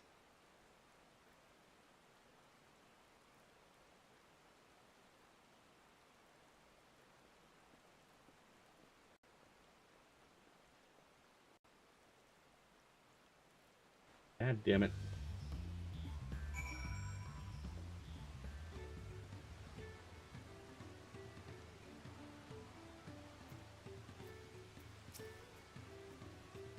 I may have put rescuing Lamat ahead of my own progress, but do not take that to mean I've given up on the contest. You understand how important she is to me. Yet regardless of how close we were, I would have made the same choice. After all, if I am incapable of saving my sister while also winning the throne, I'm not fit to inherit my father's heavy mantle. At least you have a sound head on you. This is to gather your companions for the upcoming rescue mission. We need to gather our forces.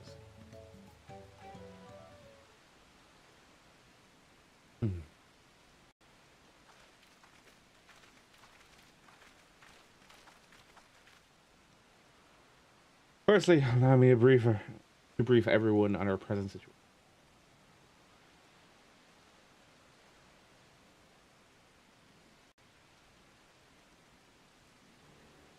Thus, at the very least, we believe this Hubigu knows where Lamat has been taken.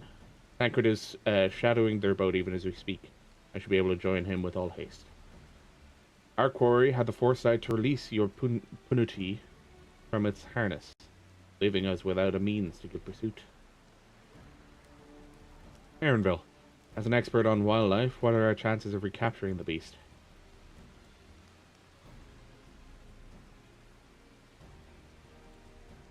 The right mix of feed, it can be done. I should like an extra hand to help scatter it about, however. Would you accompany him, Berkel? Meanwhile, the rest of us should work on getting the harness repaired. It appears to have been damaged with the punity was let loose. All the peddlers here in the camp, we should have little trouble purchasing replacement materials. As for any necessary metalwork, earthen shards, artisans are but a short walk away. Let us divide the task and have at it.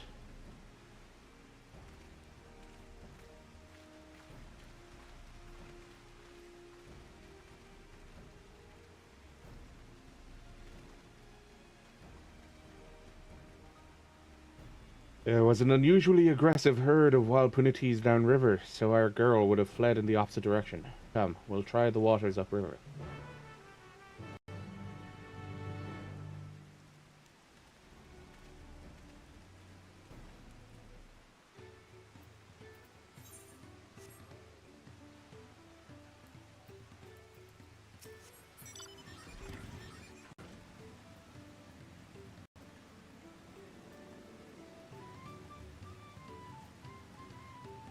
Alright. Make our way onwards.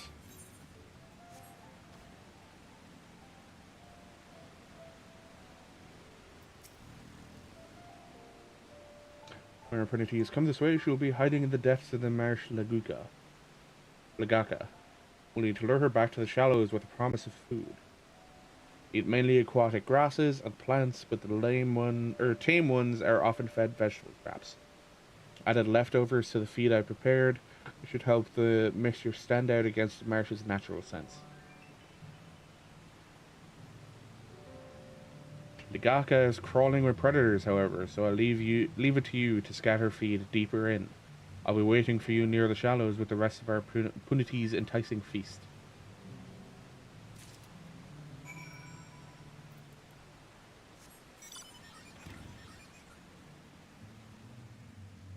Over that way I go, then.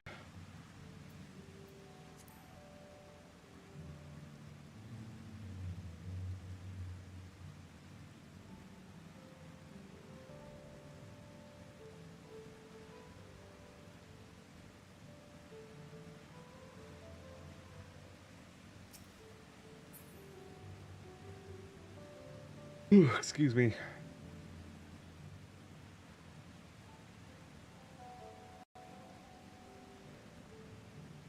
Beyond here. Okay, not too far. Beyond here. There.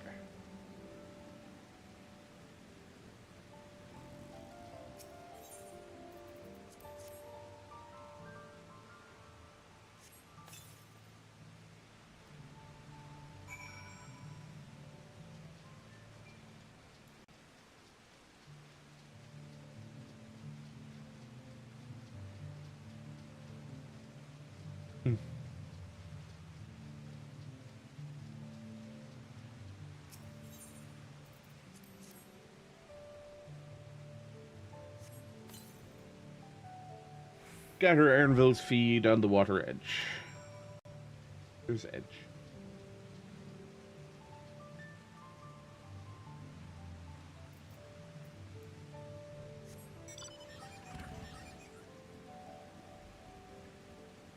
Yeah, there anyway.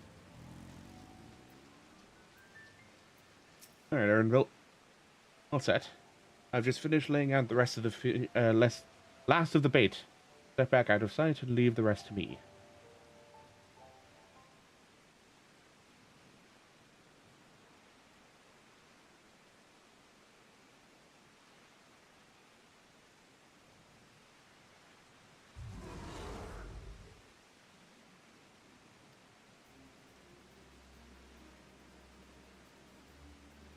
Nothing to be afraid of. We're just need your help one last time.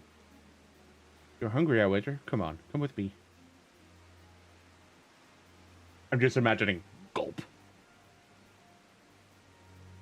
Yes, there's a good girl.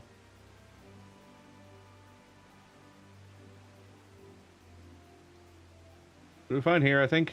I'll give her a few more treats and lead her over to the boat. You can let Kona know we have our punity back.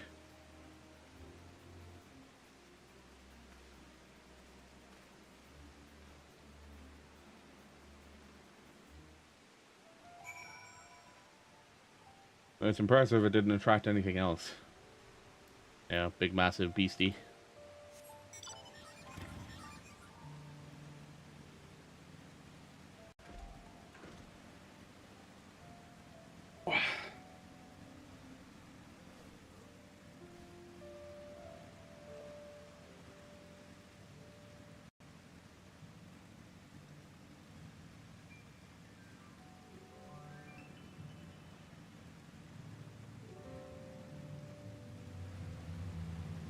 Oh man, I've already been going for 4 hours, which is a surprise to me.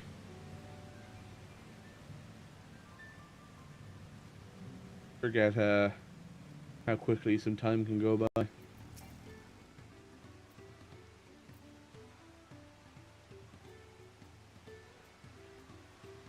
Ernville has a penalty in hand then? Good. I expected nothing less from a certified dealer.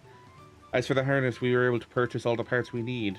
Our twins are over in Earthenshire right now, having the Potsworn make the repairs.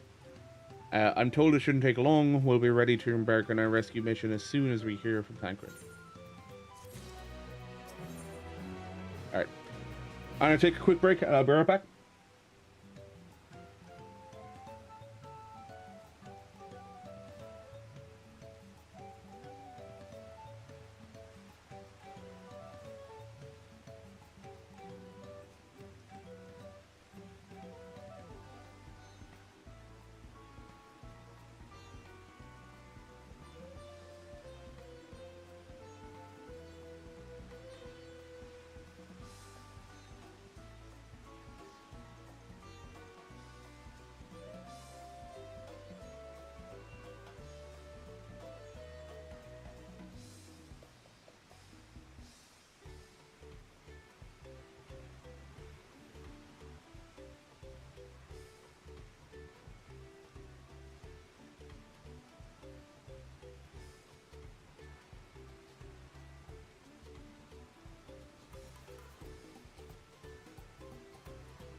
Gosh, like I said, quick one. Hunters never see you waiting to call from Thancred. Thancred must know something by now.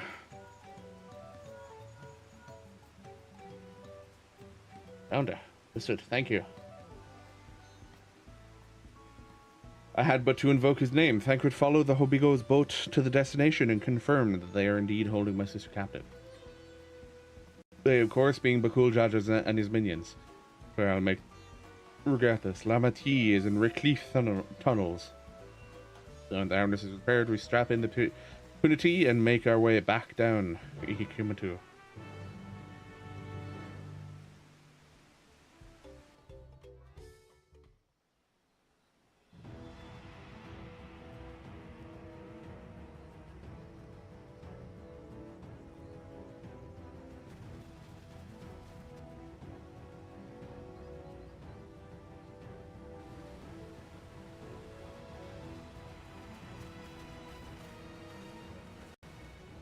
Thancred. The third promise is up ahead. She's unharmed, but we best not dally.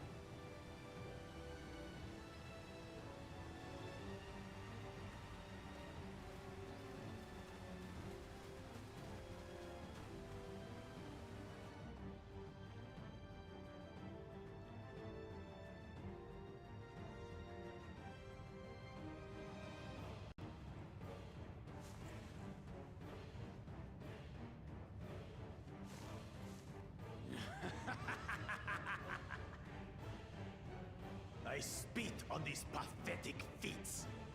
Far more satisfying to claim their baubles by force. Give it back! Fosuntan poured his everything into that stone. You've no right to touch it. Oh, was that the name of your artisan?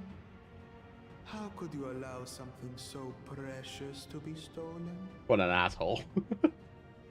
You thieving cheat! You're no true claimant! What does that make the foolish kitty who fell into my trap? If pitiful roars were all it took to claim the throne, you'd be first in line. Now, brother. You shouldn't tease her. Look, the poor thing's on the verge of tears. Meow. Someone save me. Oh, your ass gonna be fucking punched in both faces. Who did that? His scales are as thick as his skulls.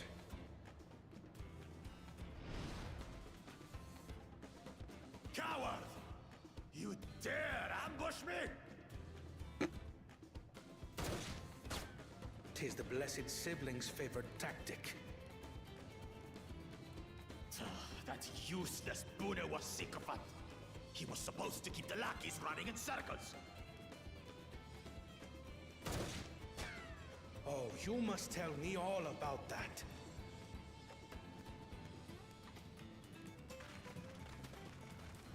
Careful now. You wouldn't want to hit her hostage.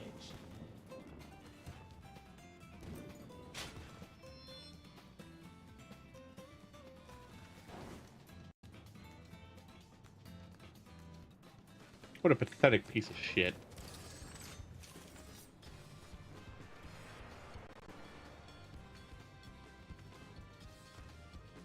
That one's not to be underestimated. They can do nothing while we have. Nice.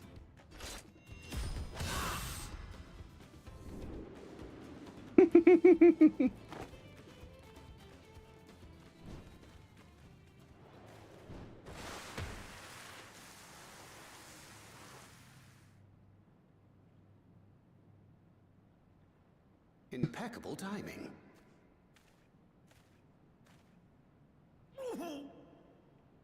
Amachi, are you all right? Good catch. Aye, thanks to you.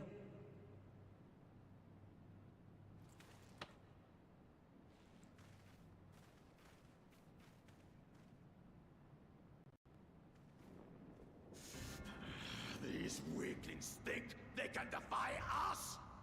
We'll slaughter the lot of them! Patience, brother. The keystone is ours. There is no need to fight this day. And Zoralja has left us hurting.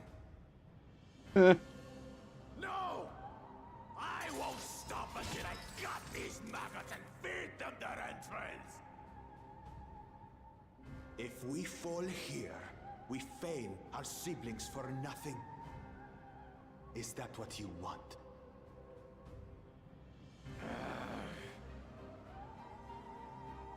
No, brother. Damn it, I wanted to give him a punch as good as Raul does. We retreat! Wait!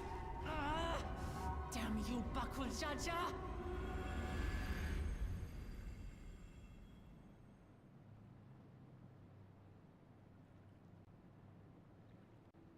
Do we give chase? We head back. Lamachi is safe. And that is what matters.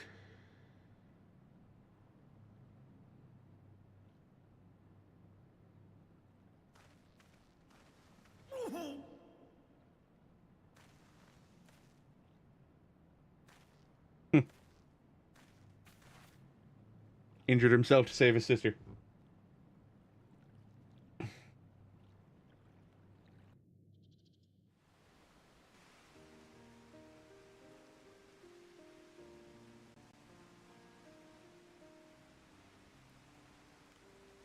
I'm glad to see you unharmed, Lamatier. Thanks again for coming to my rescue, Kona. And all of you, too.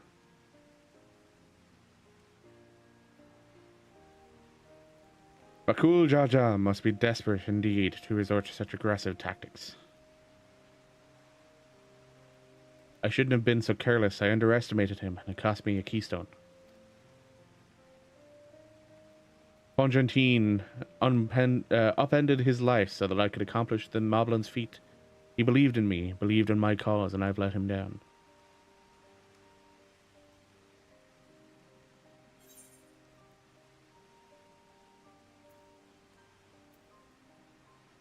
I won't let him get away with it.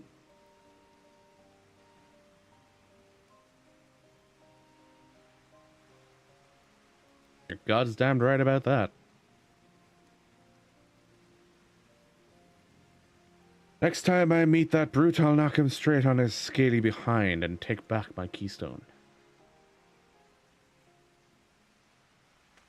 Speaking of vengeance, didn't Bakul Jaja curse some useless Bonawa sycophant when he caught sight of us? A reference to Saril Jah, I would assume. He's devoted to our brother, and is the only Bonawa I know of participating in the rite of succession. Zoralja was somehow involved in this.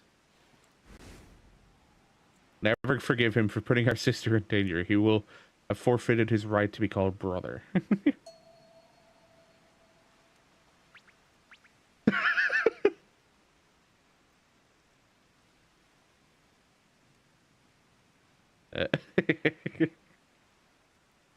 Let himself get carried away again.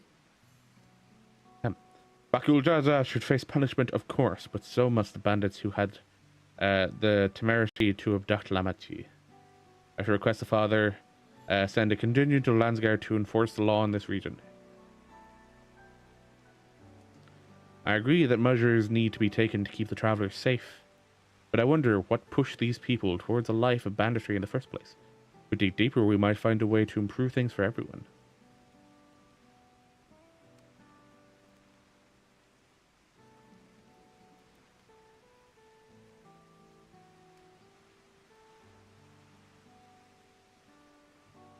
Just something to think about. For now, however, the rite continues. Thank you all for your help.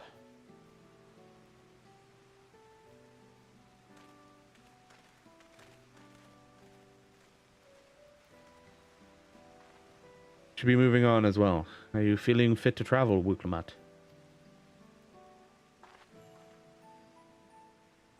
You bet I am. Zoral Ja gained a good head start, and it's time we called back some gloss ground. Does she intentionally make comments like that? Clawing back because she's a Hrothgar? Or Zibral? Shibral? Shibral? Probably Shibral.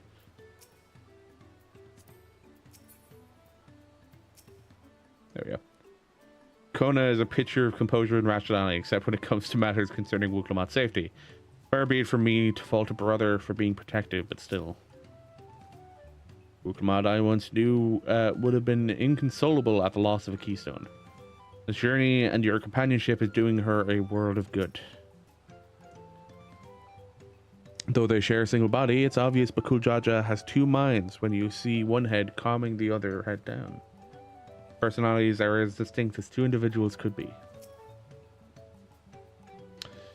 We'll need to take that keystone back from Bakul Jaja before we arrive at the City of Gold. He will not relinquish it without a fight, though. Oh, I'm happy to beat the shit out of him. Really, I'm sorry this happened. From now on, I won't let my guard down around suspicious strangers. And again, I do appreciate you all coming to save me. With that Aether Current, I will take a quick break from MSQ to go and do other Aether Currents. So let's do the ones in Okhanu first, and then we'll do Earthenshire.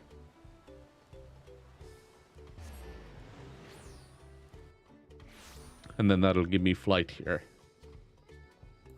Be a bit easier to travel around then.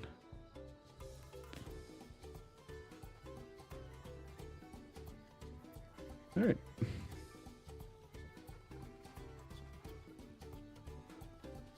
Anu Hanu.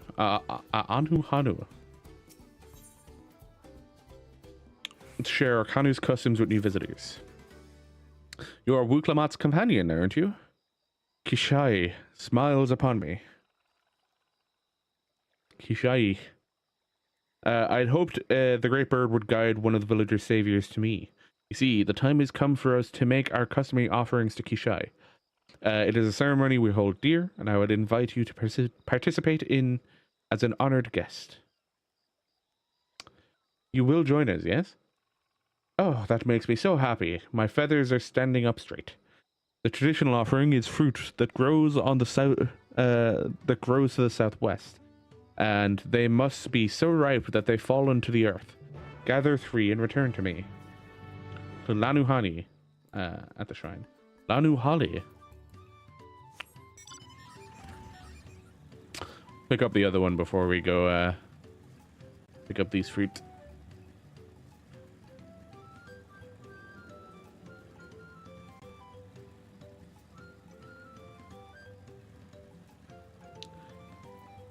Lanuhanu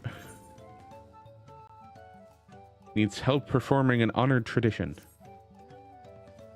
Oh, Kalai Barkel. Of course I know your name. Who isn't familiar with Wuk Lamat's companions? Not to mention your friends can't seem to go a moment without mentioning you. I'm Lanuhanu, and I have the honor of being the wind's chosen. It is my feathers which adorn the festive float.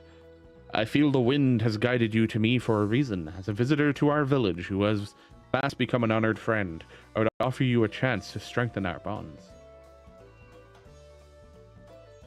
Perhaps you're familiar with the Landsguard.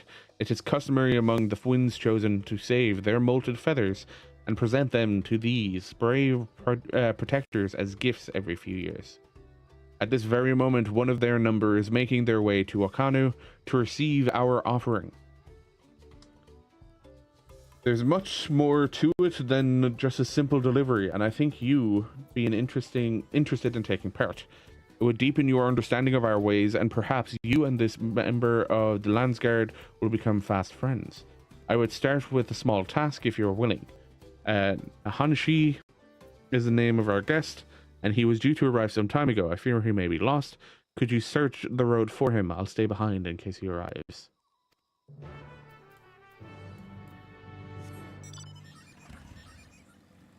Uhanshu? Nahanshe. Nahanshi. Nahanshe? Nahanshi.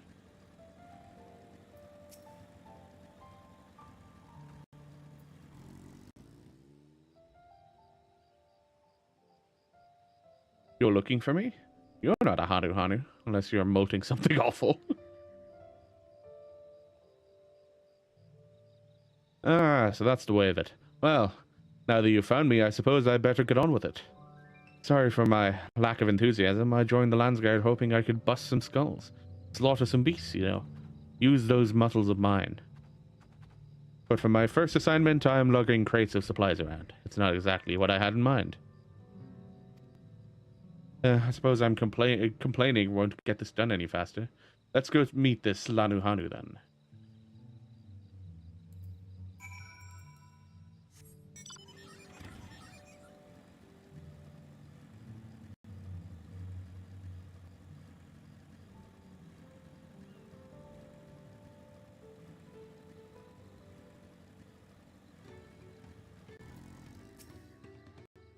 You found him. Now we can begin. Before the gift of feathers is to be bestowed, there are proper steps that must be taken. Firstly, I bid the warmest of welcomes to Nahanshi. As the wind's chosen, it is my solemn duty to show you what sights our humble village has to offer. As one of the Landsguard, it behooves you to become familiar with all corners of the continent, yes?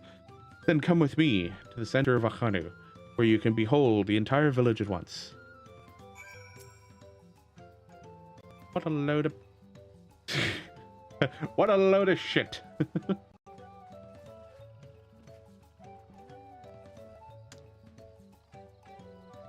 Probably a supporter of Zarulja then. Considering the way he's acting. Or Zaralja.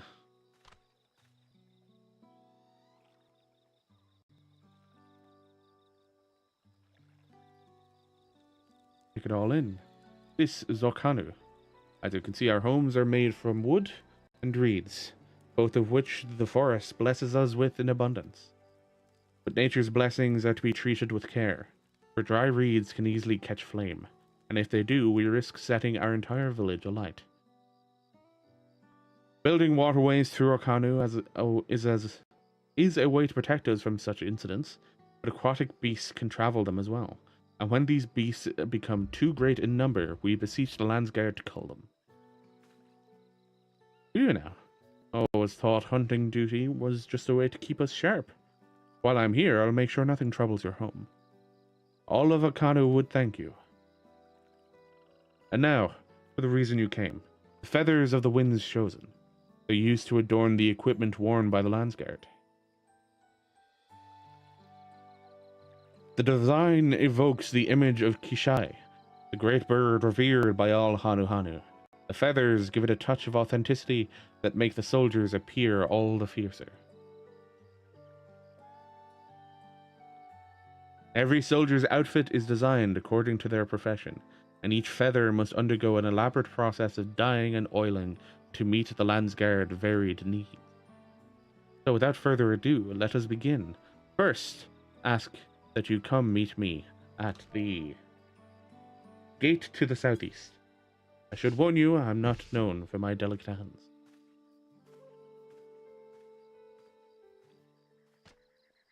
He is not enthusiastic, as well as expected. Could you stay behind for a moment, Burkal? I would like to hear your opinion of Nahanshi.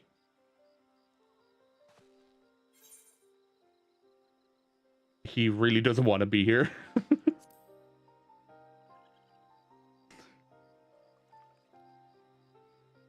I have the same impression. Truth be told, his attitude is the same as every Landsguard troop who comes to receive this gift, and we're meant to fix it. Consider this a rite of passage of sorts. The Landsguard send us troop whose rough edges want for polish, and the tasks we set before them serve as a whetstone. Over the course of our work, they gain a great insight into the history and meaning behind the exchange of gifts. Soldiers with a tangible bond to their charge will protect it all the more staunchly. In recent days, however, even our treasure trove of knowledge hasn't been enough to rouse the spirits of some. Working alongside someone as capable as you, Nahanshi, may find the extra motivation he needs. Let us proceed to the southeastern gate, and while this goes without saying, keep this little conversation between us a secret.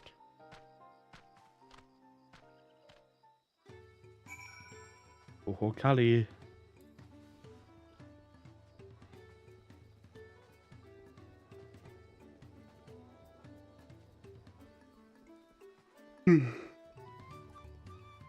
Excuse me.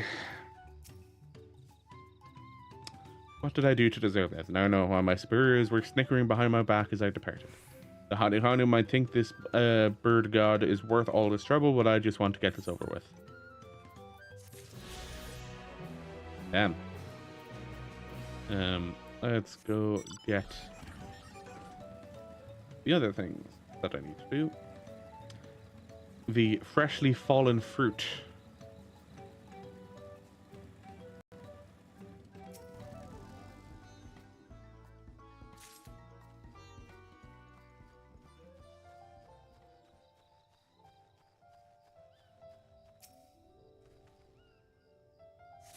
Go back and finish the side story quest later.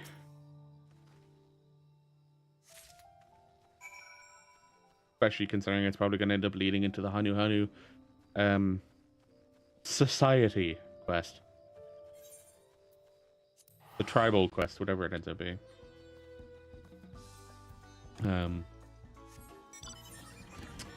He wanted us to meet him over there. Okay. In front of the statue, no less.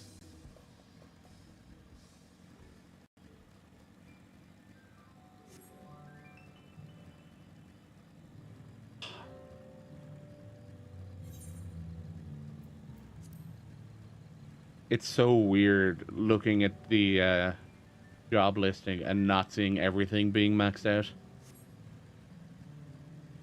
I'm so used to it from Endwalker. I definitely think I've logged in more during Endwalker than I did for any other expansion, in terms of just being online weekly, because we were doing raids, and that's it. Because we were raiding every single week is the only reason I logged in every single week.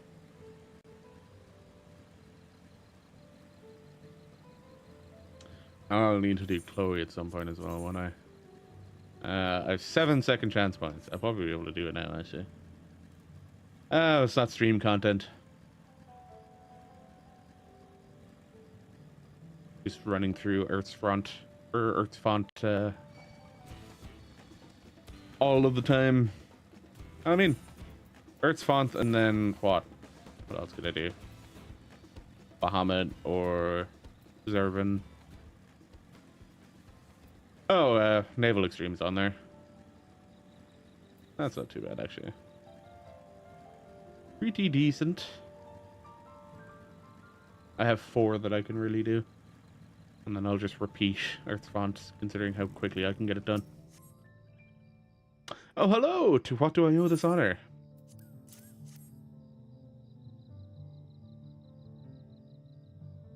Ah, Kishai will be most satisfied with these.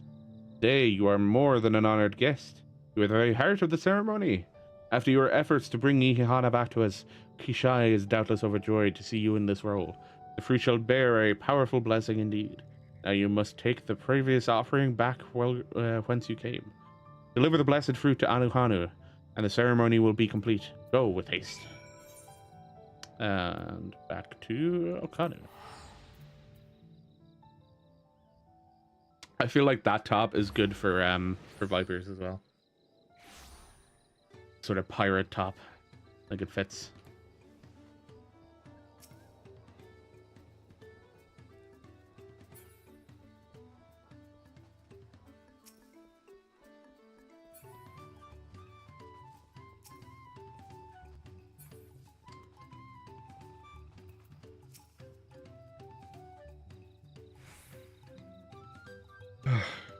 Welcome back. Was Lanu Holly impressed with your offering?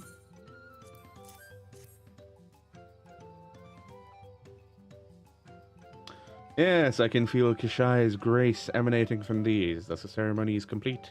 Younger Hanu Hanu clamor to participate in this rite, you know. It's said that the fruit offered to Kishai becomes imbued with his divine spirit, and all who carry them shall be blessed with great luck. Surely you will be too. Although you traveled far, I hope you can feel enriched by the same experience. Go with our gratitude, and may the wings of Kishai sweep ill fortune from your path. Okay, and back to Earthenshire now.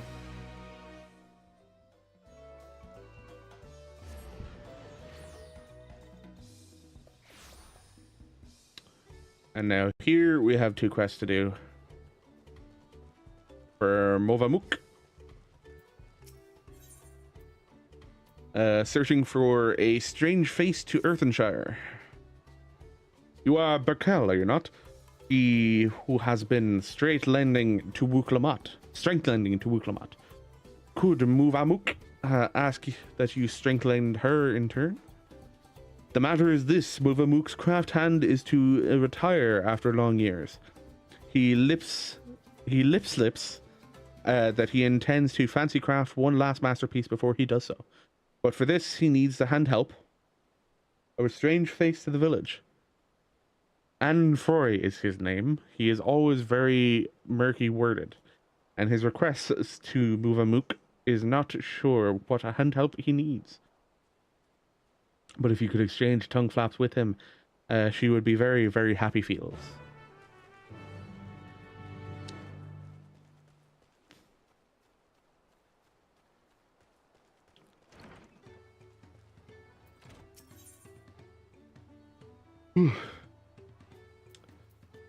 Vendavak is in a flighty fright. Danger straits, danger straits. Van de Vrang's twinkle crafter has gone missing. Van de Vuk asks all around village. Some say that he went to pay a visit to the Imperious, the giant's prey place. But prey place is a danger place full of friend-munching fiends. You are a fighter, are you not? Will you sword lend for Van de Vuk and save her dear twinkle crafter from certain doom?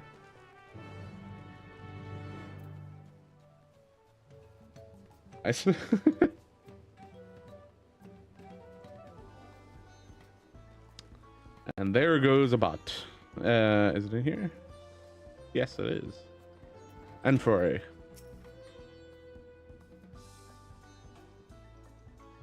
Yes, I'm Anfroy. Do I know? Wait.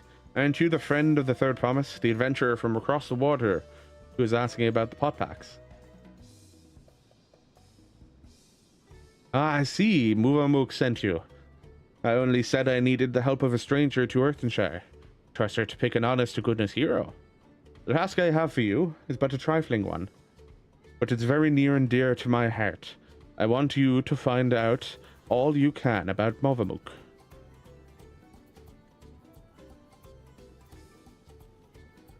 There's nothing untoward about it, I assure you. I'm interested in what she's interested in. Her hobbies, her likes and dislikes, what she holds dear, and so forth. But for certain reasons that I'll share with you later, she can't know this. We've been working together for decades, but now, as my pocket pact is about to end, I find that I know next to nothing about her. But perhaps others who work closely with the Moblins might. Yeah. Wants to give a gift to his, to the Moblin taking care of him. Movamuk and Anfroy? Yes, I know the pair well. She's famously very protective of him, sometimes even rejecting his patron's orders outright. It's not that she thinks him unequal to the task, you understand. Quite the opposite, in fact. She knows how exacting his standards are, and how discontented he would be if his work failed to meet them. So any time a patron attempts to have him lower his standards or design something differently to how he judges best, Movamuk will always leap to his defense. As for what she enjoys, well, her delight in Anfroy's creations has not dulled at all in all the years they've worked together. She thinks she likes nothing more. So she just likes anything he makes.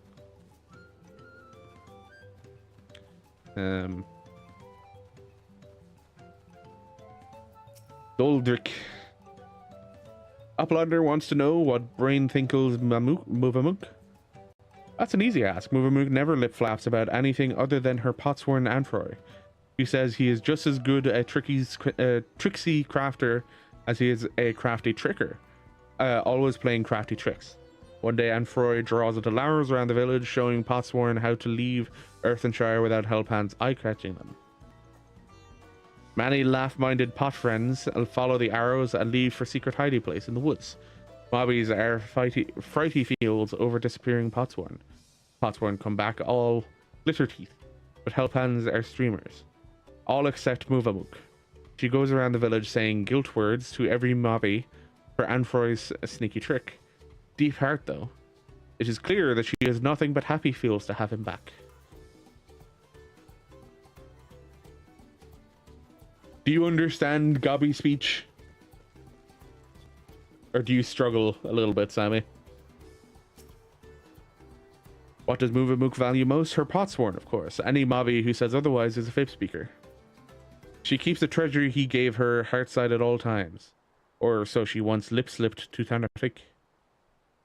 She hasn't a flimsy thought what this treasure might be, but whatever it is, it's sure proof of the friend bond between them.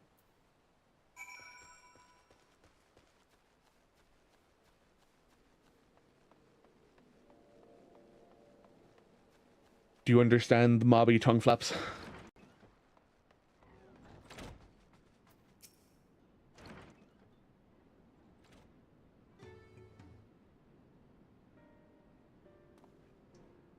Ah, you're back. So what did you find out?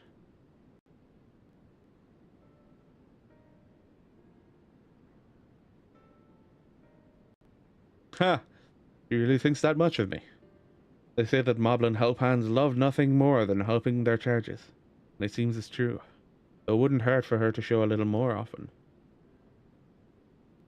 But that's not the only thing you learned, and I thank you for that. You've given me exactly what I need. I suppose it's time I told you what I need it for. The truth is...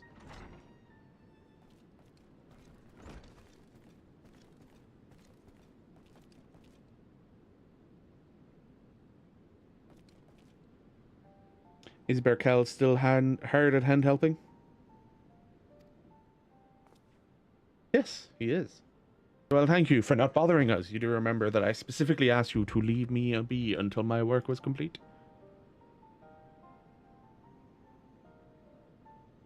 Always such angry words. Muvamuk means no bother. It just needs to do daily mob duty. Sharpening tools until they sparkle shine. I'm telling you that I don't need you to. Not now, anyway. I'm almost retired. All my commissions are already dealt with. Until the end day of the pot pact, Muvamuk will uphold her pact part. It is a duty as help hand.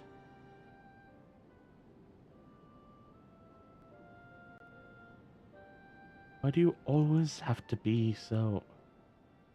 I'm sorry, Muvamuk, but I'm going to have to put my foot down. I expressly forbid you from touching my tools until my work with Berkel is finished.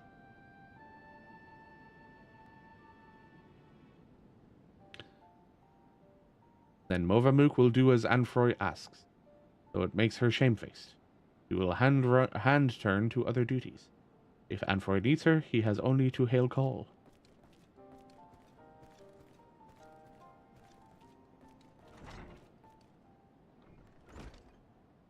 I wish I didn't have to do that, but I'll be needing every one of those tools if I'm to achieve my aim. That aim being to make a farewell present for Muvamuk.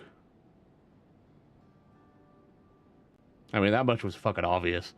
In all the years I've been working here, she's been my guardian angel, answering my every prayer before it even makes it to my lips. Even in these recent times, when the help hands have grown too few for the number of potsworn, her service hasn't lapsed in ilm. Now that my service is coming to an end, I wanted to do something just for her, to thank her for everything she's done for me. Yet despite her knowing me better than I do myself, I discovered that I didn't really know anything about her at all. I tried to speak with her, to learn what really makes her tick. She always brushed me off, said that her only wish as a humble help hand was to see my wishes realized. That got me to thinking. Perhaps she and the other moblins might be more willing to open up to someone who wasn't bound by the pot pact. Someone like you. And by all the gods, the plan worked. I have an idea for her present now. All that remains is to craft it. But without Muvamuk's help, that might be a little more difficult than usual. If you'd be willing to play help hand a little longer, I'd make it worth your while. I will be back later, Anfroy. When story is done, I'll return to help. Also, before I go any further, Let's switch back to this outfit. Okay.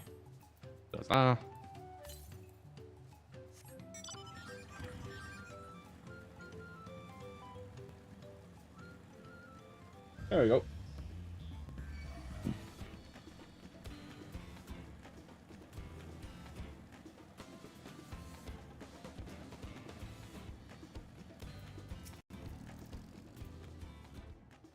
You're looking for a twinkle crafter?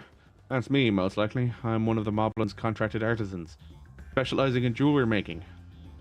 Then Vuk was concerned for my safety, you say? How kind of her to send me my own personal guard. I've ever been fascinated by the unique visual language of the Okwai, you see. I often visit this place to bask in its grand, imposing glory.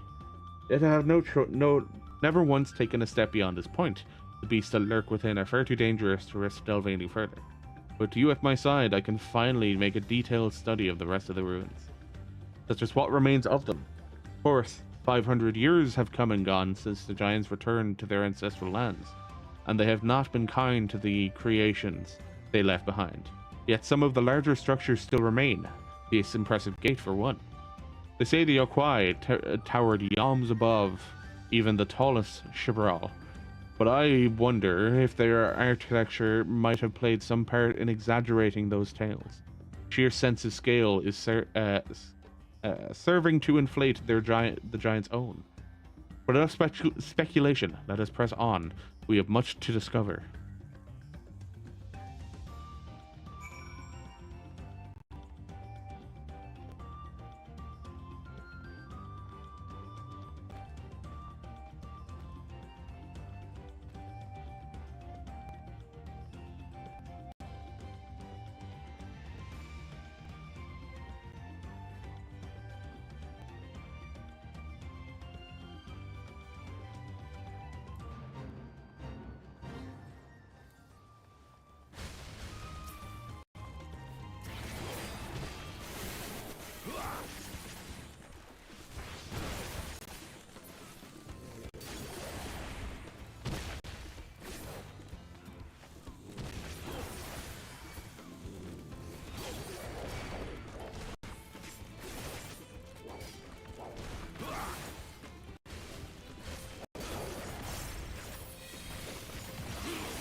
Finish off this, why not?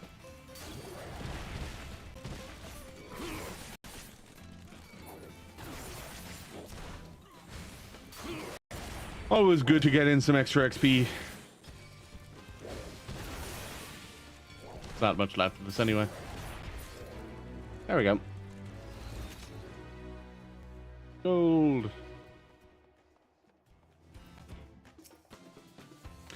Pillars of stone overlooking the nave. Fascinating, isn't it?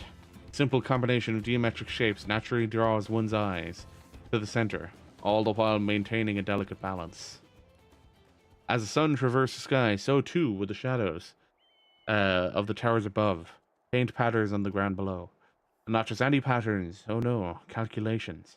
Every stone cut in place with mathematical precision, divining the movement of the stars and the changing of the seasons. A triumph of both form and function. True artistry. But wait, what's that over there by the cliff's edge? Quickly, with me.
That should be enough to give me a decent bit of participation.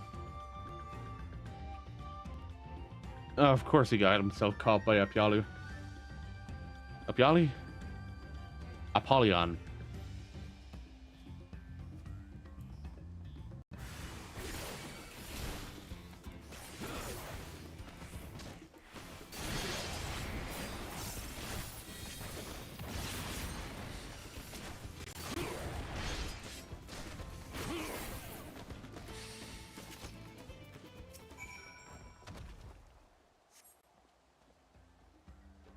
Thank you, and forgive me for racing ahead like that.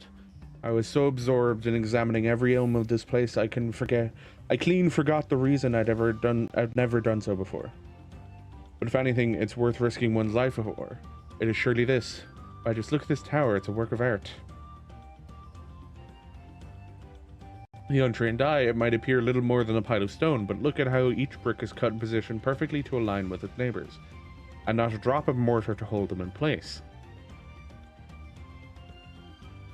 Surely, the engravings too surely have some religious significance.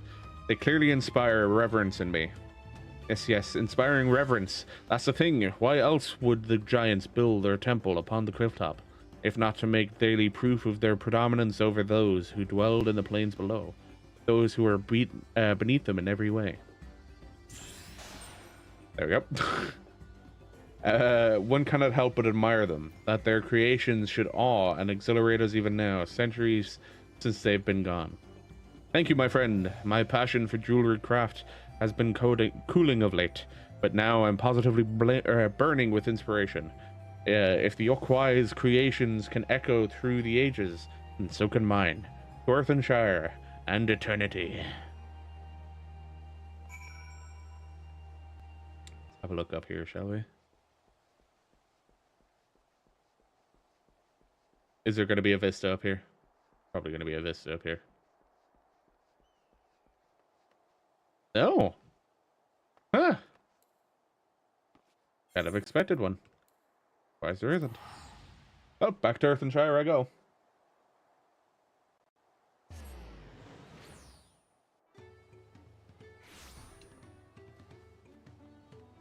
Let's stretch it. Talk to Vendevok again.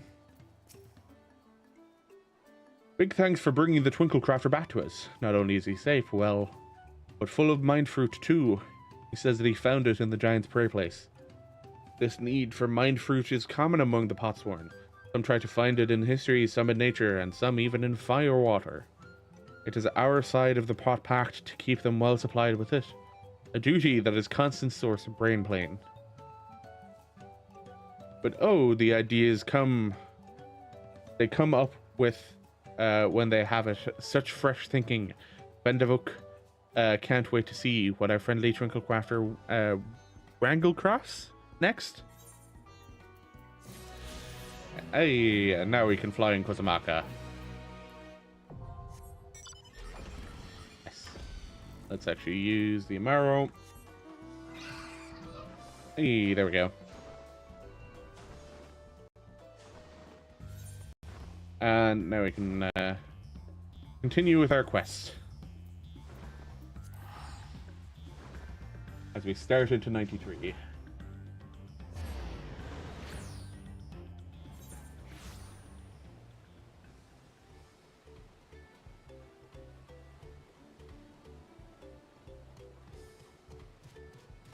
Are we going this way? This way.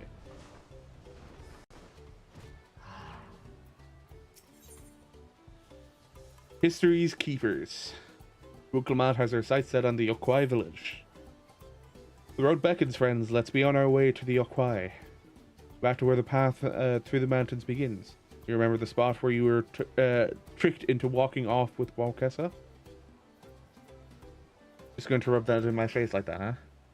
Wonder if he's raising my hackles on purpose, though. You know, trying to keep my anger directed at him instead of myself. Either way, we can't be standing around here all day. We have a lot of lost time to make up for.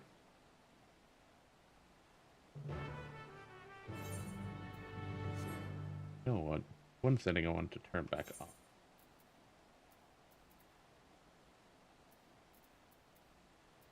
other NPC.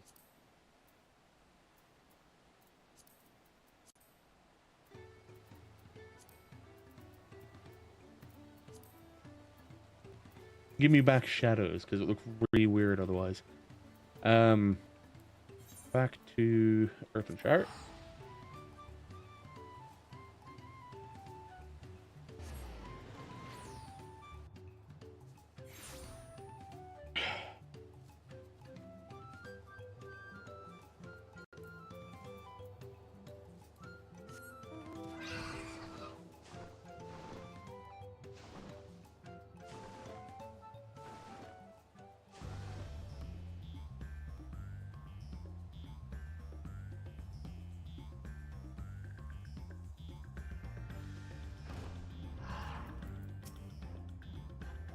The Ralja will not have been wasting time while we were busy tussling with Baku Jaja. We need to hurry. Ernville said this path will take us all the way to Urkapacha Highlands, didn't he? Those bandits must have been watching us from the moment we stepped off the riverboat. I knew I felt eyes on us. I couldn't leave without letting Rhetoric know what happened, so I stopped in Earthenshire to say a few words before moving on. And Erinville is nowhere to be found. Now, Erinville is nowhere to be seen. Couldn't he wait a few more moments? So much for giving him the benefit of the doubt. Come on, let's catch up. I want to give that smug gleaner a piece of my mind. I'm worried Wuk Lamat would agonize over the loss of her keystone. But it seems I'd had nothing to be concerned about. Onwards and upwards, then.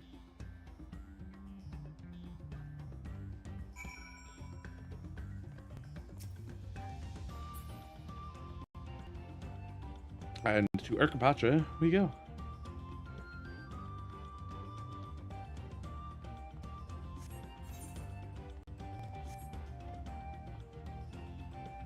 There's the blue line. 6 zones. Mad.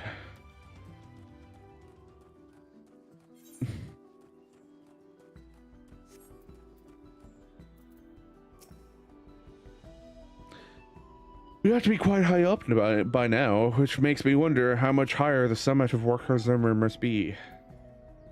Yeah. I've never climbed so high before. I'll tell Ernville off once I catch my breath. Your Kwai have a deep connection to the legend of the Golden City. This visit will allow us to ask them about it directly. Seems those buildings up ahead are the village we're headed for. As I'm sure you've noticed, the air grows thin at this elevation. Take it slow until your body adjusts. Deep breaths. And drink plenty of water. A few more steps and we'll be in Warler's Echo.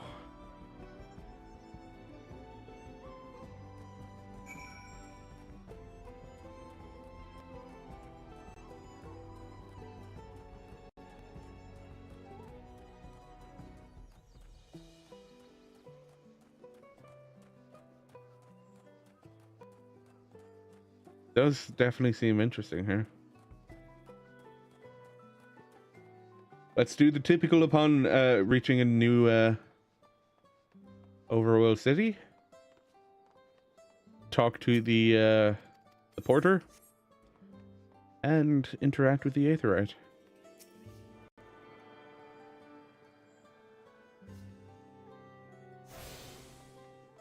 Nice. I knew the path led here, but I've never set foot in this village myself. Everything here is giant size, but that structure in the back is on a different scale altogether. A temple of some kind, mayhap. Chilly air, stout stone construction. If I squint a bit, I might think I was in Ishgard for a moment. Thank the gods they have an Aetheryte. I don't fancy the idea of trudging up that mountain trail a second time. Phew. I think I'm getting used to the air up here.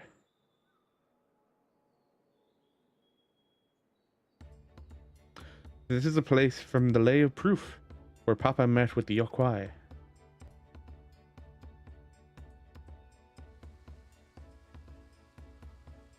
And that must be them. I don't think I've ever actually seen one outside of a picture. So it is for most Turali. The giants rarely visit the lowlands. Wonder why. Who are in their mountain fastness, they tend to their solemn duty they pledge to undertake in their pact with the Dawn Servant. To watch after Valar Gamanda. Maintain its prison within their temple. Yes, Wuk Lamat told us about the Tural Vidval. Creatures that live for far longer than normal and awaken to strange powers. Indeed, yet even among these anomalies, Valar Gamanda is unrivaled in strength. It has endured for centuries, bringing catastrophe each time it emerges from its lair. As you learned in the Lay of Ice, it is Tuliyollal who last managed to... Fucking hell, that's 2 of them in a row. For fuck's sake.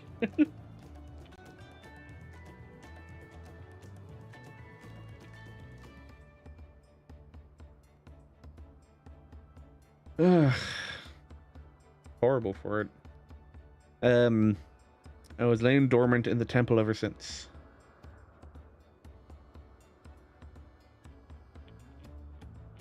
It said the building still bears a gaping hole in its ceiling from when Valar Gamanda was lured inside by Tuliyollal final ploy. I'd like to see this strongest of all Tural Vidral. I wonder what it was like to fight it. Warner's Echo was where both the Lay of Proof and the Lay of Ice took place. Does this not suggest we'll be facing 2 feats this time?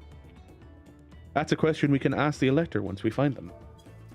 Or maybe we should flush out Tuliyollal first so I can beat my keystone out of him. Identifying the Dawn Servant's Elector should be our priority.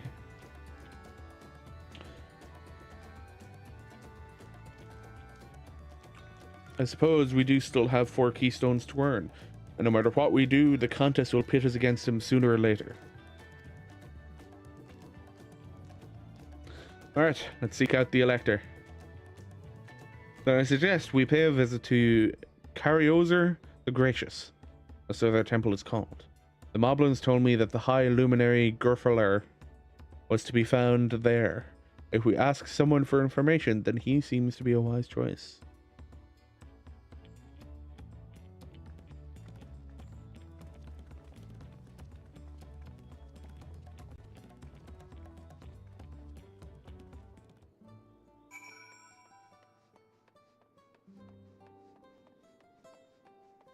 I always love when you can tell people are new to a city. They just show up and be like, oh, hey, they're right. Cool. Cool.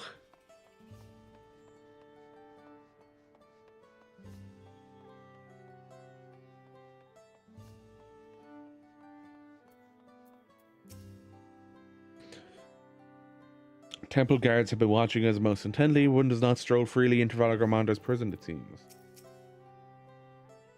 While this is certainly an impressive building, it doesn't seem the sort of structure one would build to hold a Tural Vidval. We'll need the permission to enter the temple, but I expect it won't be a problem for the third promise. Is it taboo to request entrance to the temple, you think? Let's see if I can convince the guards to let us through. I am Wuk Lamat, third promise of Tuliyollal, and I seek your elector for the right of succession. May I speak with Gurfalar?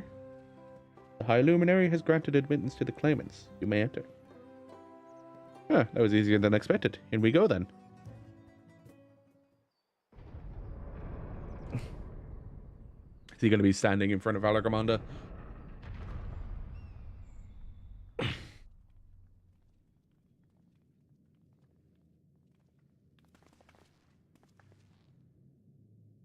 God, that... Aye, Valar Gamanda. Damn.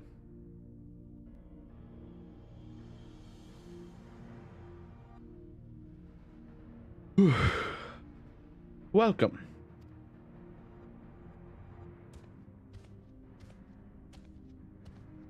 High Luminary Gurfalar.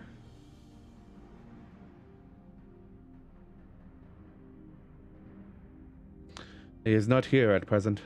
I am Luminary Zermawer. This is the Sky Ruin Valor Garmonda. It is the Tural Vidral, whose name has evoked terror since time immemorial. Even my people, once conquerors of all beneath the sun, were as brittle leaves before Valor Garmonda's tempestuous power. When the Sky Ruin descended upon our Carpathia 8 decades ago, the casualties were staggering. Had Galul Jaja and his companions not intervened, we would have been slaughtered to the last.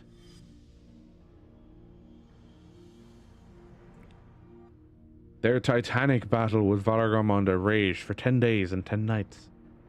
As their foe fought on tireless and relentless, our heroes were pushed beyond the limits of their endurance.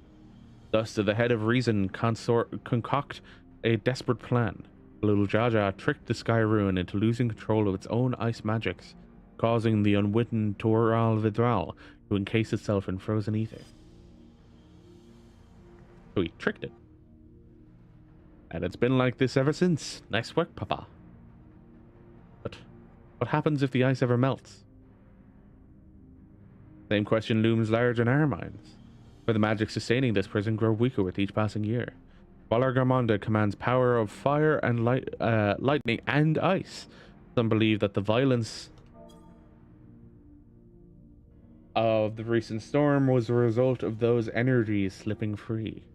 At raging tempests from Valor Garmonda. Garmonda. Setting future worries aside, you are come to attempt the feat of proof, yes? The High Luminary, chosen elector of the Dawn Servant, has left me with instructions for all aspiring claimants. You are to scour our foreboding mountains, and find the waiting Gerfler that is to be your challenge. Ah, so the search itself is the feat. You've already spoken with my brothers, I take it? I have. Their expeditions are underway.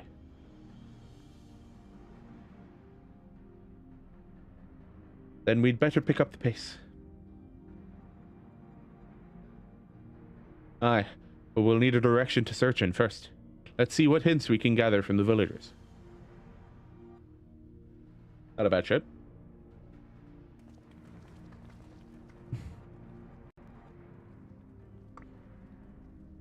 High Luminary Gerfler. And Warhammer? Or sorry, Zermerwer.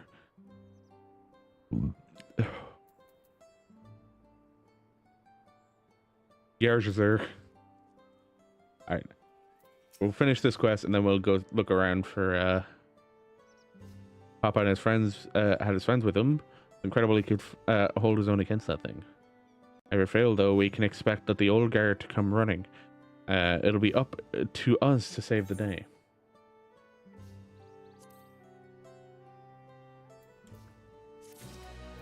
Alright, let's do what I did in the upper area. 325 Yalms southwest. In that area? Well, I don't know how to get there yet.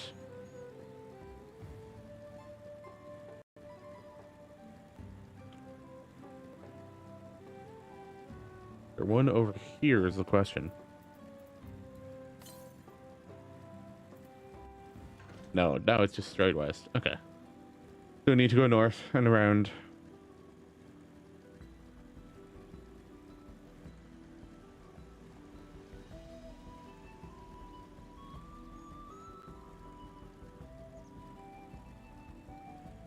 Might as well gather the areas like I did last time too. There's one northwest. Going over there somewhere. Ah, yes, the volcano. Huh. Is that also from Valor Garmonda? Damn.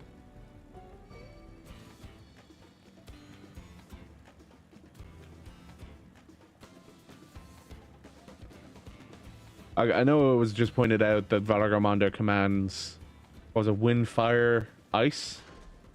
Fire, lightning, ice. Energies. And considering they're... Oh, no. Damn it. Considering there's fire claw marks all over the place. Boo.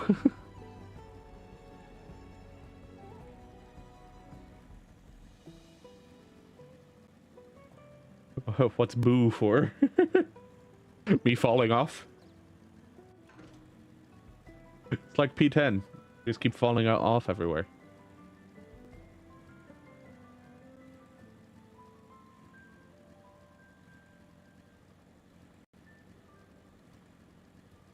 You fall off before tuning. Yeah, I know. But it happens. I've done it multiple times before too.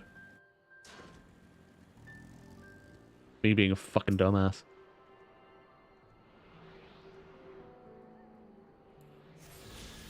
There you go.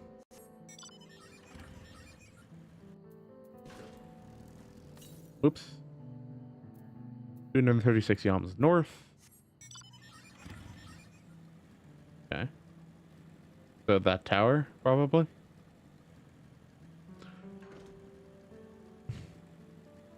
Like there's fiery claw marks everywhere around here. So it would only make sense that these places are things that were attacked by Valagamanda.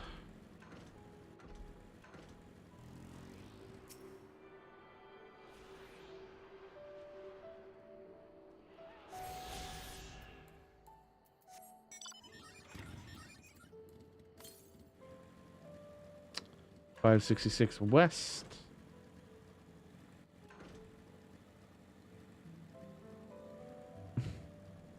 Chupacabra. Seems like an A rank to me. Or B rank, probably. Again, another spot that could probably use an A threat. I wonder if, because if I remember correctly, it was Moblins, Pelu Pelu, Hanu Hanu. I don't remember if Yokwai are one of the tribal quests we'll be doing. But if they do, I wouldn't be surprised if this is the area we end up doing it in. Compass. 320 west. Still further west. And another level 100, I assume. Yep, Queen Hawk.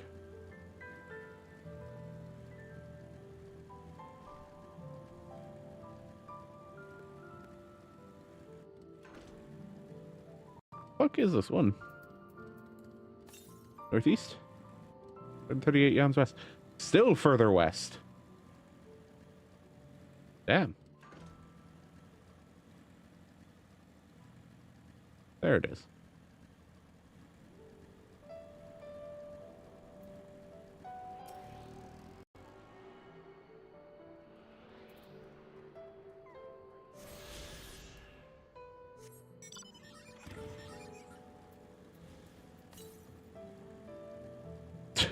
Further west still.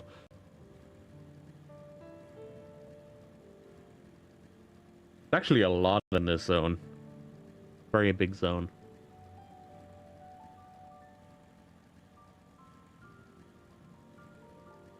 No, Minotaurs. Been a while since I've seen any of them.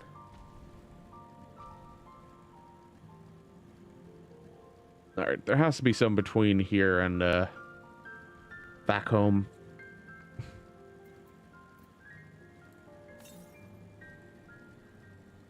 We're at 87 yams west. How many do I have left? 2. Okay.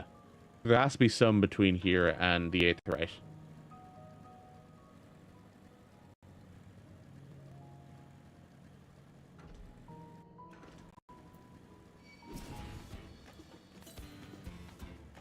Southeast. Hey, there you go.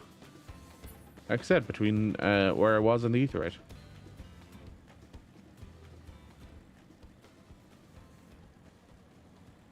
Here we are. Probably in here somewhere. Look at that.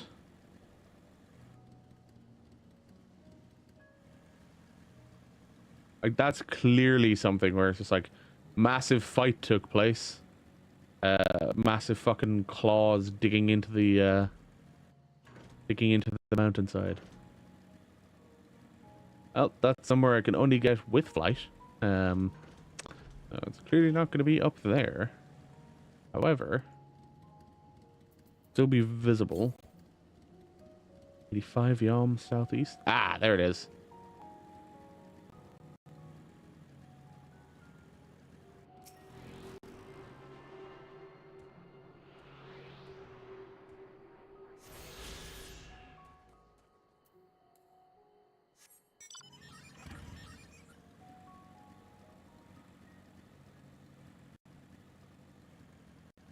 A Shurigar Saboteur.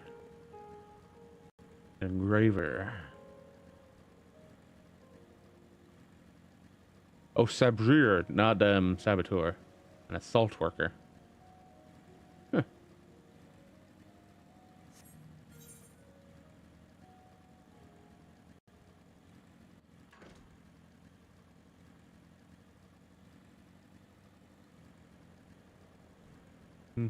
Oh.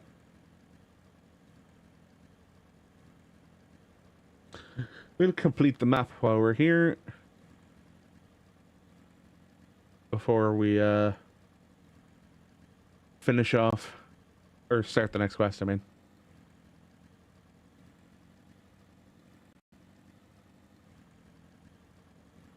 Up this way. I'm assuming up this way is just going to lead into this area. And then Lartotal over here is through the cave. Which is where the last ether current is. Yeah, okay. And it's pretty sure that's where the last ether current is. Yes, northwest. The cave.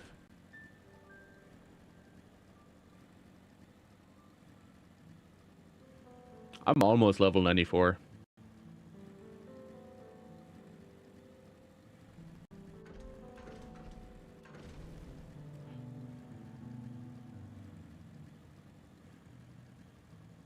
Just shows how quickly you can actually level up doing the mid-story quest.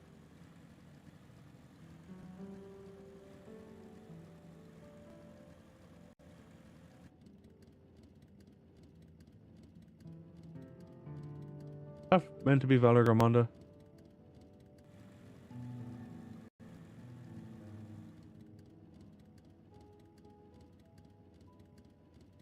Huh.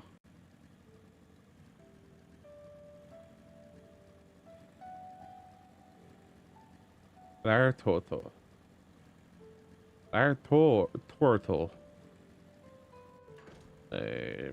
There. I know, I'm mad I didn't bring 92, 93, some other class. So I worked on White Mage until now. Meh, still only 92.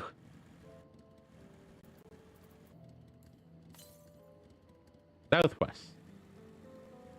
MSQ is already level 94. Yeah. I mean, I'm on level 93 MSQ, so it's not like I can go pick up something else for it right now. Is it south of me or west? Over here. Ah, there it is. I almost stopped just short of it rendering in to figure out what direction to keep going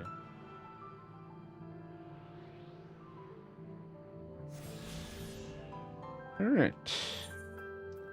Now we can go back to Warlord's Echo. Yeah, we'll just go back to Warlord's Echo. No point in trying to cross the lake right now.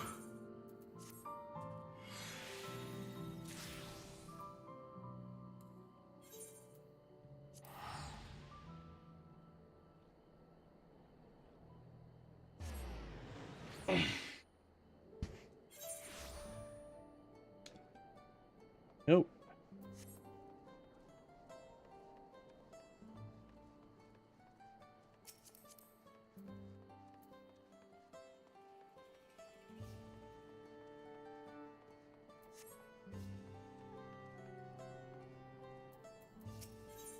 Good. His strategy for information gathering.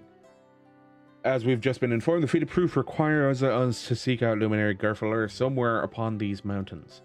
However, if earlier feats are any indication, we must assume the challenge precludes the Wuk Lamat from answering our questions in a straightforward manner. Thus, I would ask about that you pay close attention while attempting to divine Gerfler's whereabouts. Though the giants may not give us a precise location, there may be clues hidden within their words. Such is my theory anyway. Let us see what we can discover.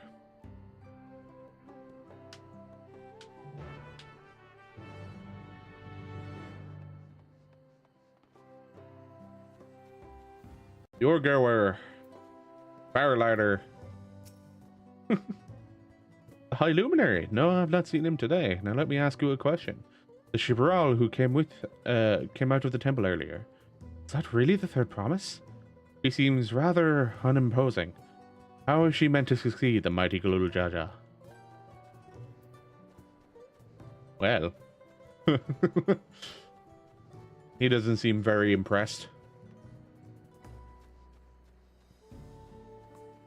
Nope, there's Kryl. From what I've seen of them so far, seem a gentle and reserved people.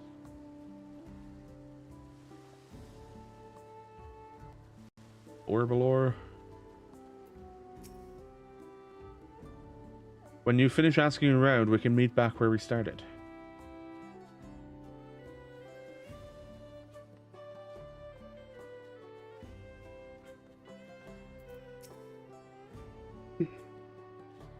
Oh, it's Zerfuller. Asking after the High Luminary as well, are you? I know not where to find him, but I do hope you have the opportunity to speak together. He's a great man with deep reverence for our traditions. These glyphs we carve, he affords them much value as any treasure we possess. They are records of lives lived. Your arrival, too, I will etch into the stone. The story of our meeting may endure for untold turnings of the sun. If you are curious about our ways, then I bid you visit Proof to the northwest of here. It is one of our grave sites. Okay.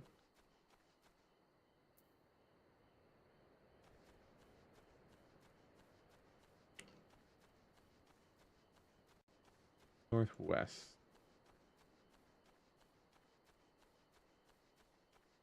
It's a grief. Ah, Proof. See.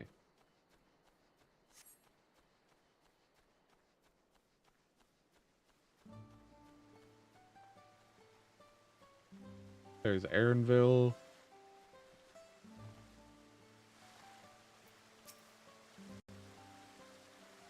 They grow corn here, too. It's a common crop wherever you go, including up north in Tural.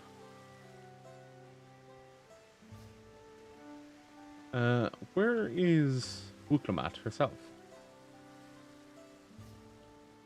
Before I finish chatting with them all.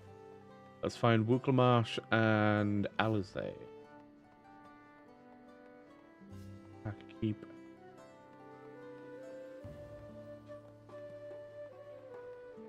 There's Alizé.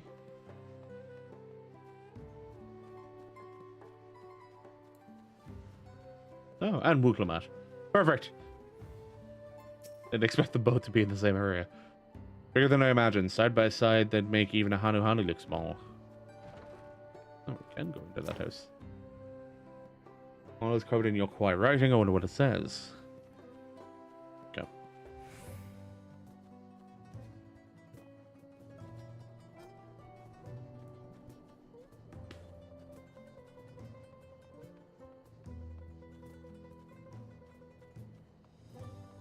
Zerbalor.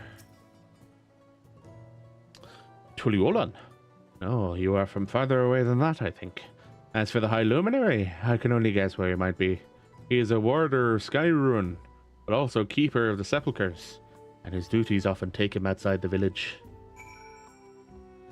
So we were told to go to Proof, but beyond that we weren't told anything. So I guess Proof's a good start?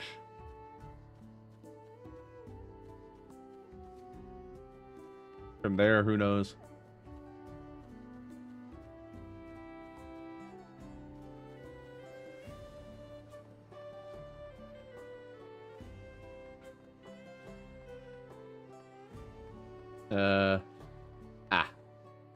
That's the mission.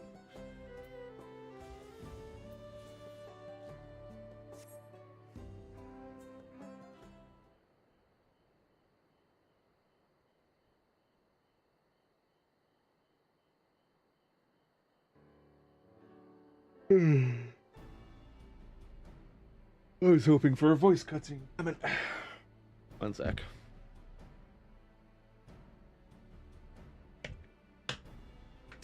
First things first, was anyone able to coax forth a definite location for the High Luminary? Nope. But I do have a starting point. What then of clues or other hints that might point us in the right direction? In addition to his usual duties, is also charged with keeping the graves. Yep. Sepulchres appear to hold a special significance in their culture. But would it be appropriate for us outsiders to enter into their burial grounds? Proof, say. And he encouraged you to visit this place yourself. Then, let's go and take a look. Even if we don't find Gerfler there, it'll give us a chance to learn more about the Yokwai. The gravesite is somewhere northwest of here. Well, we can't leave from that side of the village for a start, shall we?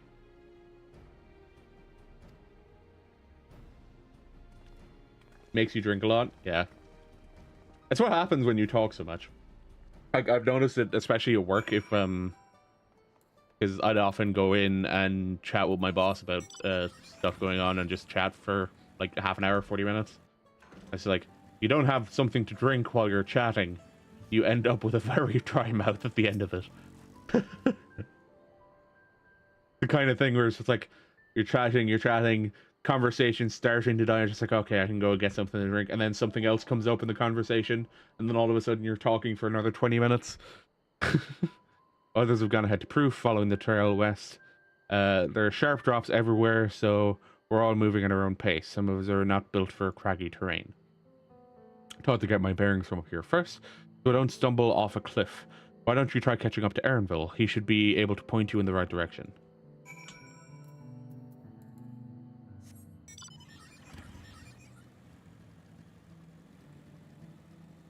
Too much tongue flaps. Causes a dry mouth. Causes mouth dry. There's Alize.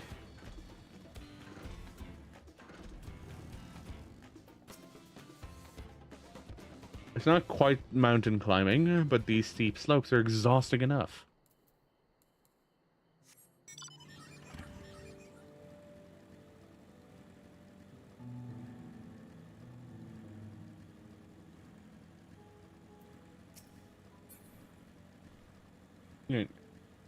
There's Aaronville and Alfino. Where is Wuk Lamat? Take a look at this crater. There's no wood, no trees, not even dried grass, and yet the ground still burns. This must be one of the scars left by Valar Garmonda's rampage, as told by the saga. Gyrune's fires are described as eternal, flames that can be quenched by neither storm nor time, and here I thought it a literary embellishment. Ah, but now I've lost sight of Wuk Lamat. Proof is northwest along the main road, so hopefully she's still heading the right way. That's a fate. Alfino. These have the look of homes rather than graves. 'Twould seem long years have passed since anything alive resided here. I mean,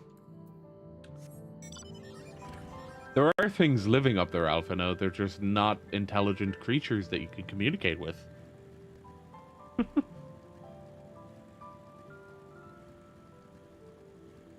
Like, there are monsters up there that want for culling, but not creatures that discussions can be had with.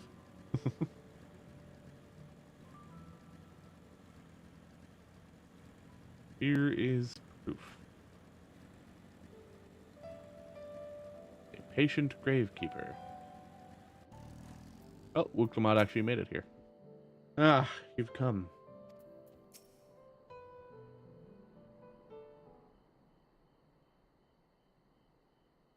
Wuk Lamat wins again.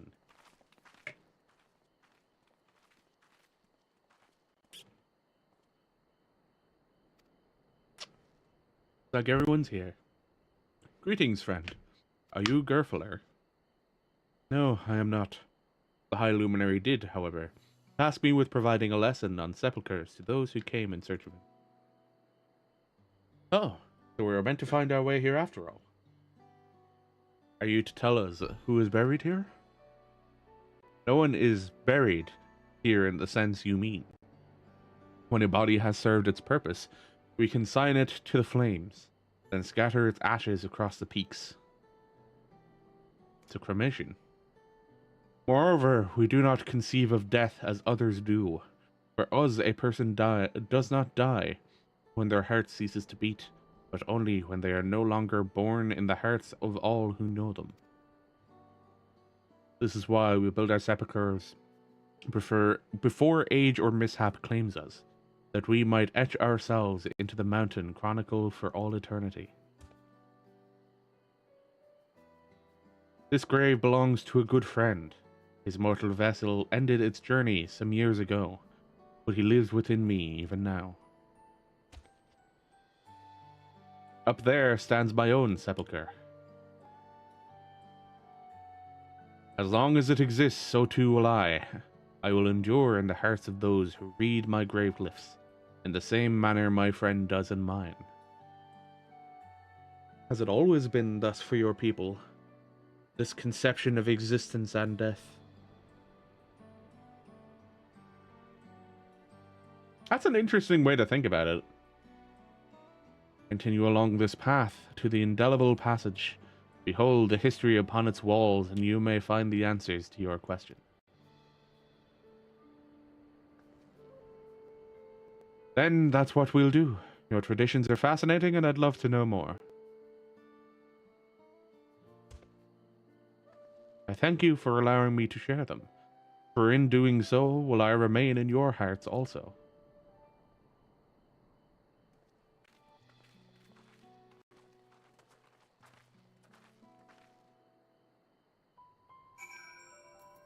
It's the whole thing of keeping people alive in your memory, even when they themselves have passed on.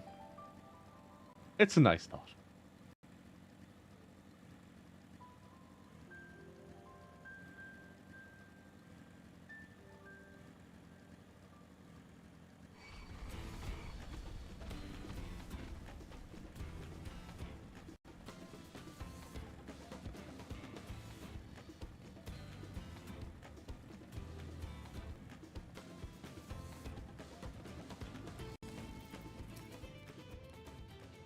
I get the feeling they were expecting us. Look at these splendid murals. They appear to depict 4 different themes. To not only be remembered, but to live on inside the hearts of others. Possible that grandfather surely lives on inside mine. Comforting thought. I've never spoken with the Yokwai before, and had no idea they held such philosophy on life and death. I've been waiting for you. They have a massive target marker. Hello! A fellow we met at Proof suggested that we come here. Yes, the High Luminary commanded that I watch for your arrival. As the chroniclers of our people, it has ever been my family's duty to pass on the teachings of the murals from generation to generation.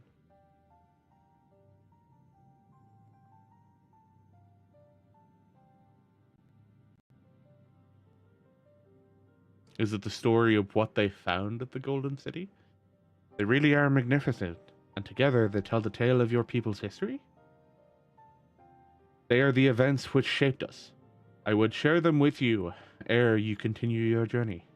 Please, we'd love to hear all about it. Then I will begin. This first mural depicts a time more than 1100 years ago, an age of great prosperity for the Yokwai. Blessed with size and strength unmatched by other peoples, our ancestors marched forth and brought much of Tural under their dominion. Then, when all before them had been conquered, they turned their gaze northwards, seeking to expand their territory and power. Here we see the expedition to Tural. Unable to cross the strait by ship, our forefathers set to building a bridge to the northern lands. a grand labor which consumed the greater part of a century. Zorger the Boundless, we still make use of that bridge in Tuliyollal for travel. I can't imagine the patience and dedication it took to complete a work of that scale. But I've never heard of any Yokwai living in Tural. What happened to the ones who went north? On this next mural and behold the answer.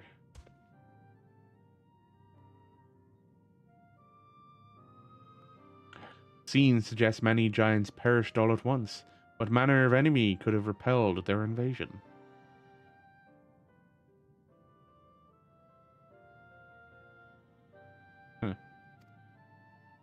A foe unnamed and unseen. When the expedition pushed forth into Tural those 1,000 years ago, its soldiers were felled by disease. Some terrible illness. No virulent plague or newly arisen blight. For the local Tonawata and Shatona, it was but a mild affliction, of the sort that comes with the turning of the seasons.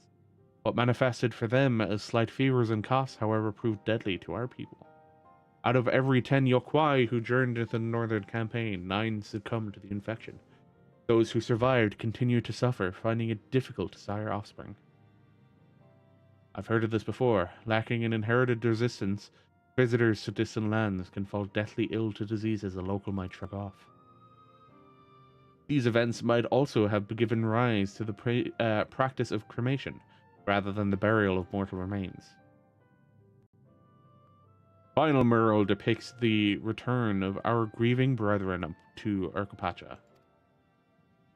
The reason they first left, why they had fought so long and pushed so far, was to ensure peace for our homeland.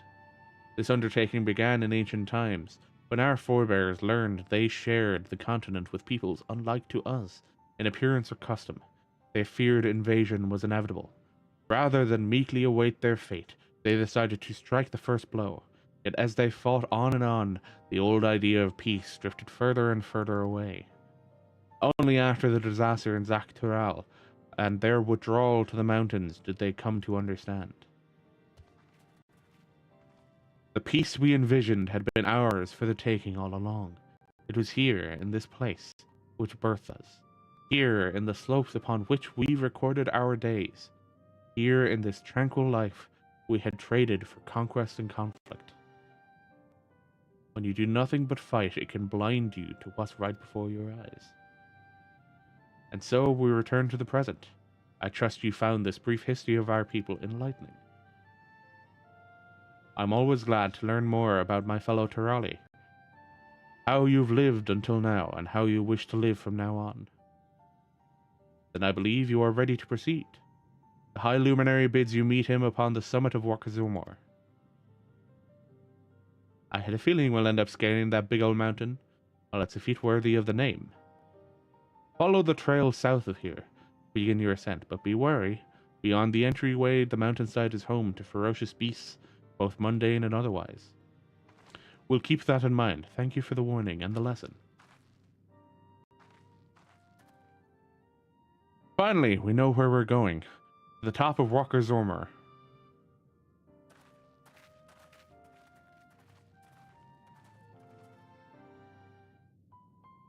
That's what. Oh, and that's to do that. We're going south. I suppose that's Walker Lodor rather than Wakazumor. Alright. Back out and south we go.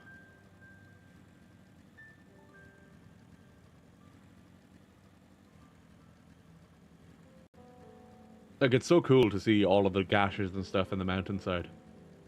But it's terrifying at the same time. It just shows you that's the shit we need to fight at some point in the future.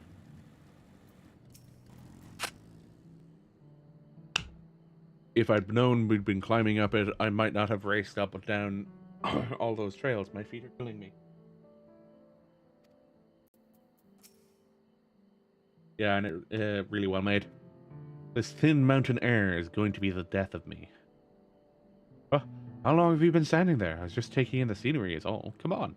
We don't want to fall too far behind Alphino and the others. Like, if anything, it just shows that's how ferocious a beast Valar Garmonda is. That he cleaved the mountainside, and the mountainside is still scarred for it. The mountainside has not recovered. If anything, it just reminds me of the whole fucking thing of WoW and the sword plunged into the world. That, you know, didn't have any fucking meaning to it for decade. The true size of a mountain is never more apparent than when you're standing right at its foot. Yep. I cast a rejuvenating spell on Wuk Lamat. Even our indomitable third promise is feeling the strain of these slopes. I fear I won't be of much use to you as a guide past this point. Even in Tuliyollal, there is precious little written about the sacred peak. Beyond whimsical poetry, that is. I hope we come across Bakul Jaja on our way to the summit. We still owe him for the troubles he caused us as Kazamoka. You remember how the chronicler was saying that the more they fought, the further away they moved from their idea of peace? It occurs to me that Zoral Ja is attempting the feat of proof, and he will have heard that same lesson. I can only hope that it's made him reconsider his own stance on educating people through war. Kinda whimsical thinking.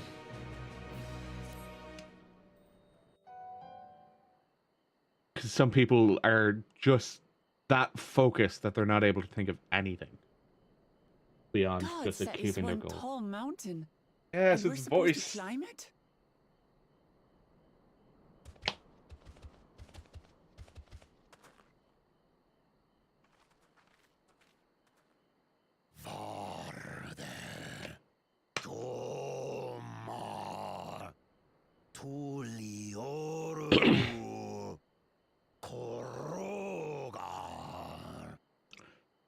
Not expect to walk here unchallenged.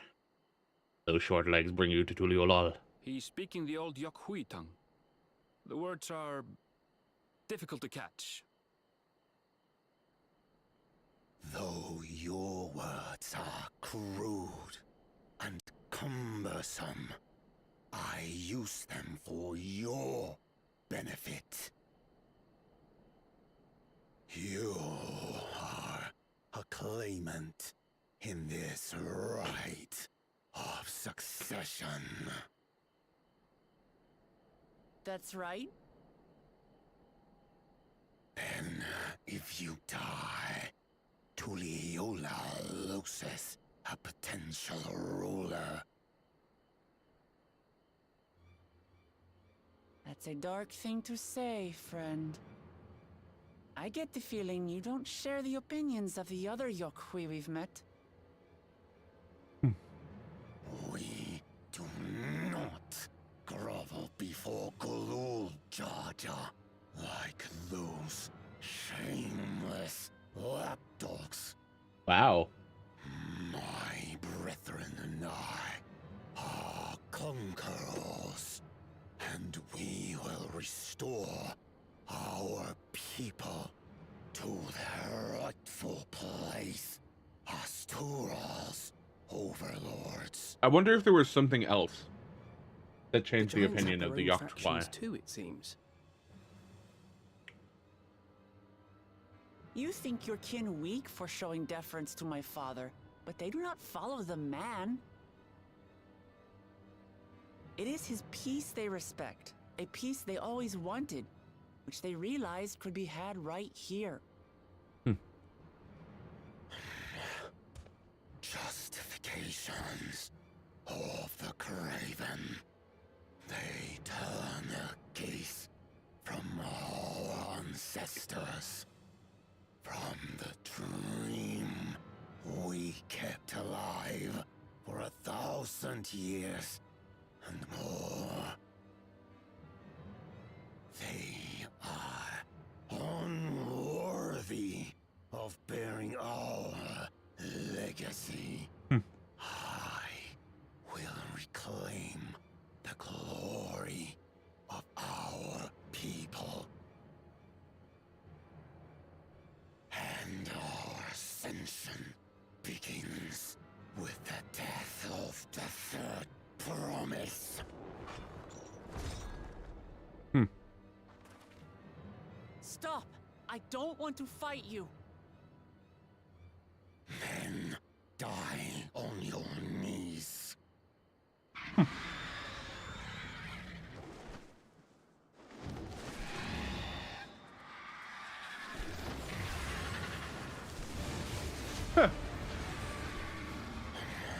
Opportunistic vermin seek to feast on us, do you?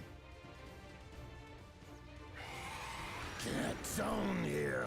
Your neck will be the first I snap this day.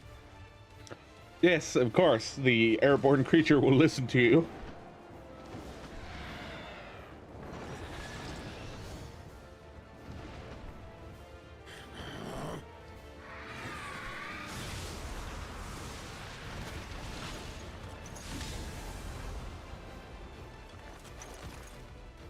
That's right.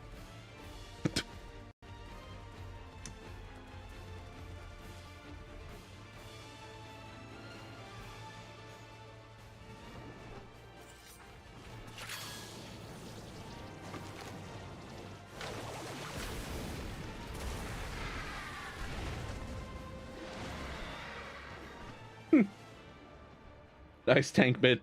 Yeah, stand in front of it and take it like a bitch.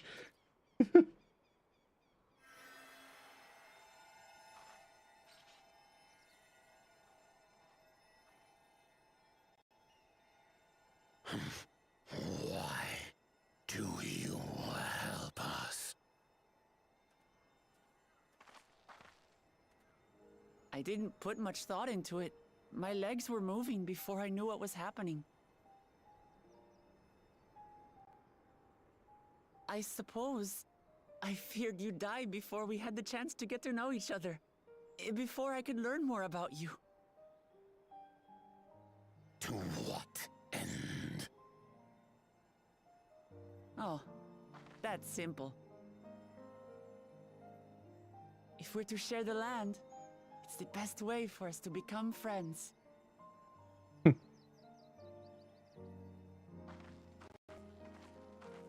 How is he? He'll live. Not quite ready to walk under his own strength, however. If you could stay and tend to him, the rest of us will continue on to Wuk Lamat. Understood. Be careful. Who does up that there. make healer? This changes nothing. We will not forsake our conquest. As you like. You want to kill me, you're welcome to try. But right now, you might want to worry about your comrade.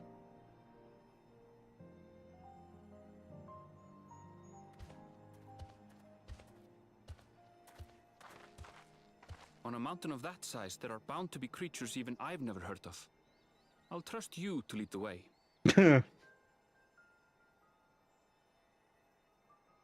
Well, she'll hardly get lost by the knowledge of go up. At least I'd hope. Excuse me.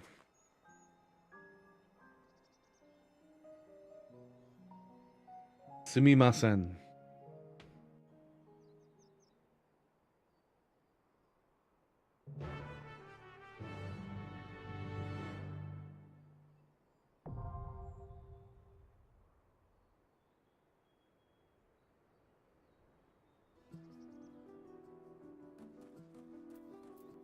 Kryl become a healer?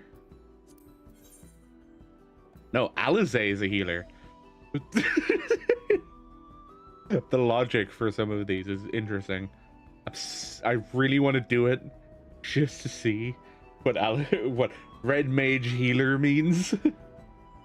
Or intrepid DPS.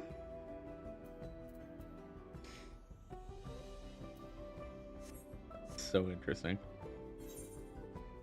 But we will do the normal and join a standard queue. But surely it won't take too long, right?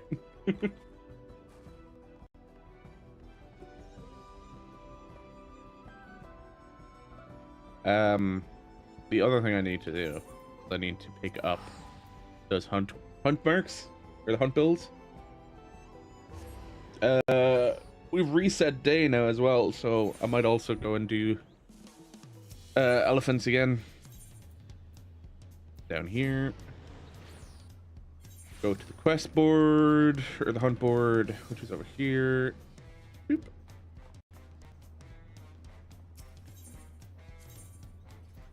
There we go. And while we're at it, we'll go to Yedlamad. I'll set Yedlamad as one of my favorite destinations, so it's cheaper for now. Set favored, replace Palakistan. Nope. And switch to Viper.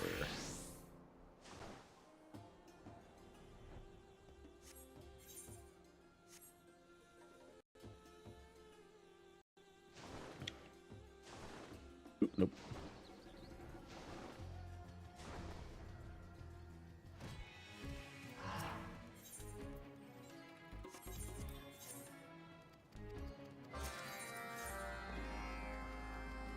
I love people fading in and out of existence.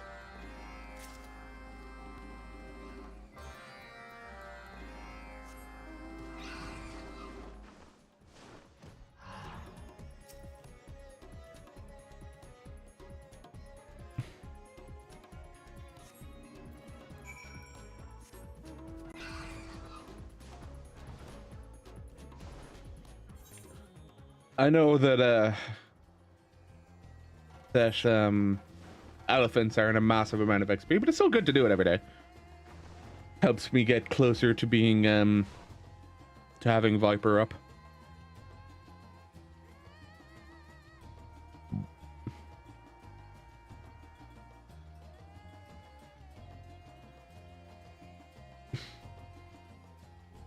Have you gotten used to the mount leaning now, Sammy?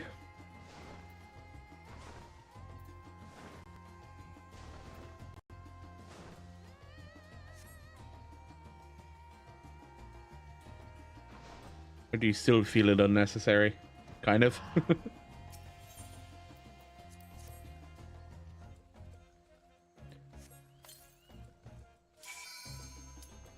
Oop, well. Ooh. Guess I'll finish off my elephant quest later. The carbuncle outfit. Ooh. Interesting.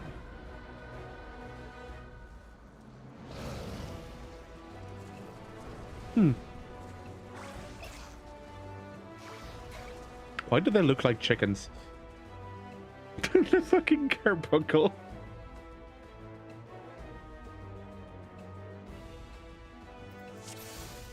Forgot to watch the cutscene. All of us have default portraits.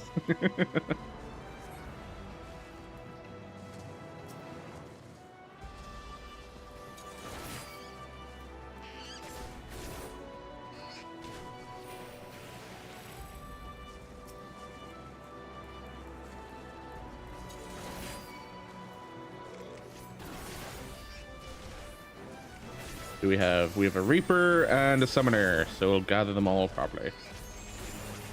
Not the portraits, yeah.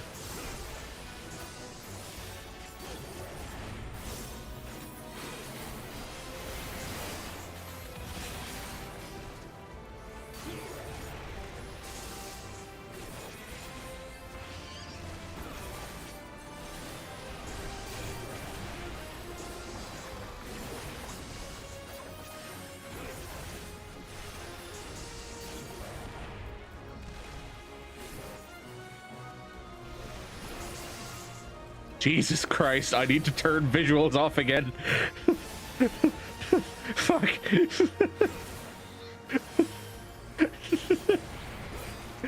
Oh my lord. I forgot what it was like to have a summoner in the party. Hi. There we go. Much better. Oh my lord.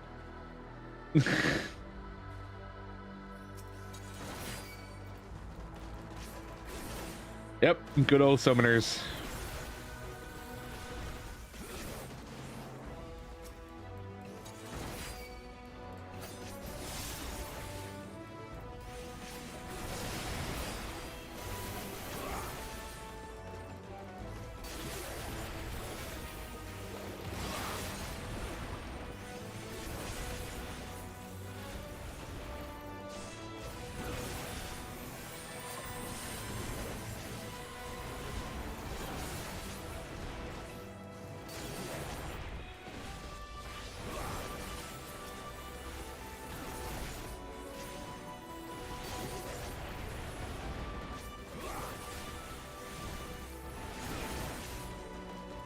Oh my lord.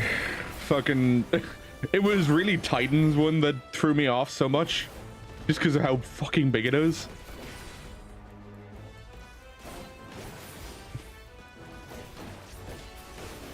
Hey.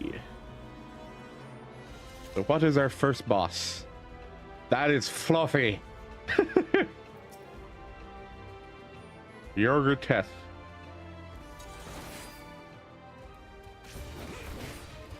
That is insanely fluffy. Yeah. So cute, and it's beating me with a stick.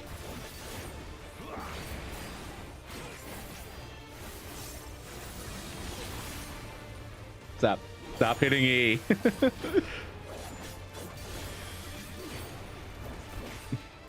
Ah, I see. Probably you deserve it then. Wow, I see how it is, Sammy.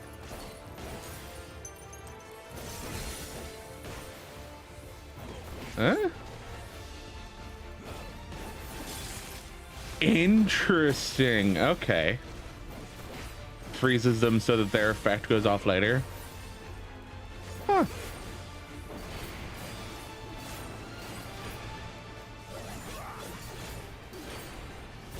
I'm going to assume just straight up AoEs. Yep. So who are you freezing this time? Freezing those two. So we want to be this side.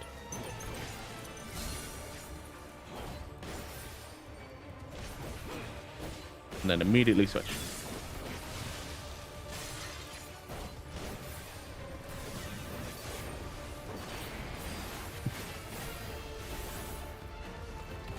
I need to stop dashing. I do it so much.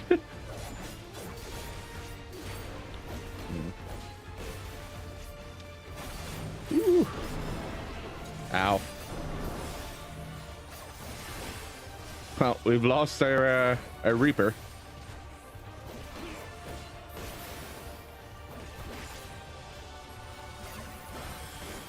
Oh, Jesus. Only one of these is going to be safe. It's going to be the other side, isn't it? This is safe.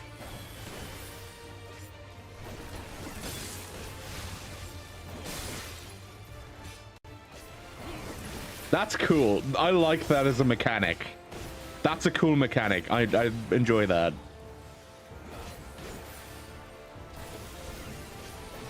We've had similar mechanics in the past in terms of delays, but it's very thematic to go with the freezing. I did it again. I dashed again.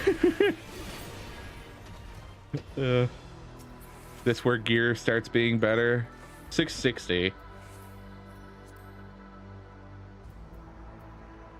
Maybe not better, not yet. Maybe not better yet, but we're getting there.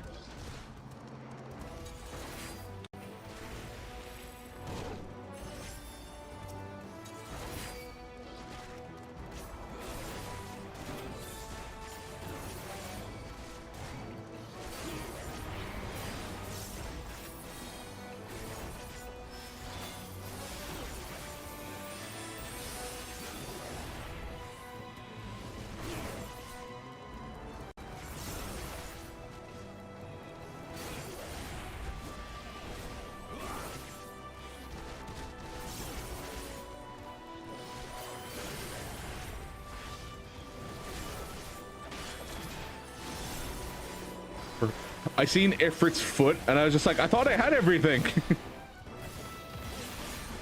I do have all of the monsters. It was just Ifrit's foot.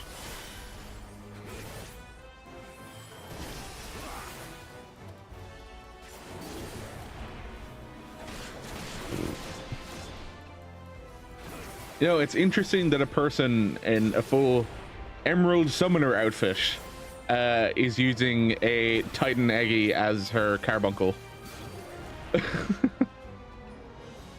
All right, what's the visual change going to be? Oh, okay, not really. Ah, Zeralja.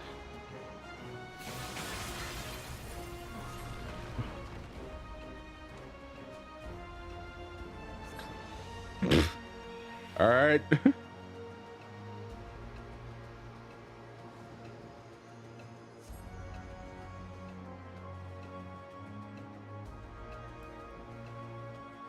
It's funny to go down to go up.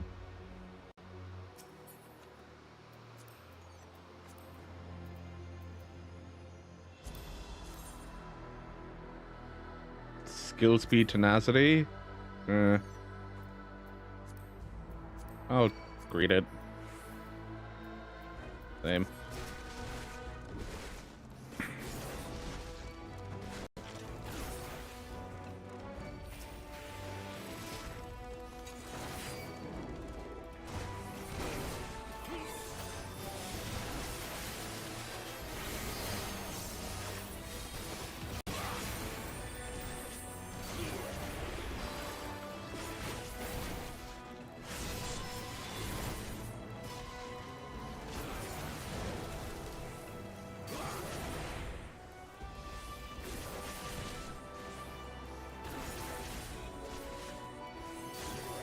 He just keeps getting interrupted.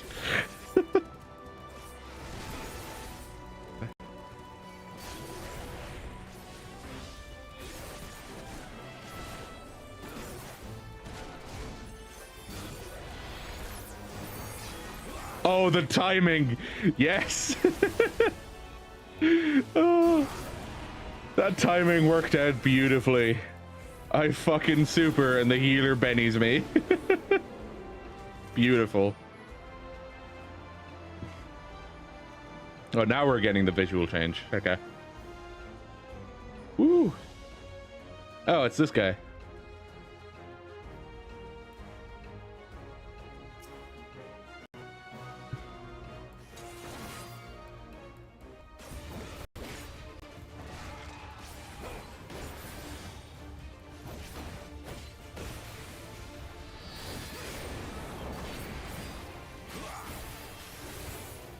Did it again.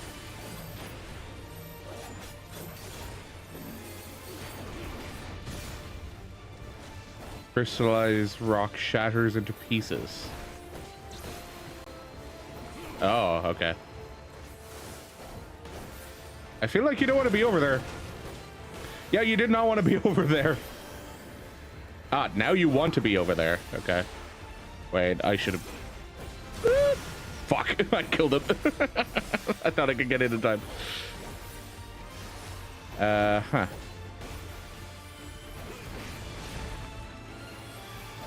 Okay. So if it's earthen... Okay. We'll have our own free spot. And then if it's wind... Yeah, we want to not overlap these. Or rather, fully overlap them.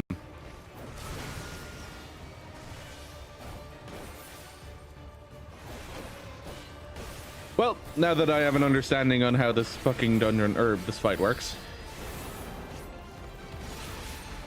Did not have time to heal the healer. Shit.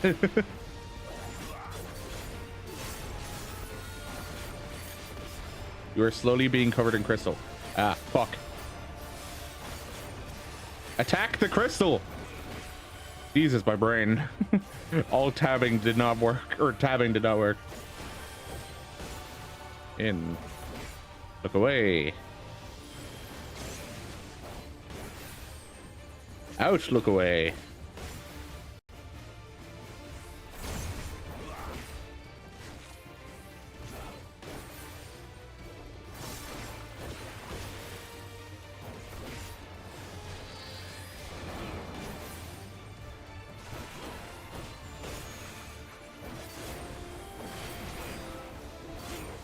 Is it a crystal bird? Oh, it is a crystalline bird.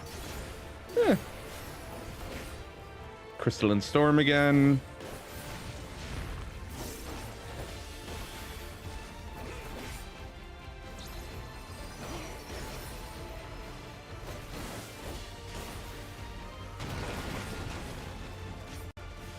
Summoner got themselves killed.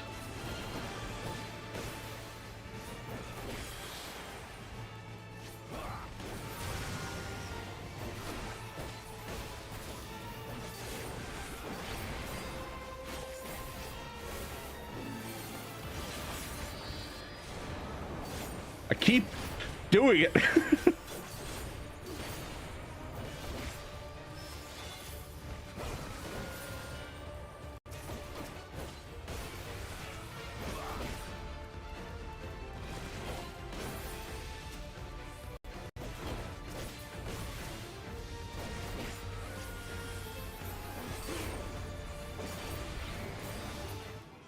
Hey. And level up. So now I have the enhanced rampart. The fated circle upgrade is next. But now I'll be dealing more damage.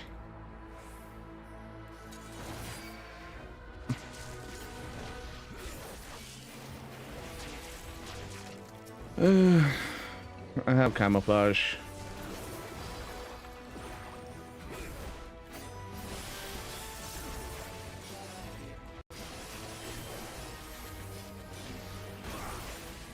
There we go.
It is super backup. It's just like, I don't know how long it's actually been. Super up again, super is. It's good. Not super necessary right now, but it's good. Oh no, I'm out of rested XP bar.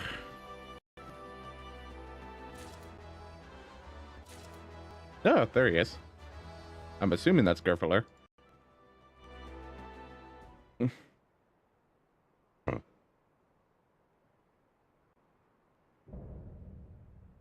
Dawn's Elector Gerfler.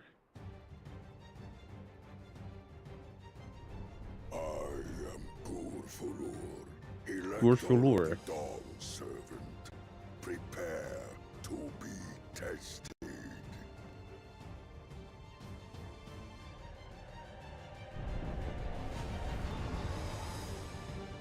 All right.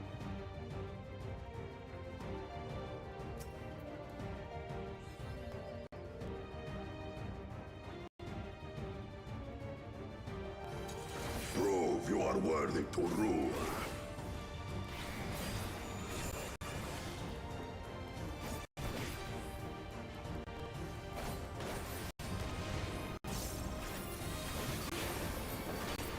Oh.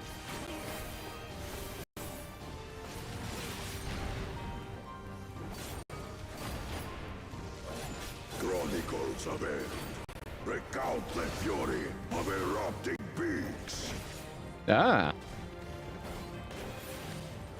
Shit.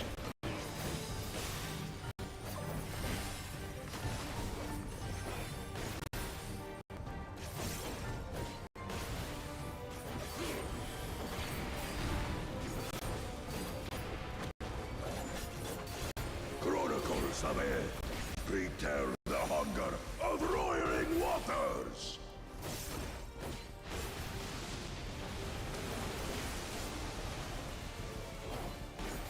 I will take the measure of your resolve. Oh god. Lion AoE that hits multiple times.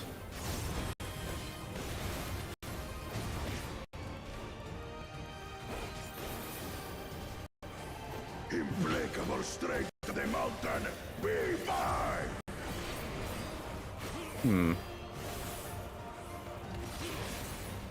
Do I want to stop those? Stop them.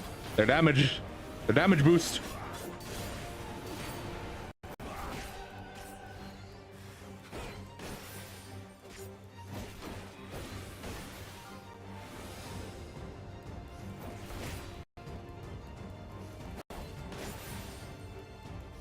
How many did he get? He got 3. Okay, not too bad.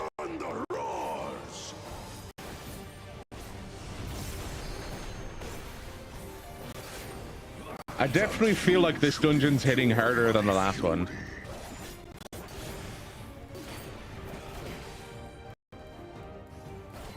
Stonework in the middle of the arena? Wind. Chronicles of End. Record the cruelty of merciless storm. How does wind work? Wind's normally a knockback. Wind's wrath. To assume. Yeah. Oh, it does it again. This way. Nope. I did not want to get knocked into that.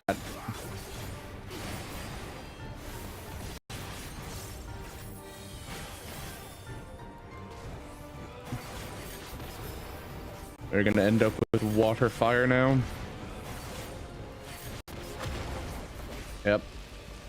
Probably gonna be one to be launched into the first hit by the time it goes off. Yep.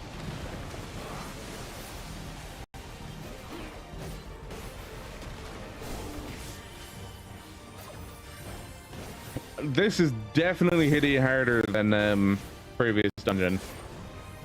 Everything haymaker.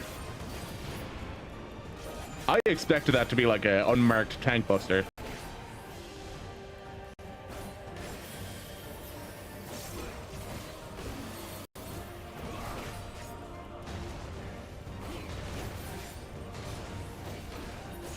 There we go.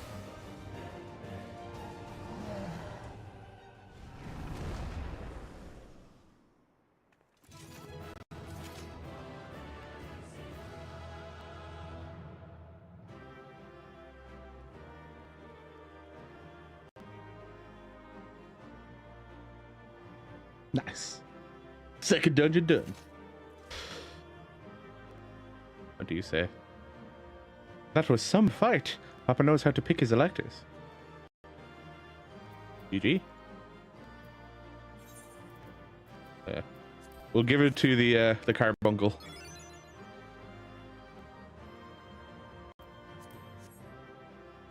Anything to say, Alize? No. Nothing to say. Nothing to add. I think I did well considering our opponent. Carved histories recreated through magic. Yeah.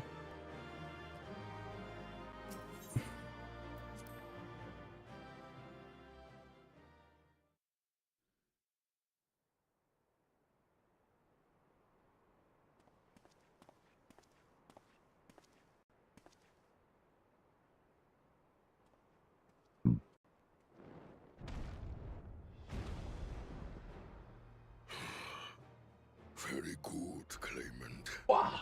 Once more, I name myself Gur Fulur, High Luminary to my people, and chosen elector of the Dawn Servant.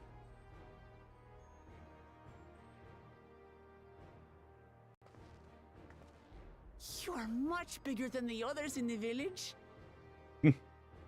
All Yokui were once my equal in size, but ever since we were decimated by disease, it is rare to see a child reach our former stature.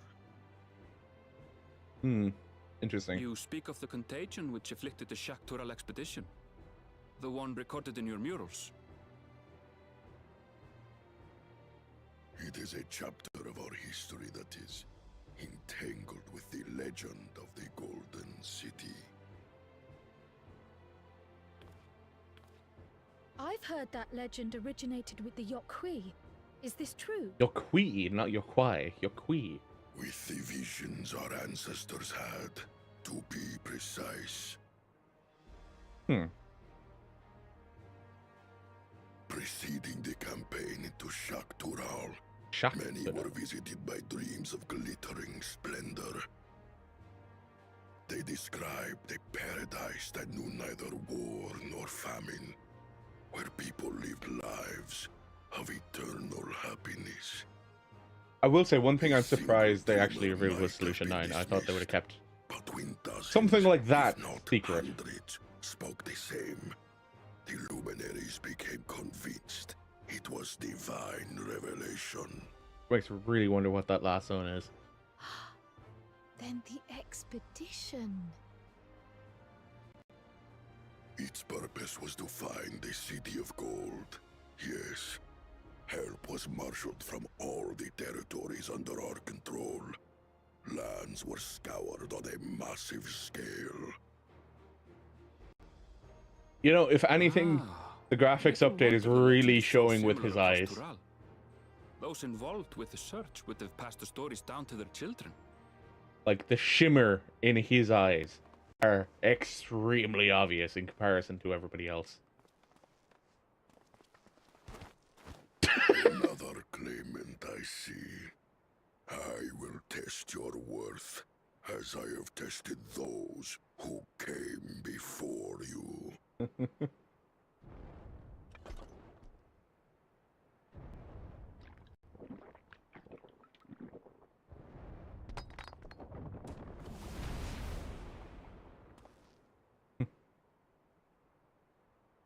Here and now, I think he means.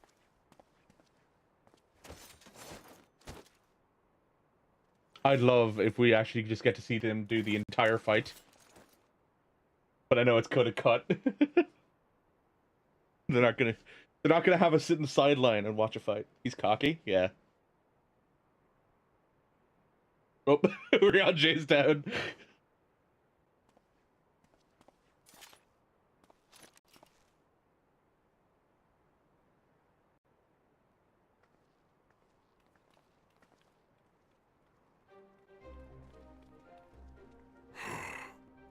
Well fought, second promise. For you and your sister's success in performing the feat of proof. You both shall be rewarded. Nice. Oh god, the fucking thing would look tiny in his hand, wouldn't it? tiny little stone in these massive fucking hands.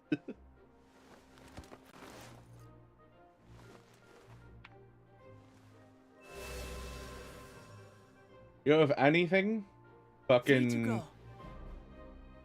Bakul Jaja, this is probably the one that he'd like to do, because it's all about fighting. How glorious it would have been to race thee and thine to the summit. Though mayhap not whilst being hounded by Bakul Jaja and his minions. Again, that swine shows his disdain for the right. Strangely, despite his eagerness to antagonize us, he withdrew as soon as we fought back in earnest. I cannot fathom what he was trying to achieve.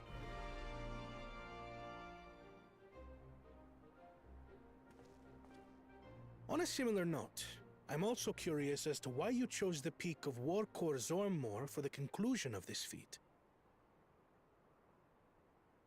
The earlier stages saw us learn the history of the Yokui. Does this location also hold some special meaning for your people? Yes, it is a place of great significance.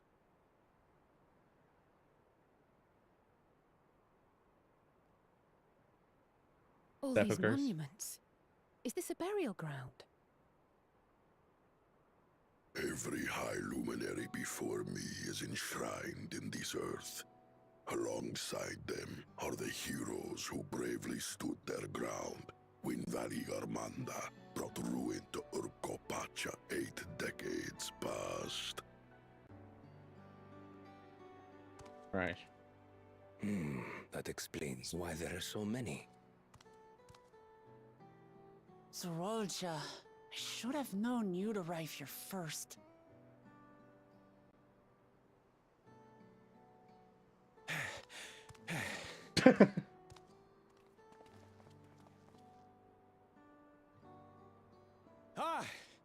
Third promise. How relieved I am to find you in good health. Zorolja, you bastard! I should end you here and now! Remember where you are. You will mind your conduct, or you will leave. Right. Sorry. I see no reason to delay further. Show me my father's sepulchre.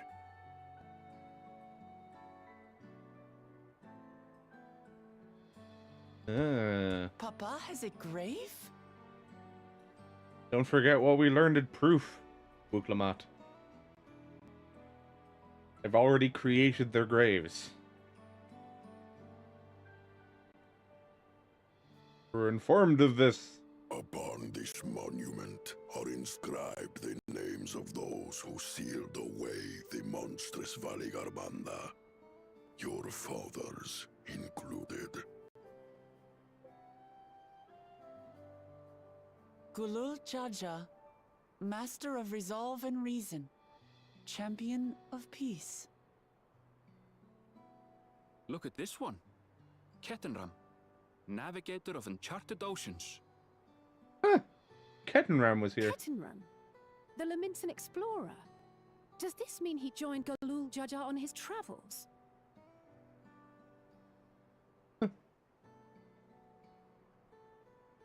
Kafkiwa, Seeker of the Unknown. How strange to see your name here. His master, I'm going to assume. It was unheard of to build living sepulchres for those who were not Yokui.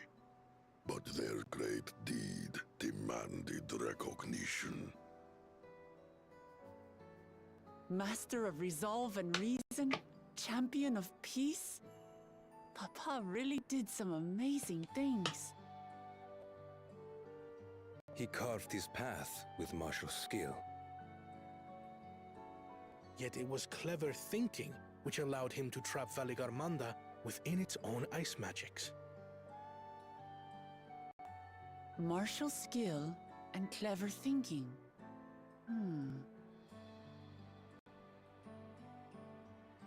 I can't compete with Zorolja's mastery of the Head of Resolve's techniques.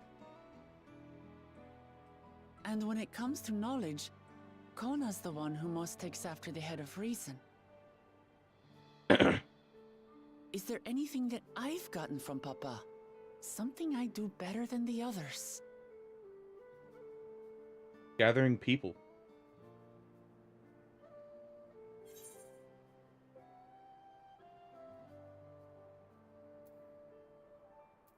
Yeah. Figure it out yourself. What else defines him? What else defines him? Oh, of course.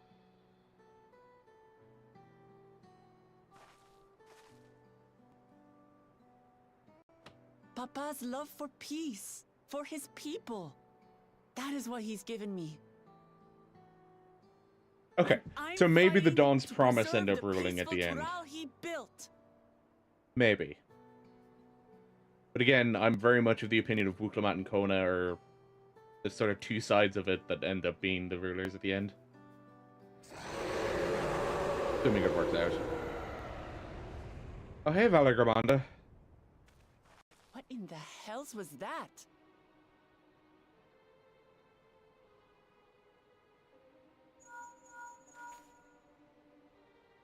You must return to Warlar's Echo immediately.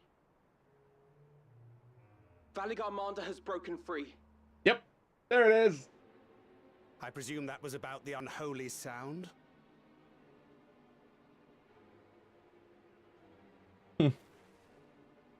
Valigarmanda is free.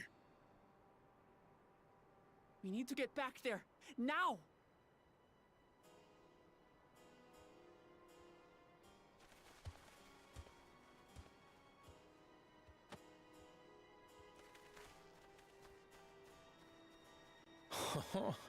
How fortuitous. We have been gifted an opportunity to outpace our rivals.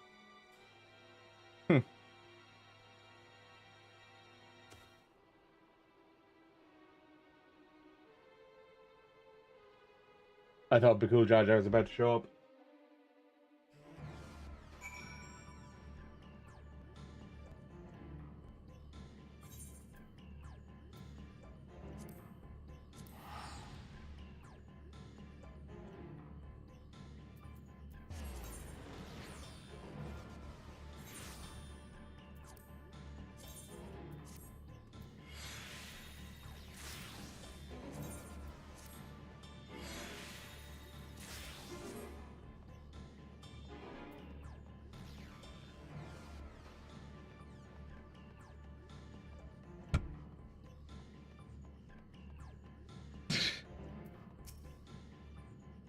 Good, you're back. As much I'd explain. But by the time I arrived to investigate a sudden urge in ether, there was already fallen giants everywhere. Right now, everyone's preoccupied with treating the wounded. Pray, catch your breath, then lend a hand where you can.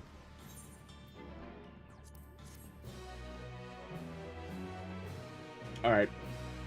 Since I know the Valigarmanda fight is coming up, I'm going to take a very quick bathroom break. I'll be right back.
Alright. We'll do the Valigarmanda fight, and then I'm going to take a break and get some dinner, because I actually have to do a proper cook tonight. So that'll probably end up getting me kicked out anyway. So we'll do the Valigarmanda fight, and then we I'll take a break to get food and come back after that. Unless you're in checking the injured, you're qui. You're qui. If you're ready, there are many injured here who need aid. Should you find anyone pass out from their wounds, I ask that you alert me to them. Otherwise, I shall be tending to whomever requires the most urgent healing. Gather here once we've seen the people's hurts.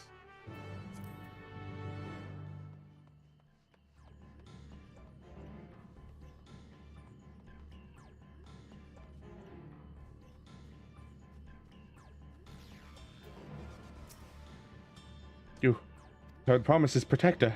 Everything was bathed in bright red. A searing heat enveloped my entire body. I couldn't move.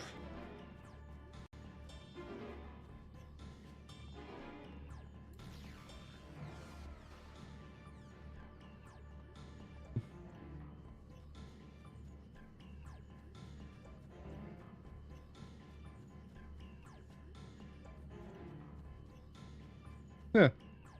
I wonder if we're supposed to be able to see through that. I suppose we are, considering it's a building we can actually go into. They're below her. My wounds are nothing serious, but my dryness in my throat, it's as if all the moisture has left my body.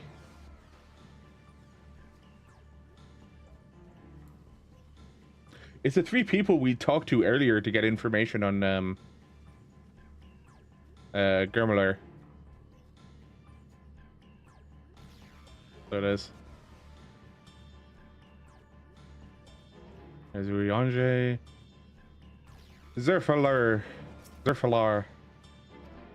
Everything burns.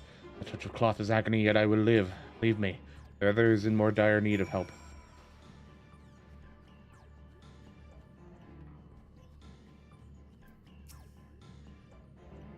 Though Valagrammonda's escape is of dire concern, we must need tends to those caught in the conflagration. Many of the villages sustained burns, but the fire found no purchase in these stone buildings. Small mercy. Uriange says fire ether pervades in the entire village. What happened here? Oh, he finally burned his way out. That's what happened. Wuk Lamat's over there. Tural's over there. We'll go talk to Tural as well. Stay with me. We'll have a healer. See you soon.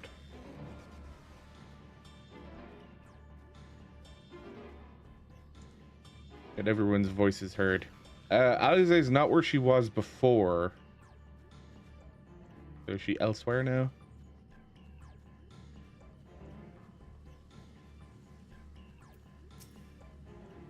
There, that should help. Rest a while, and you'll be back to your feet in no time.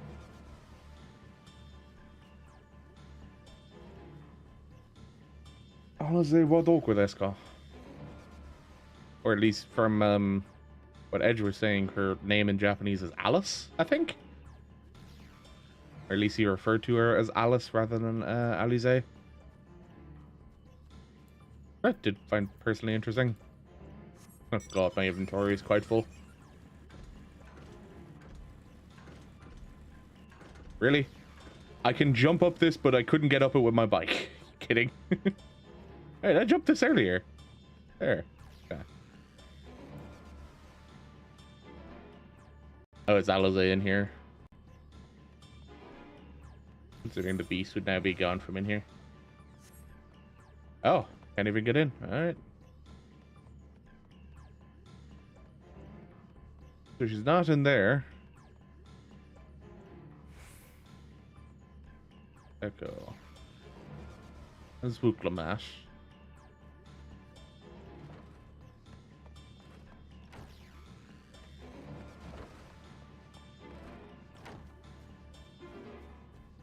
Garhurler. Gahorler. I don't know.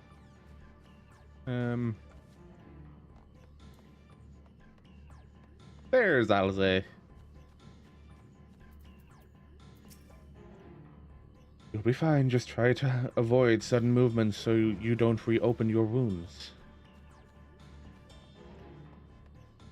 I'm going to assume Aaronville's over here, where he was before. Yep, there he is.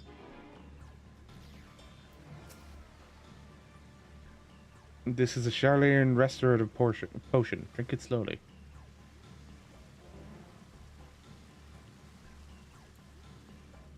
Alright, and back to the meeting point.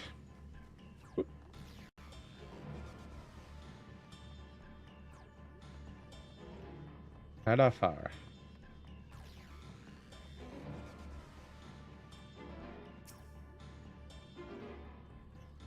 Oh, I didn't actually talk to Alpha though. The first of them that I ran into, and I didn't talk to him. I just ran past. There he is. Done all I can for now. The injured you found were awake and alert then.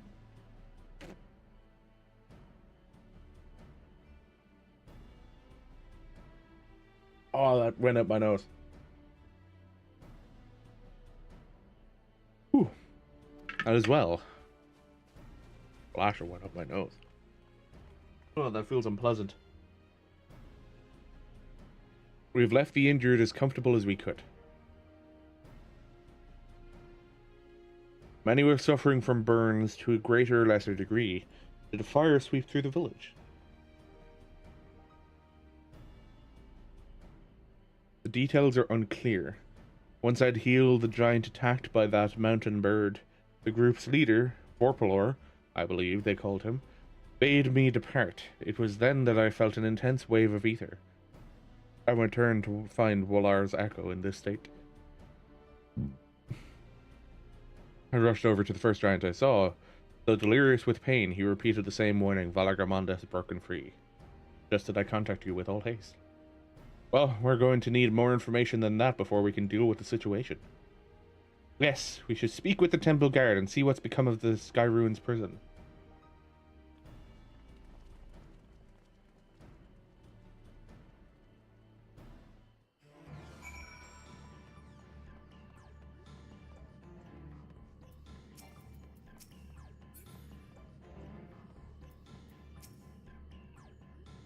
The High Luminary grants you entry and awaits you within.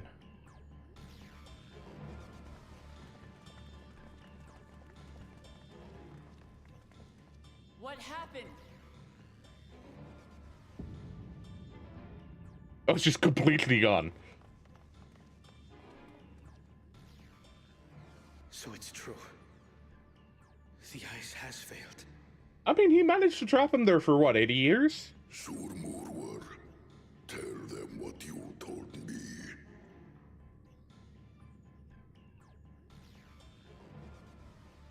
A short while ago, a claimant paid us a visit. Fucking Bakul Jaja. For fuck's sake. Of course, Bakul Jaja set it free. Who enters this hollowed hall? Ah, a claimant. Oh, and here we have the mighty Valigarmanda. Just even the way he says it is revering. With every awakening, it has seared its ruinous name into the memories of a new generation.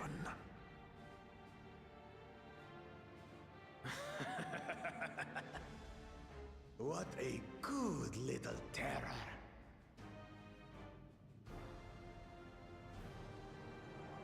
You've stayed napping right up until the day I needed you.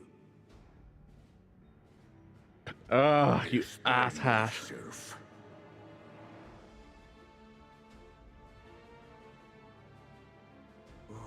It is as they say. Gulul Jaja caused its magic to run rampant, trapping it in a frozen prison of its own creation. Clever. Clever. To unmake it, it would be quite tricky. Two spells must be cast at the exact same moment. A conflagration intense enough to melt the ice, and awakening flame to rekindle the slumbering Vitral's soul. The only ones capable of such harmonious execution would be the heads of reason and resolve. And the blessed siblings, Bakul Jaja. Saying it like a fucking whisper.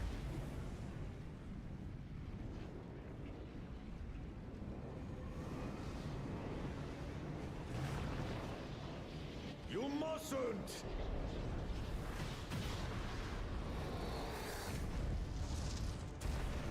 But I already have. Rise and rage, little terror. Little. Fucking hell.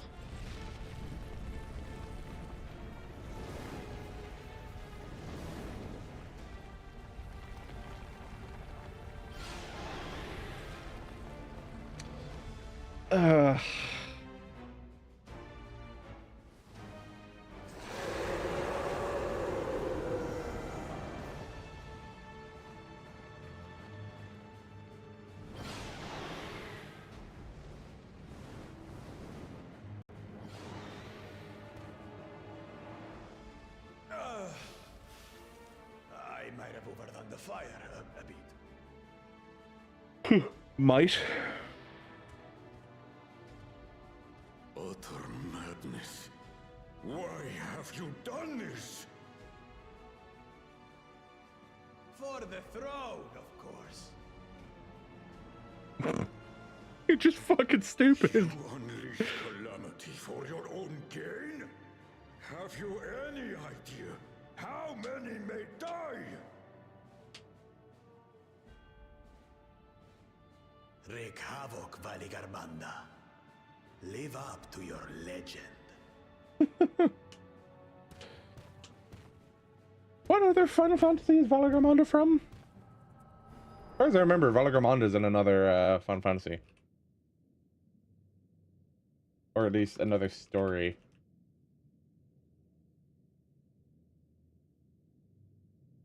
S6. Tuliyollal Okay. has been dispatched. The Landsguard will send a contingent, I am sure. But there is no telling when they will arrive. Idiot! This monstrous act is a step too far, even for him. So, what's the plan? Well, we kill it. If we leave the withdrawal to others, it will be a massacre. Some might call it the wiser choice, if I don't want to fall behind the Whoops. Fall by the competition, but I can never live with myself, and my supporters deserve a better tomorrow. This is an enemy so powerful that even my father failed to slay it.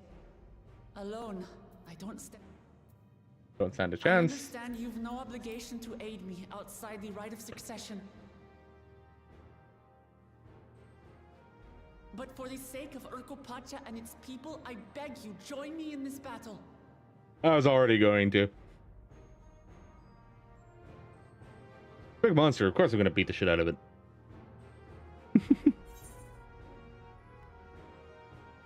That's the kind of challenge I live for.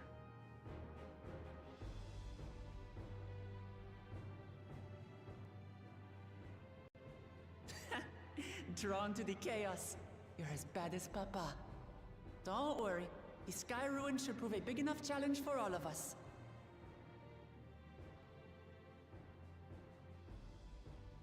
Far be it from us to abandon a dear comrade in her time of need. Dear comrades now, eh?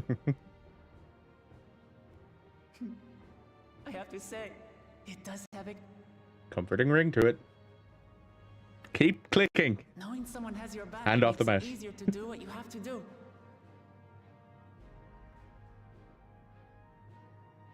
Where is it? Ah, that's there it is.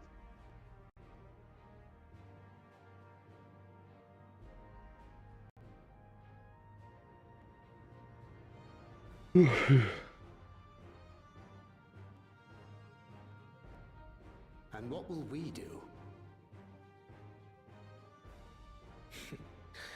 One committed to winning the contest above all else would race on ahead. But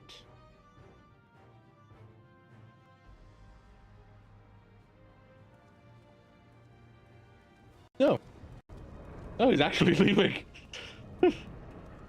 Well. If you're resolved to slay Vali Garmanta, we'll need to find out where the beast went. That's what we have you for, old friend.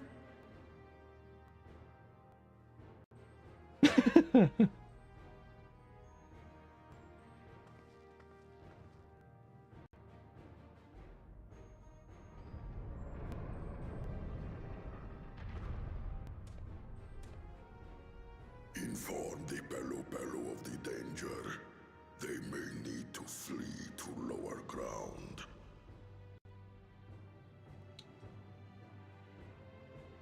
Man, that what a shitty situation to be in, though.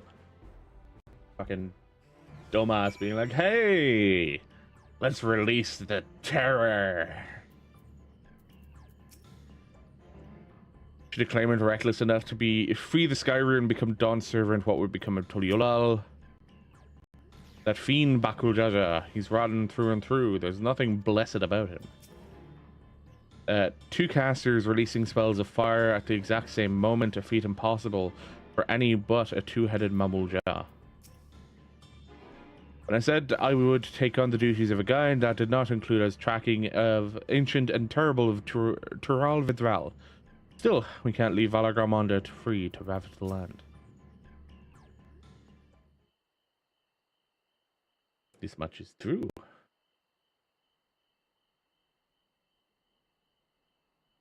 So, Erinville, any ideas on how we can track Valar Garmonda? The tried and true method of comparing sightings with other signs of passage.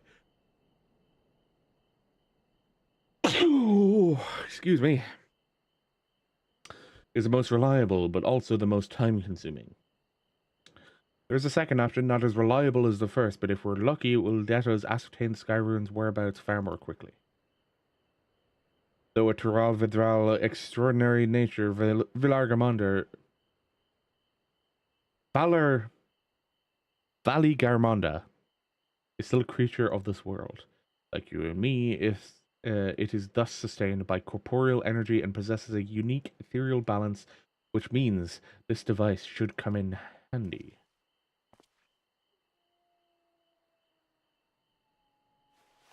Is it a giant hand?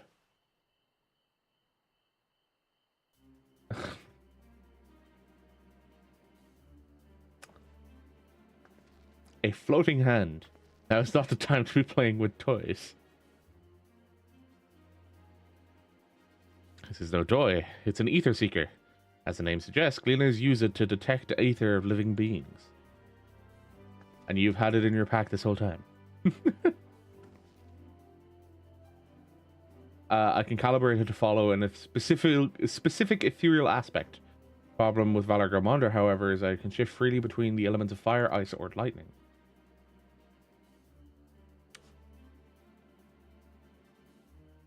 Well, we know that in order to awaken Valar Garmonda from its icy imprisonment, Bakul Jaja cast spells which quickened its fire-aspected ether. And the residents here were uniformly afflicted with burns. Therefore, its logical conclusion is that upon breaking free, unleashed a great fiery blast. And the choice is plain: fire. Seeker, however, is not without its faults. As we were not able to input our quarry's unique etheric signature in advance, the device will respond to any living source of fire-aspected ether. So, we have the reliable yet slow method of information gathering versus a potentially swift but easily misled gleaner tool. I say, why not pursue both methods at the same time? Good idea. We'll have the first half to fall back on if the second fails. Yep. You travel with me then, Berkel, in case the Seeker leads me to some other fiery fiend. Gladly. The rest of us can stay behind and talk to eyewitnesses. The more Skyrune sightings we can compare, the more accurate our information will be. If no one has any objections, I shall remain here in the village and tend to the Yokui. Very few are seriously injured, but I am very wary of wounds inflicted by a creature like Valagamanda. I should like to be close at hand should their condition suddenly worsen. Right, sounds like we all have work to do. We got a beastie to slay.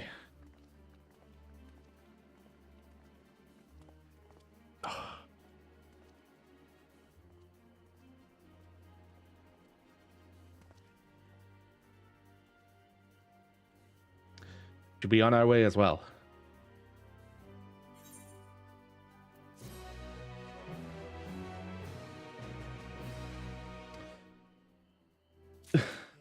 Him making the pun about it being handy.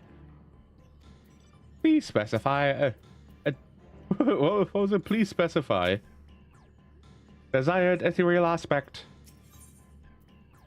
Aaronville is ready to send his ether-seeking device in pursuit of Valagamanda. We'll head to the outskirts of the village first, and then set the sector seeker to detect fire-aspected ether.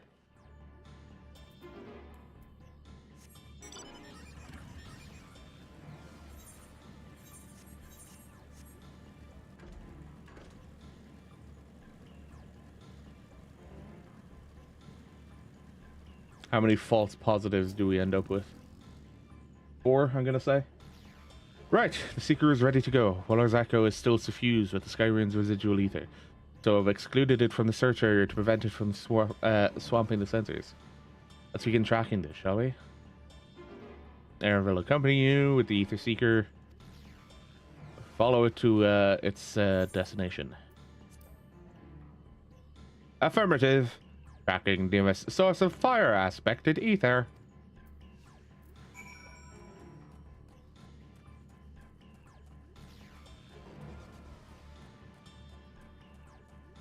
Oh, I see where it's going already. Hello, fire elemental.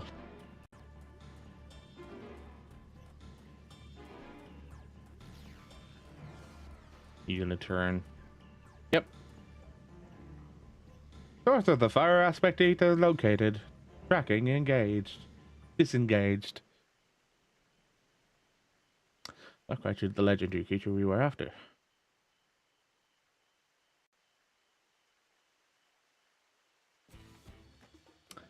I said how pretty the elemental enemy. Yeah. Would you mind dealing with that fire sprite? We'll continue to confuse the Seeker if we leave it be.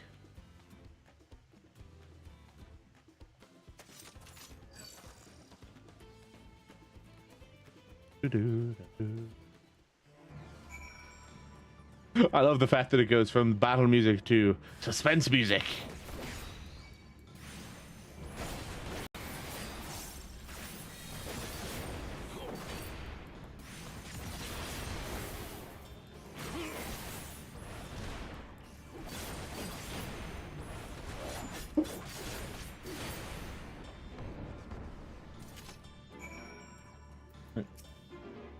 Let's continue.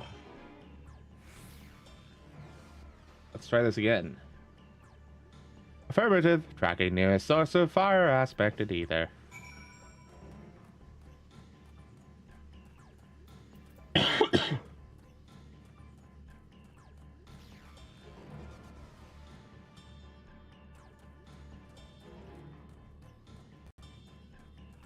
I'm almost 95.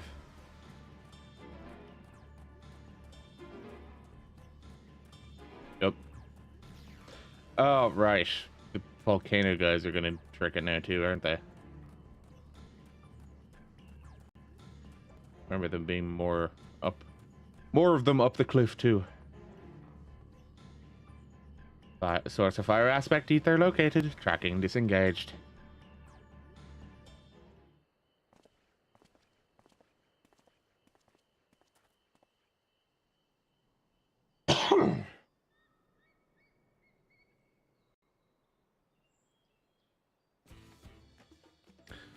Frightening enough, but again, not what we were looking for.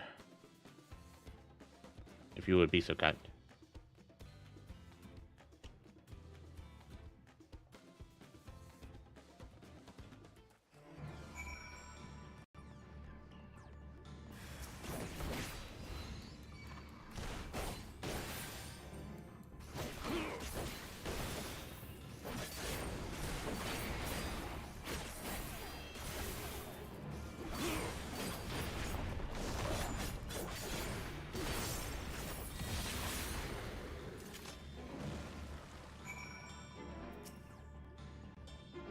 Thanks. I'd ask if it gave you any trouble considering who I'm talking to.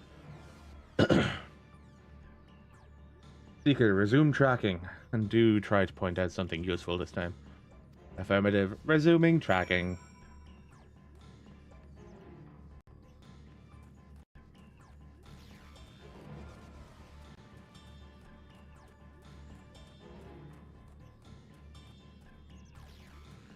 Is it going to pick up another phobid?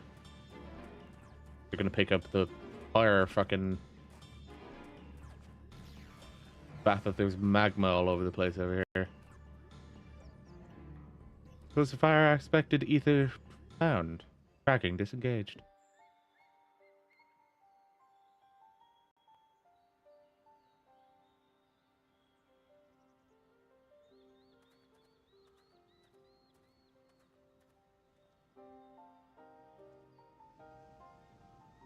Another remnant of Valargamonda's last rampage. The crater's flames registered to the Seeker as corporeal ether.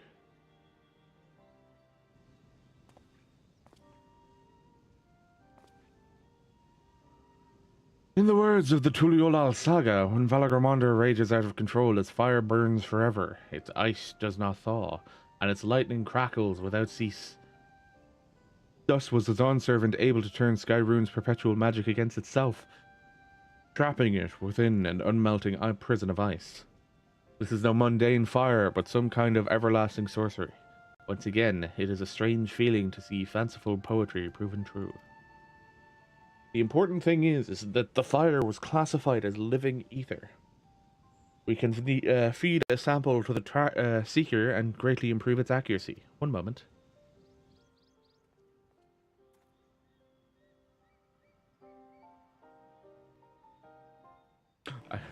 I'd laugh if the Seeker literally just goes down as a hand, just goes like, oop, orbs, and then it just starts going again. There. Now the Seeker should ignore any etheric signature but Valargamonda's. Had I realized this was possible from the start, then you needn't have fought those creatures at all. My apologies, but it seems I have much to learn from this journey as a gleaner and as a guide. Sky Ruin. Erenville is ready to resume tracking Valargamonda. This time, the Seeker should be attracted solely to Valargamonda's ether. Resume tracking based on the latest sample. Affirmative. Resuming tracking. Sample ethereal signature detected. Engaging accelerated pursuit mode.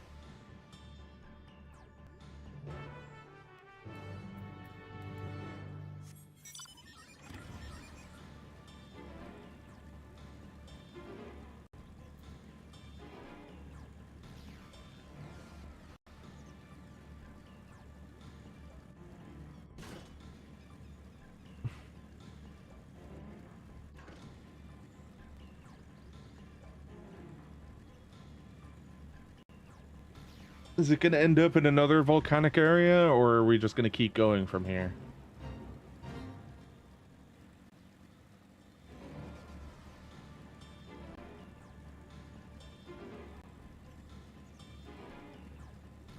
Yep, there he is.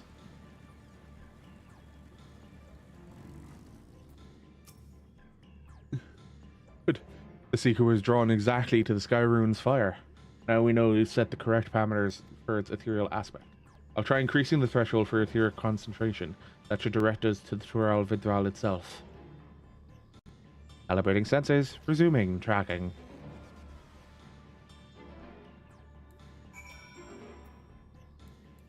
I need to empty my inventory at some point soon enough.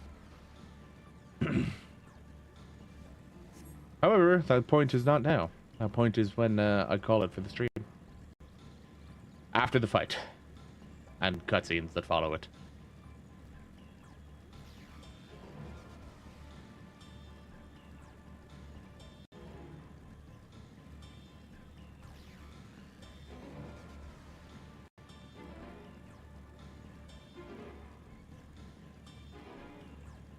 Whew.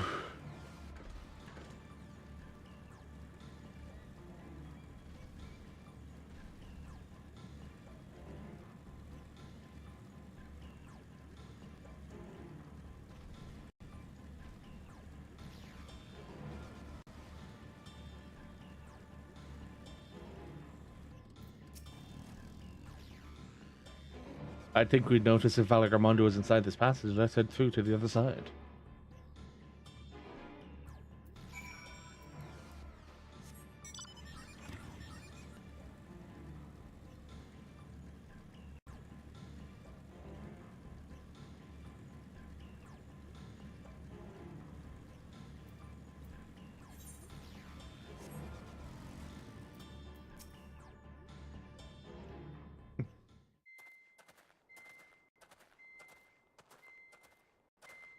The trail ends here. It's...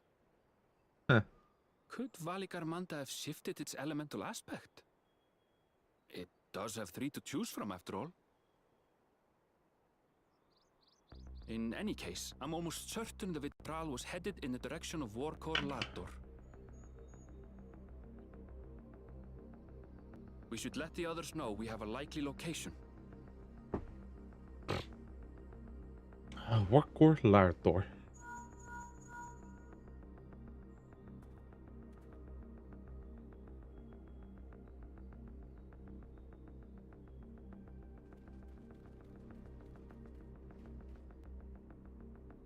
Alphino is assisting the Yokhoi with their evacuation.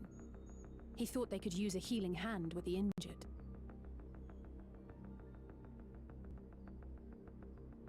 So where is Valigarmanda? Wuk Lamat. Its stratified layers contain a wealth of crystals, said to be the source of its many-colored glow. After 80 years of imprisonment, the Tural will be in dire need of sustenance. It would have been drawn to the mountain's energies.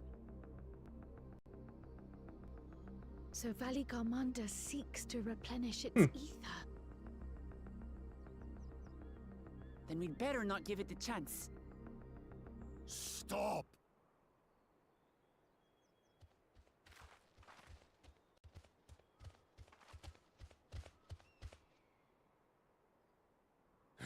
That mountain is sacred ground. I forbid you to set foot on it. Even with the threat of Sorry, Valagarmanda. It is not our intention to trespass. But you must understand, that's where Valigarmanda has gone. If we don't slay it now, it will slaughter countless innocents. Just like in the old days, I beg you, permit us to enter. Out of the question. Asshole. Your band is incapable of defeating Valigarmanda. Either you seek to defile Wuk Lamat, or you are fools. You can think us fools. If you doubt their chances, how would you feel were we to join them?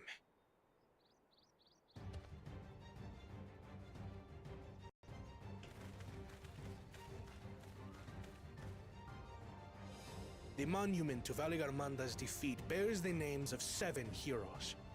With our forces combined, we also number 7.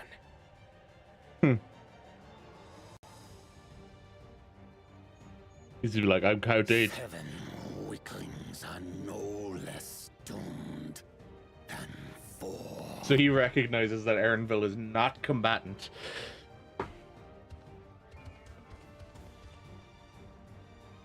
Zoralcha, you've come to help as well.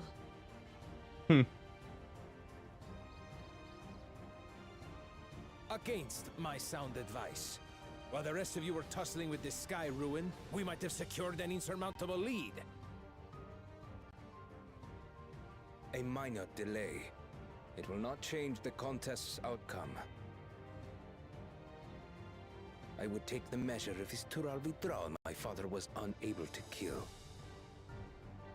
Why is everyone like so Both my brothers dismissive? here. This battle is all but won. Your celebration is premature. I never said I would let you pass.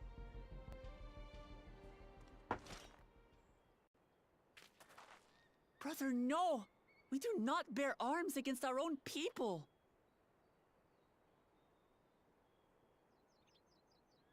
What an odd thing to say. As I recall, the inhabitants of Chir Wagur Sultan do not consider themselves members of the Tuliyollal nation. I'd hardly call them our own people. But they are Turali all the same. What does that matter? Members or not, everyone in Tural is part of our dream for peace. If you would hurt them, then you'll have to go through me.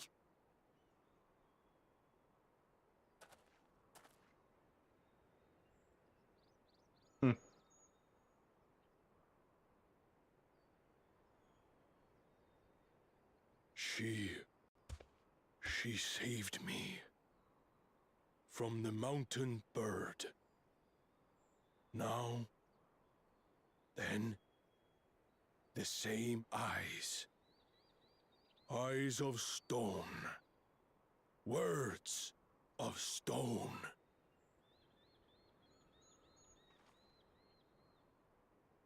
We are still in her debt. This is true.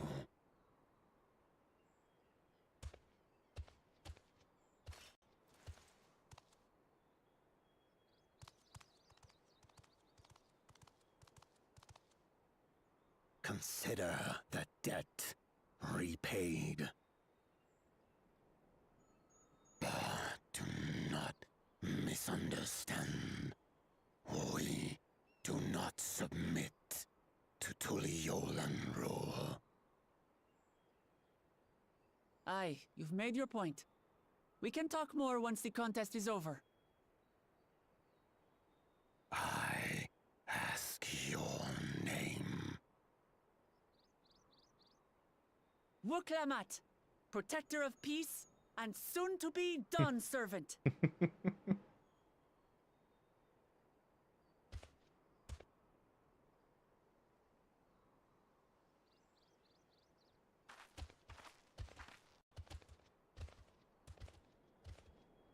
Even people with wildly different ideals can find understanding through earnest discussion. I believe that wholeheartedly. It's a good belief to As have. do I. I won't give up until we reach a compromise.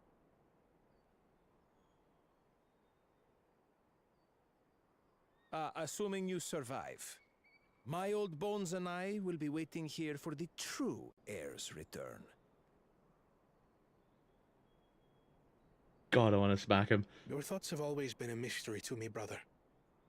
But I'm relieved to see you put aside the contest for the sake of the greater good. Our nation is a fortress, and its people the bricks with which it is built. The more that are lost or broken, the weaker Tuliyollal becomes. Kind of reductionist way of viewing it. Even the crudest rock has value as a stepping stone. Okay, that's very crude. Jesus. Come on, you two. Forget about the right of succession for now, and help me fight this overgrown snake bird. Can I go into this with trust? Because I'm really curious. I don't care how strong the Sky Ruin may be. We're going to put this menace down for good. Because I have a feeling Wuk Lamat would be very, very clumsy in trust.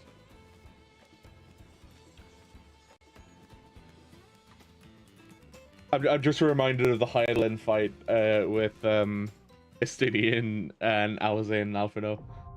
And Estidian calling Alize Alphino during the fight. And using the duty support system. So I can do it with that trust, but duty support. Interesting. Former party. Double gunbreaker. Oh wait, no, hang on. I can't make any changes to the party. No alternate party members are available. So he plays as a Viper. An innovator. Yeah. Well, we'll do this the old-fashioned way. Let's go. That was quick.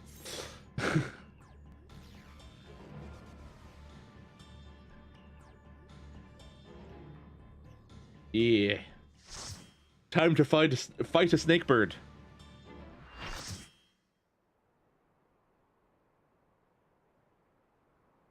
Tural.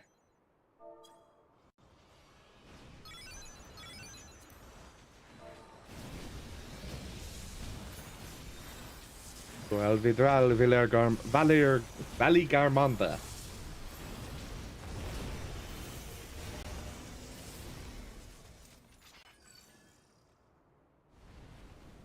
That's the warrior who just rocked up to the gate as well.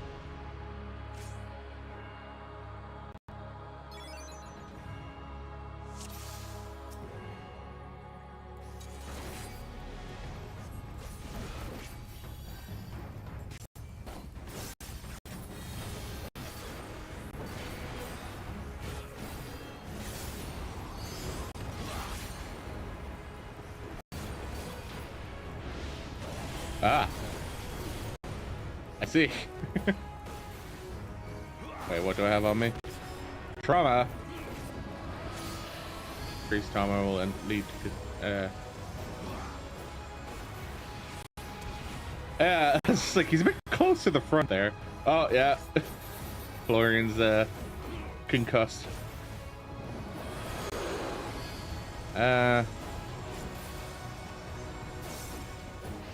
Oh, that again. Fuck.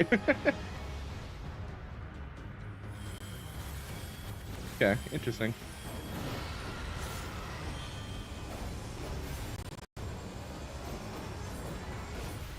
Whoop.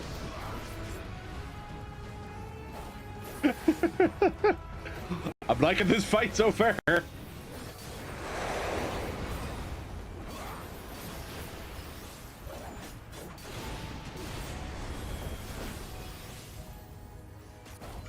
It is a change of pace.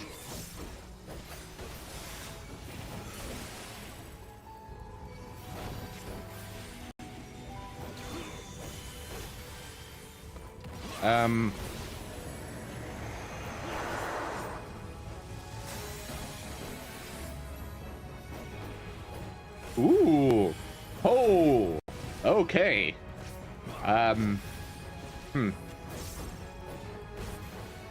What? Oh. Huh. Well. I did not expect this.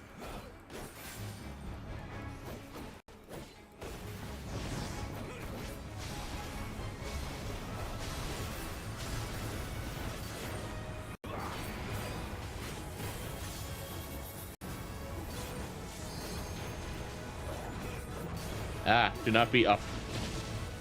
See.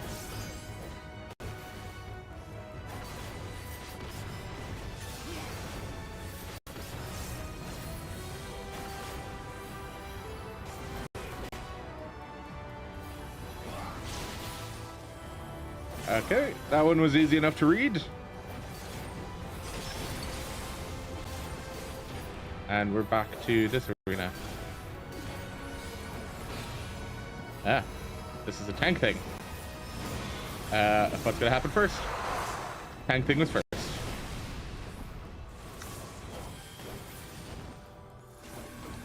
Guy ruin. Oh. Guess we're going to the ice arena? Frostbite. Great.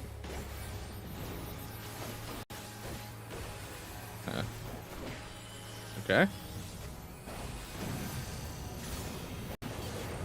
Rumbling avalanche appears from the southwest.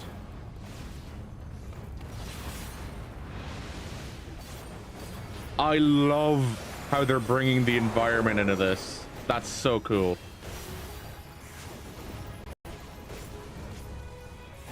Freezing up. Boss freezing up. From the southeast. Dude, that's so cool.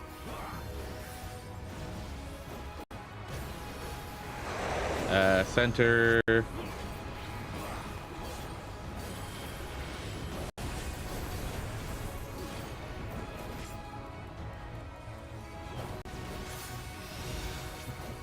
Ooh. I would imagine here should be safe. Yeah, it is.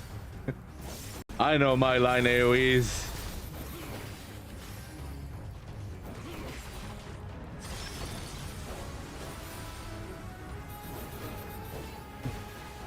Ruin foretold. Yep. Just damage.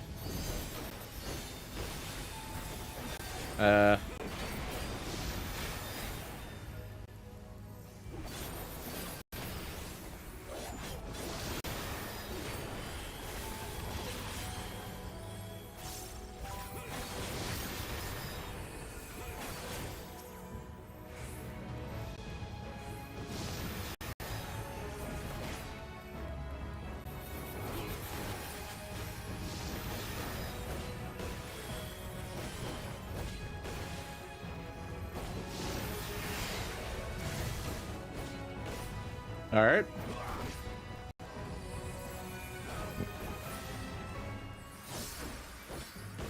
Truly disaster.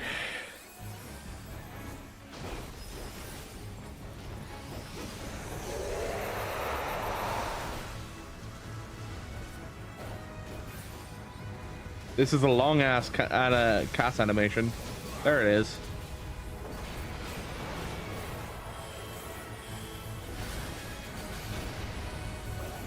Perpetual conflagration.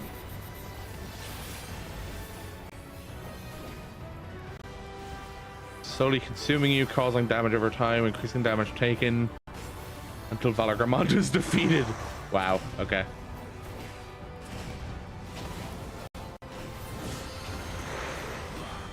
That is front, left and front, right? Yeah.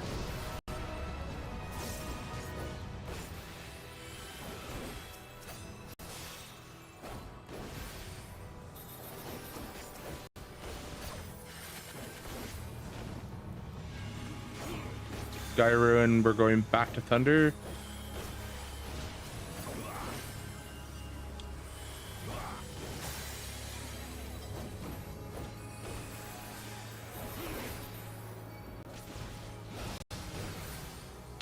Go back.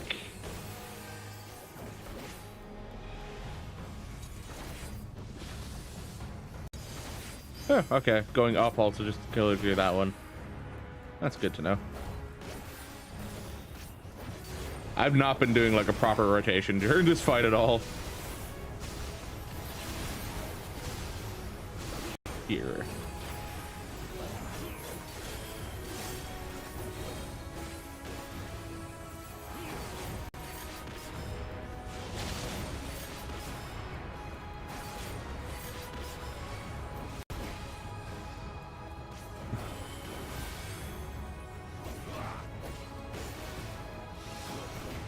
Like, I don't even know how far into the fight we are right now.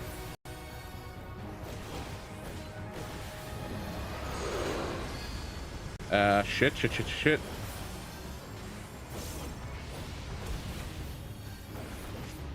So claws up, he does the point blank. Body back, he does cone. Circling around, he does the spin.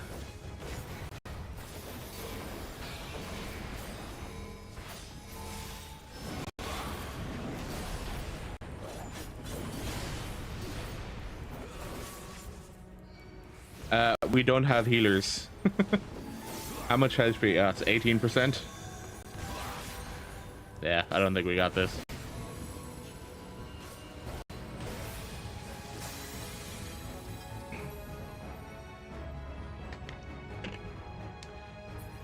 You can anti-knockback that? Yeah, I know, I just missed my button.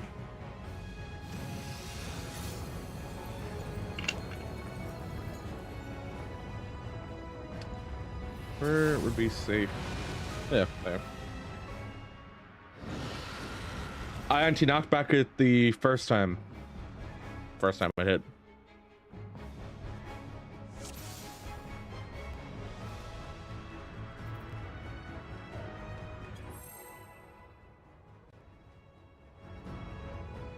Yeah.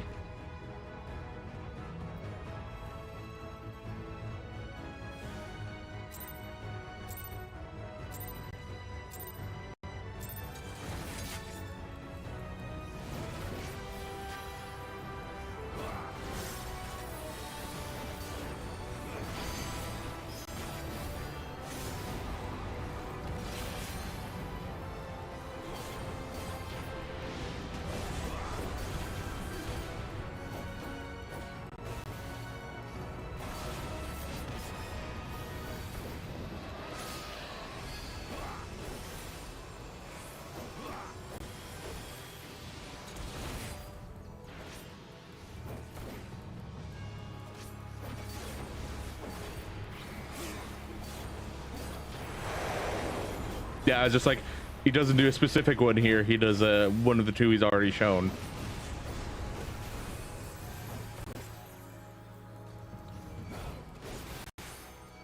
And then he does the last one, which is the flames. Wide open beak. That's what Yoshi-P was talking about, like people won't be paying attention to it. Because they're so not used to looking at the stuff like that.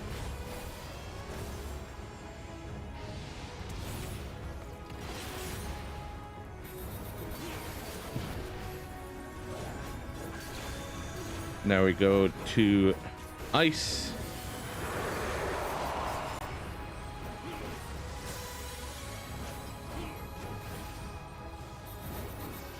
Do you feel they've made it quite obvious with the massive red bar that goes across the screen? I just wish it was in HUD layout so I could move where it is and move it to a spot where I'll see it a bit more.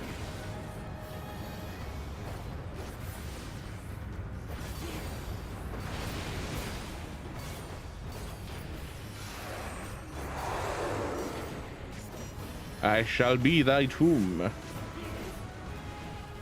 What? Oh, I didn't say moving for long enough. Wow, I'm taking a lot of damage.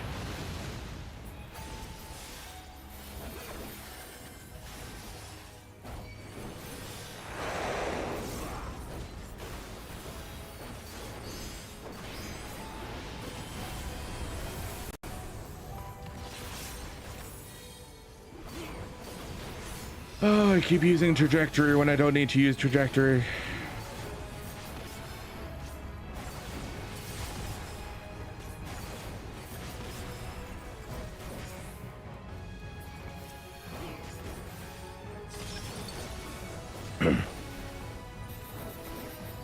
Alright. Ooh, my computer did not like that. Alright, thunder. Wait, we started with ice that time. Ah. So that's also random. Alright. Bit more variety in the fight. It's not the same thing over and over again. Oh yeah, right. Up.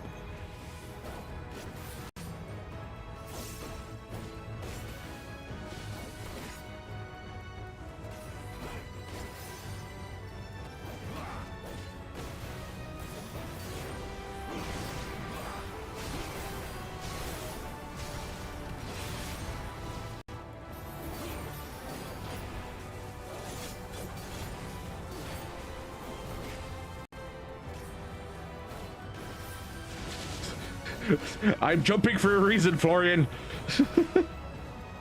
God damn it. Cool. Oh no, it's because of his body being lower.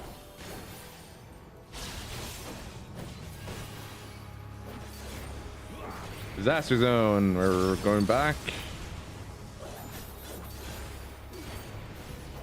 We do tank buster. And knockback prevention.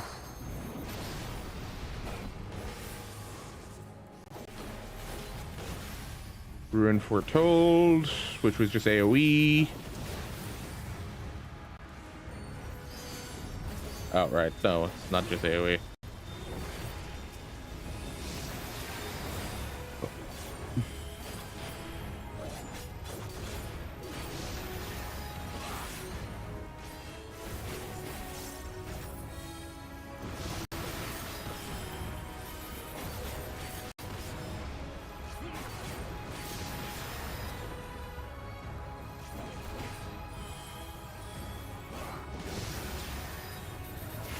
I feel like we were much more organized that time. No? Going off? No. Okay. Tuli disaster.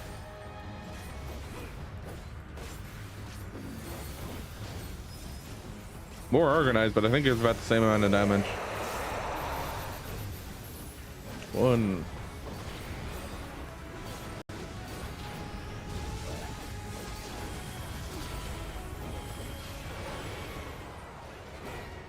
Yeah.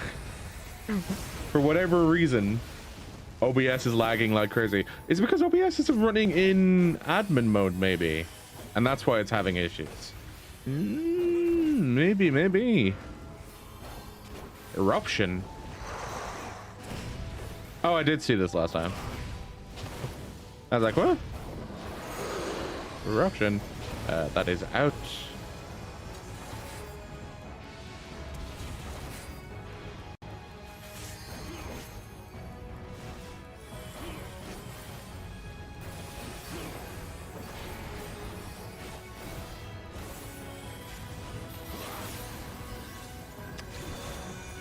Ice time. I just noticed our black mage's name is Pinto Beans.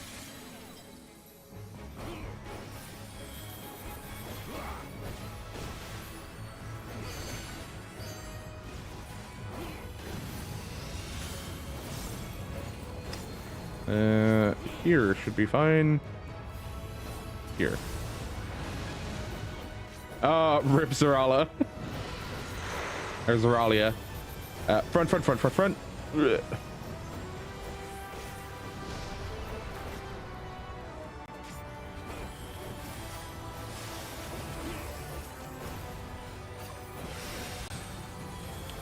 Stay moving for a bit longer.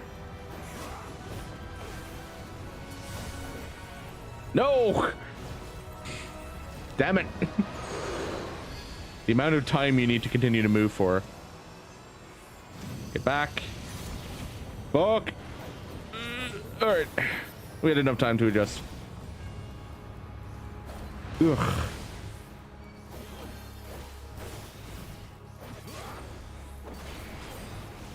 Man, this is intense. Such a good first fight for the expansion. For the X-Pack, whatever.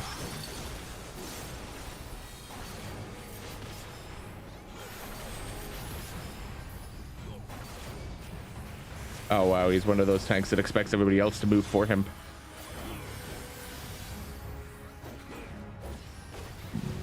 Yeah, what a hell of a fight.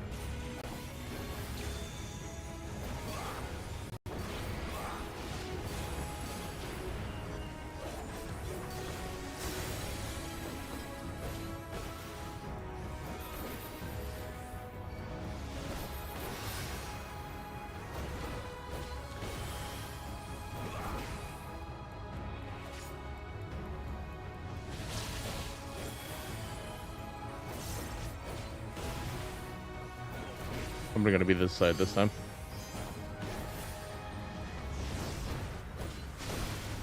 Oh, no, it's that side again.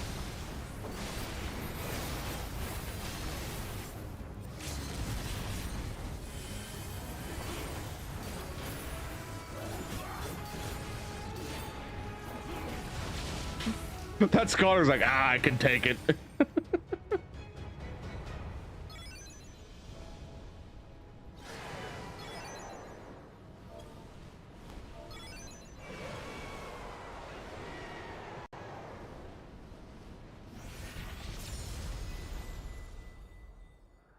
Nice.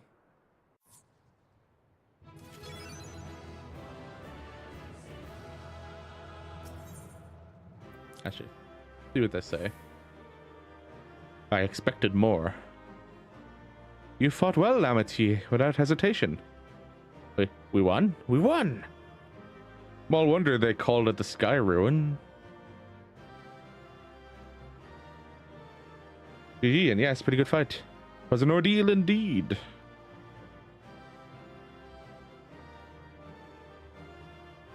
I'd been curious to see Zeralja in action. Yeah. Tancred? Well, that was grueling.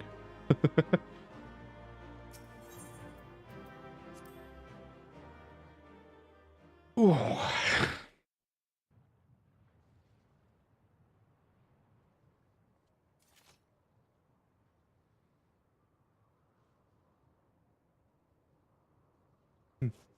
We did it. We slew Valiarmanda. A feat that even the great Gulul Chacha couldn't manage.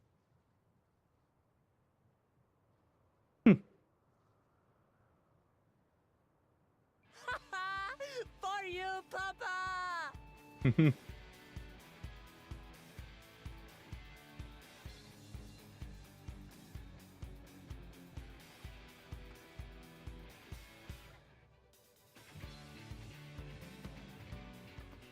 There's no denying it was an impressive achievement, but I wouldn't be so quick to claim we've outdone Father. The Tural was weakened by decades of imprisonment. Had we faced it in its prime... We're going to in the fucking extreme, aren't we? Oh god. It's gonna be like it was in its prime. How can you Oh, say that? fuck you, minstrel. Years couldn't have made that much of a difference. I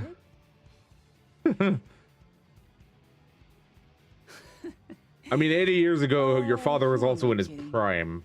Papa's So... still the best.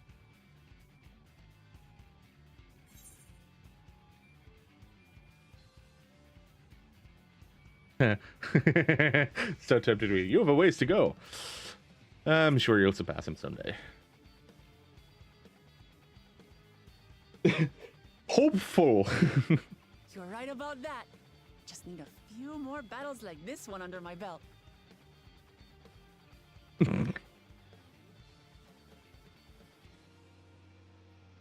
The Sky Ruin lies dead, and still, I've yet to prove myself the miracle.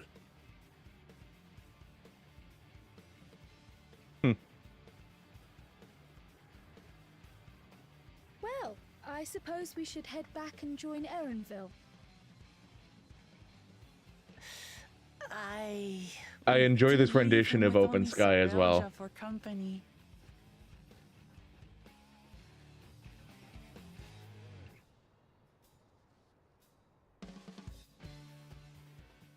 It's a good version of Open Sky.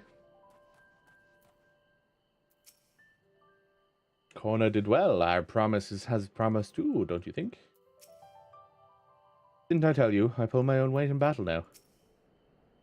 Witnessing Zoralja in battle, I understand why he's widely considered to be Tuliyollal's greatest warrior. It's fortunate we vanquished the winged calamity ere it could inflict greater suffering upon these lands. Matter of outdoing our father aside, this was the best outcome we could have hoped for. Never again will our people need fear the looming shadow of the Sky Ruin. I'm still giddy from our victory. Your proud expressions bespeak a successful hunt. Now, not that I am surprised in the least. Zoralja came back earlier, but left almost immediately with Cirilja in tow. He seemed disinclined to share in any victory celebrations. That's nothing unusual for Zoralja. No, it's Bakul Jaja that concerns me. He's probably far ahead now, making the most of the mayhem he caused. I still can't believe he did something so evil just to slow us down. If we hadn't slain Valar Gormanda, it wasn't only Orcapacha at risk. There would have been deaths across the entire continent. I'm more certain than ever that Bakul Jaja cannot be allowed to rule. I have to catch him and take back my keystone.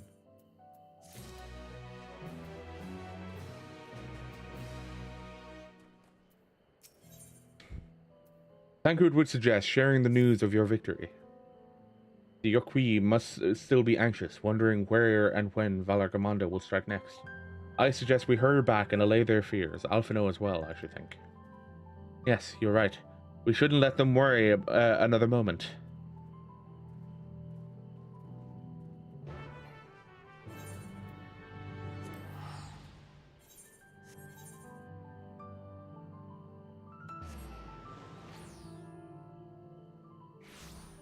Okay. We'll finish off this quest, and that'll be it for now. I'll go make some food, and probably be back in a bit. Maybe an hour or two. I've had some food.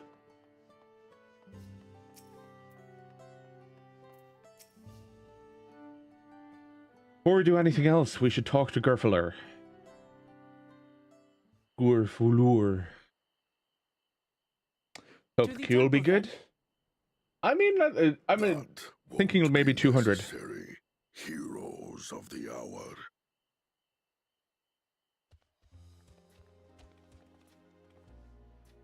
Valar Gormanda is no more. Yours is a victory worthy of song. Don't put too much effort into the song. You might bring him back. For a second feat to be conducted here in town. But the recklessness of your fellow claimant has rendered them pointless. A second feat? Feat of ice. The feat of ice. You are to fortify Valigarmanda's prison. How shall we proceed, High Luminary? What more would we test, Zurmurwer? They have defeated the Sky Ruin and saved the gods know how many lives. If they are not worthy heirs to Tuliyollal, then no one is.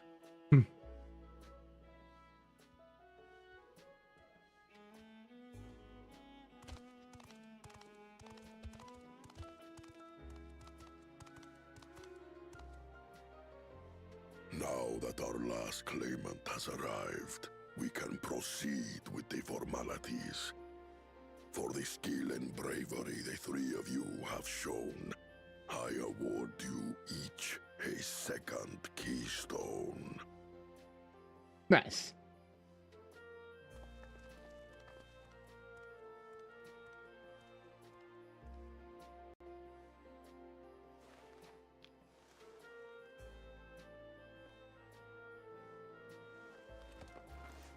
So that's 5 feats done. 2 more to go. That makes 5. Only 2 left to collect. And to beat the third one out of Bakul Jaja.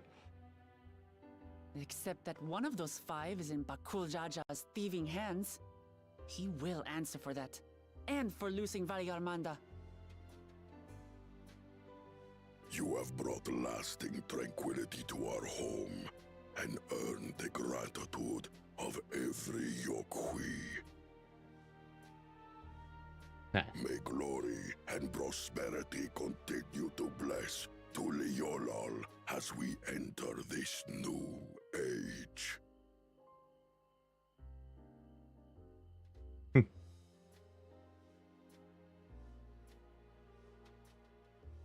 I think Kona's starting to see that none of them alone are good enough. I think Kona's starting to recognize it. I think Wuk Lamat has already realized it when we had the conversation at Was never much of a talker. that second Aetheryte in If you're up for it, Kuzmarak. you should visit the capital. I'd like everyone to get to know you and your people better. I'll consider it if it's one of you two who claims the throne. Then you need only await a missive from Sunperch. I'll be sending out invitations.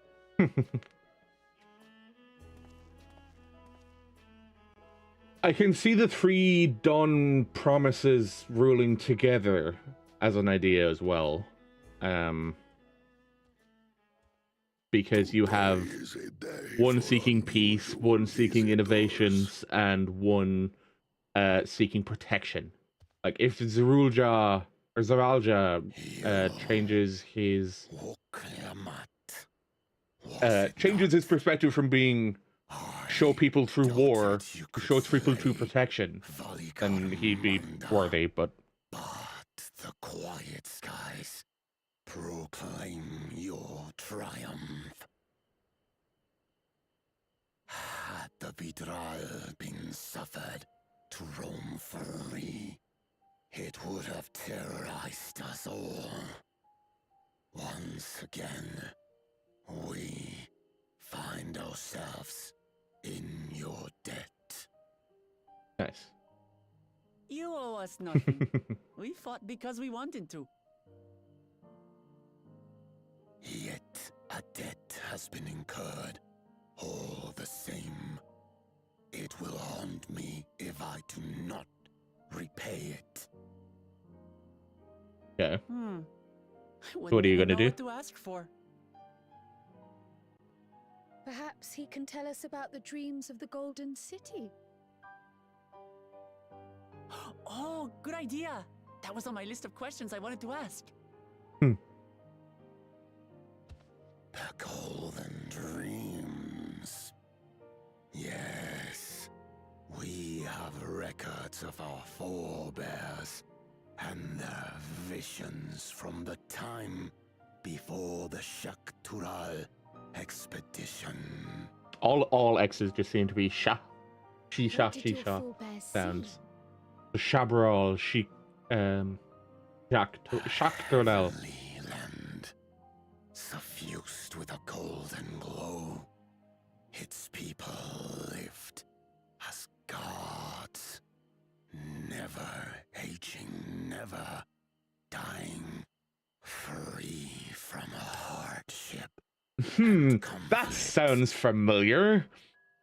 Every building was a palace, and in their midst reigned a silent goddess, a statue so tall even my kin would need lift their gaze to behold its visage. Like the whole description of the city sounds very Asian. That's new. Aye, and compared to the abstract imagery we'd previously heard, This reminds me of Amarat. The dreamers were consumed by their visions, compelled to seek out the paradise they'd been shown. They journeyed to Tural, where they died in droves. Thus, thank you. Those who go in search of the Golden City do not return. How's your story MSQ going? Rooted in historical fact. Perhaps. Who can know the truth of it? Once our ancestors left Level 95. the forest, Nice. I just finished the Valorgamonda fight. No more. What did you think of the Valorgamonda fight actually? No dreamers. The forest? What do you mean? It's cool. Yeah. Wait, have you not done it yet? You said level 95 MSQ, right? It seems cool. Okay. But after they were ravaged by disease, the people in my instance were very hesitant to move to the correct location. abandon that territory. I mean, if that's the style of fight they're going to keep through the expansion, then it'll be really interesting expansion. Urkopacha was complete. We never again dreamed of the Golden City. So only Yokwi in that one specific area experienced the visions. I judge primals under X difficulty. Fair. Well, we're headed to Yaktel next. Maybe we'll find out more when we get there.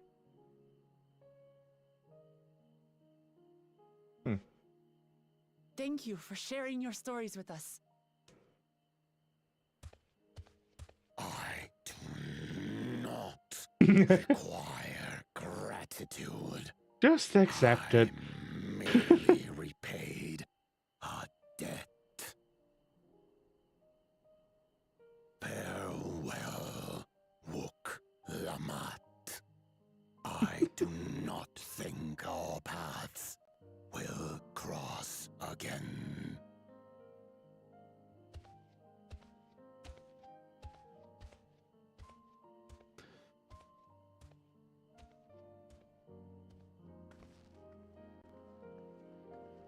All right. Well. Leveling Red Mage and Picto simultaneously. Nice. I don't think Vorpalor and his brethren will have a sudden change of heart about Tuliyollal, so don't lose MSQ XP. That doesn't mean they'll never change at all, and today is proof of that. Hey. The Promise of Peace. Alright, since I'm hanging out in town here, I'm going to end up calling it for stream for now. I know you just arrived, Kiyu, but I'm going to call it for now because I need to go make some dinner.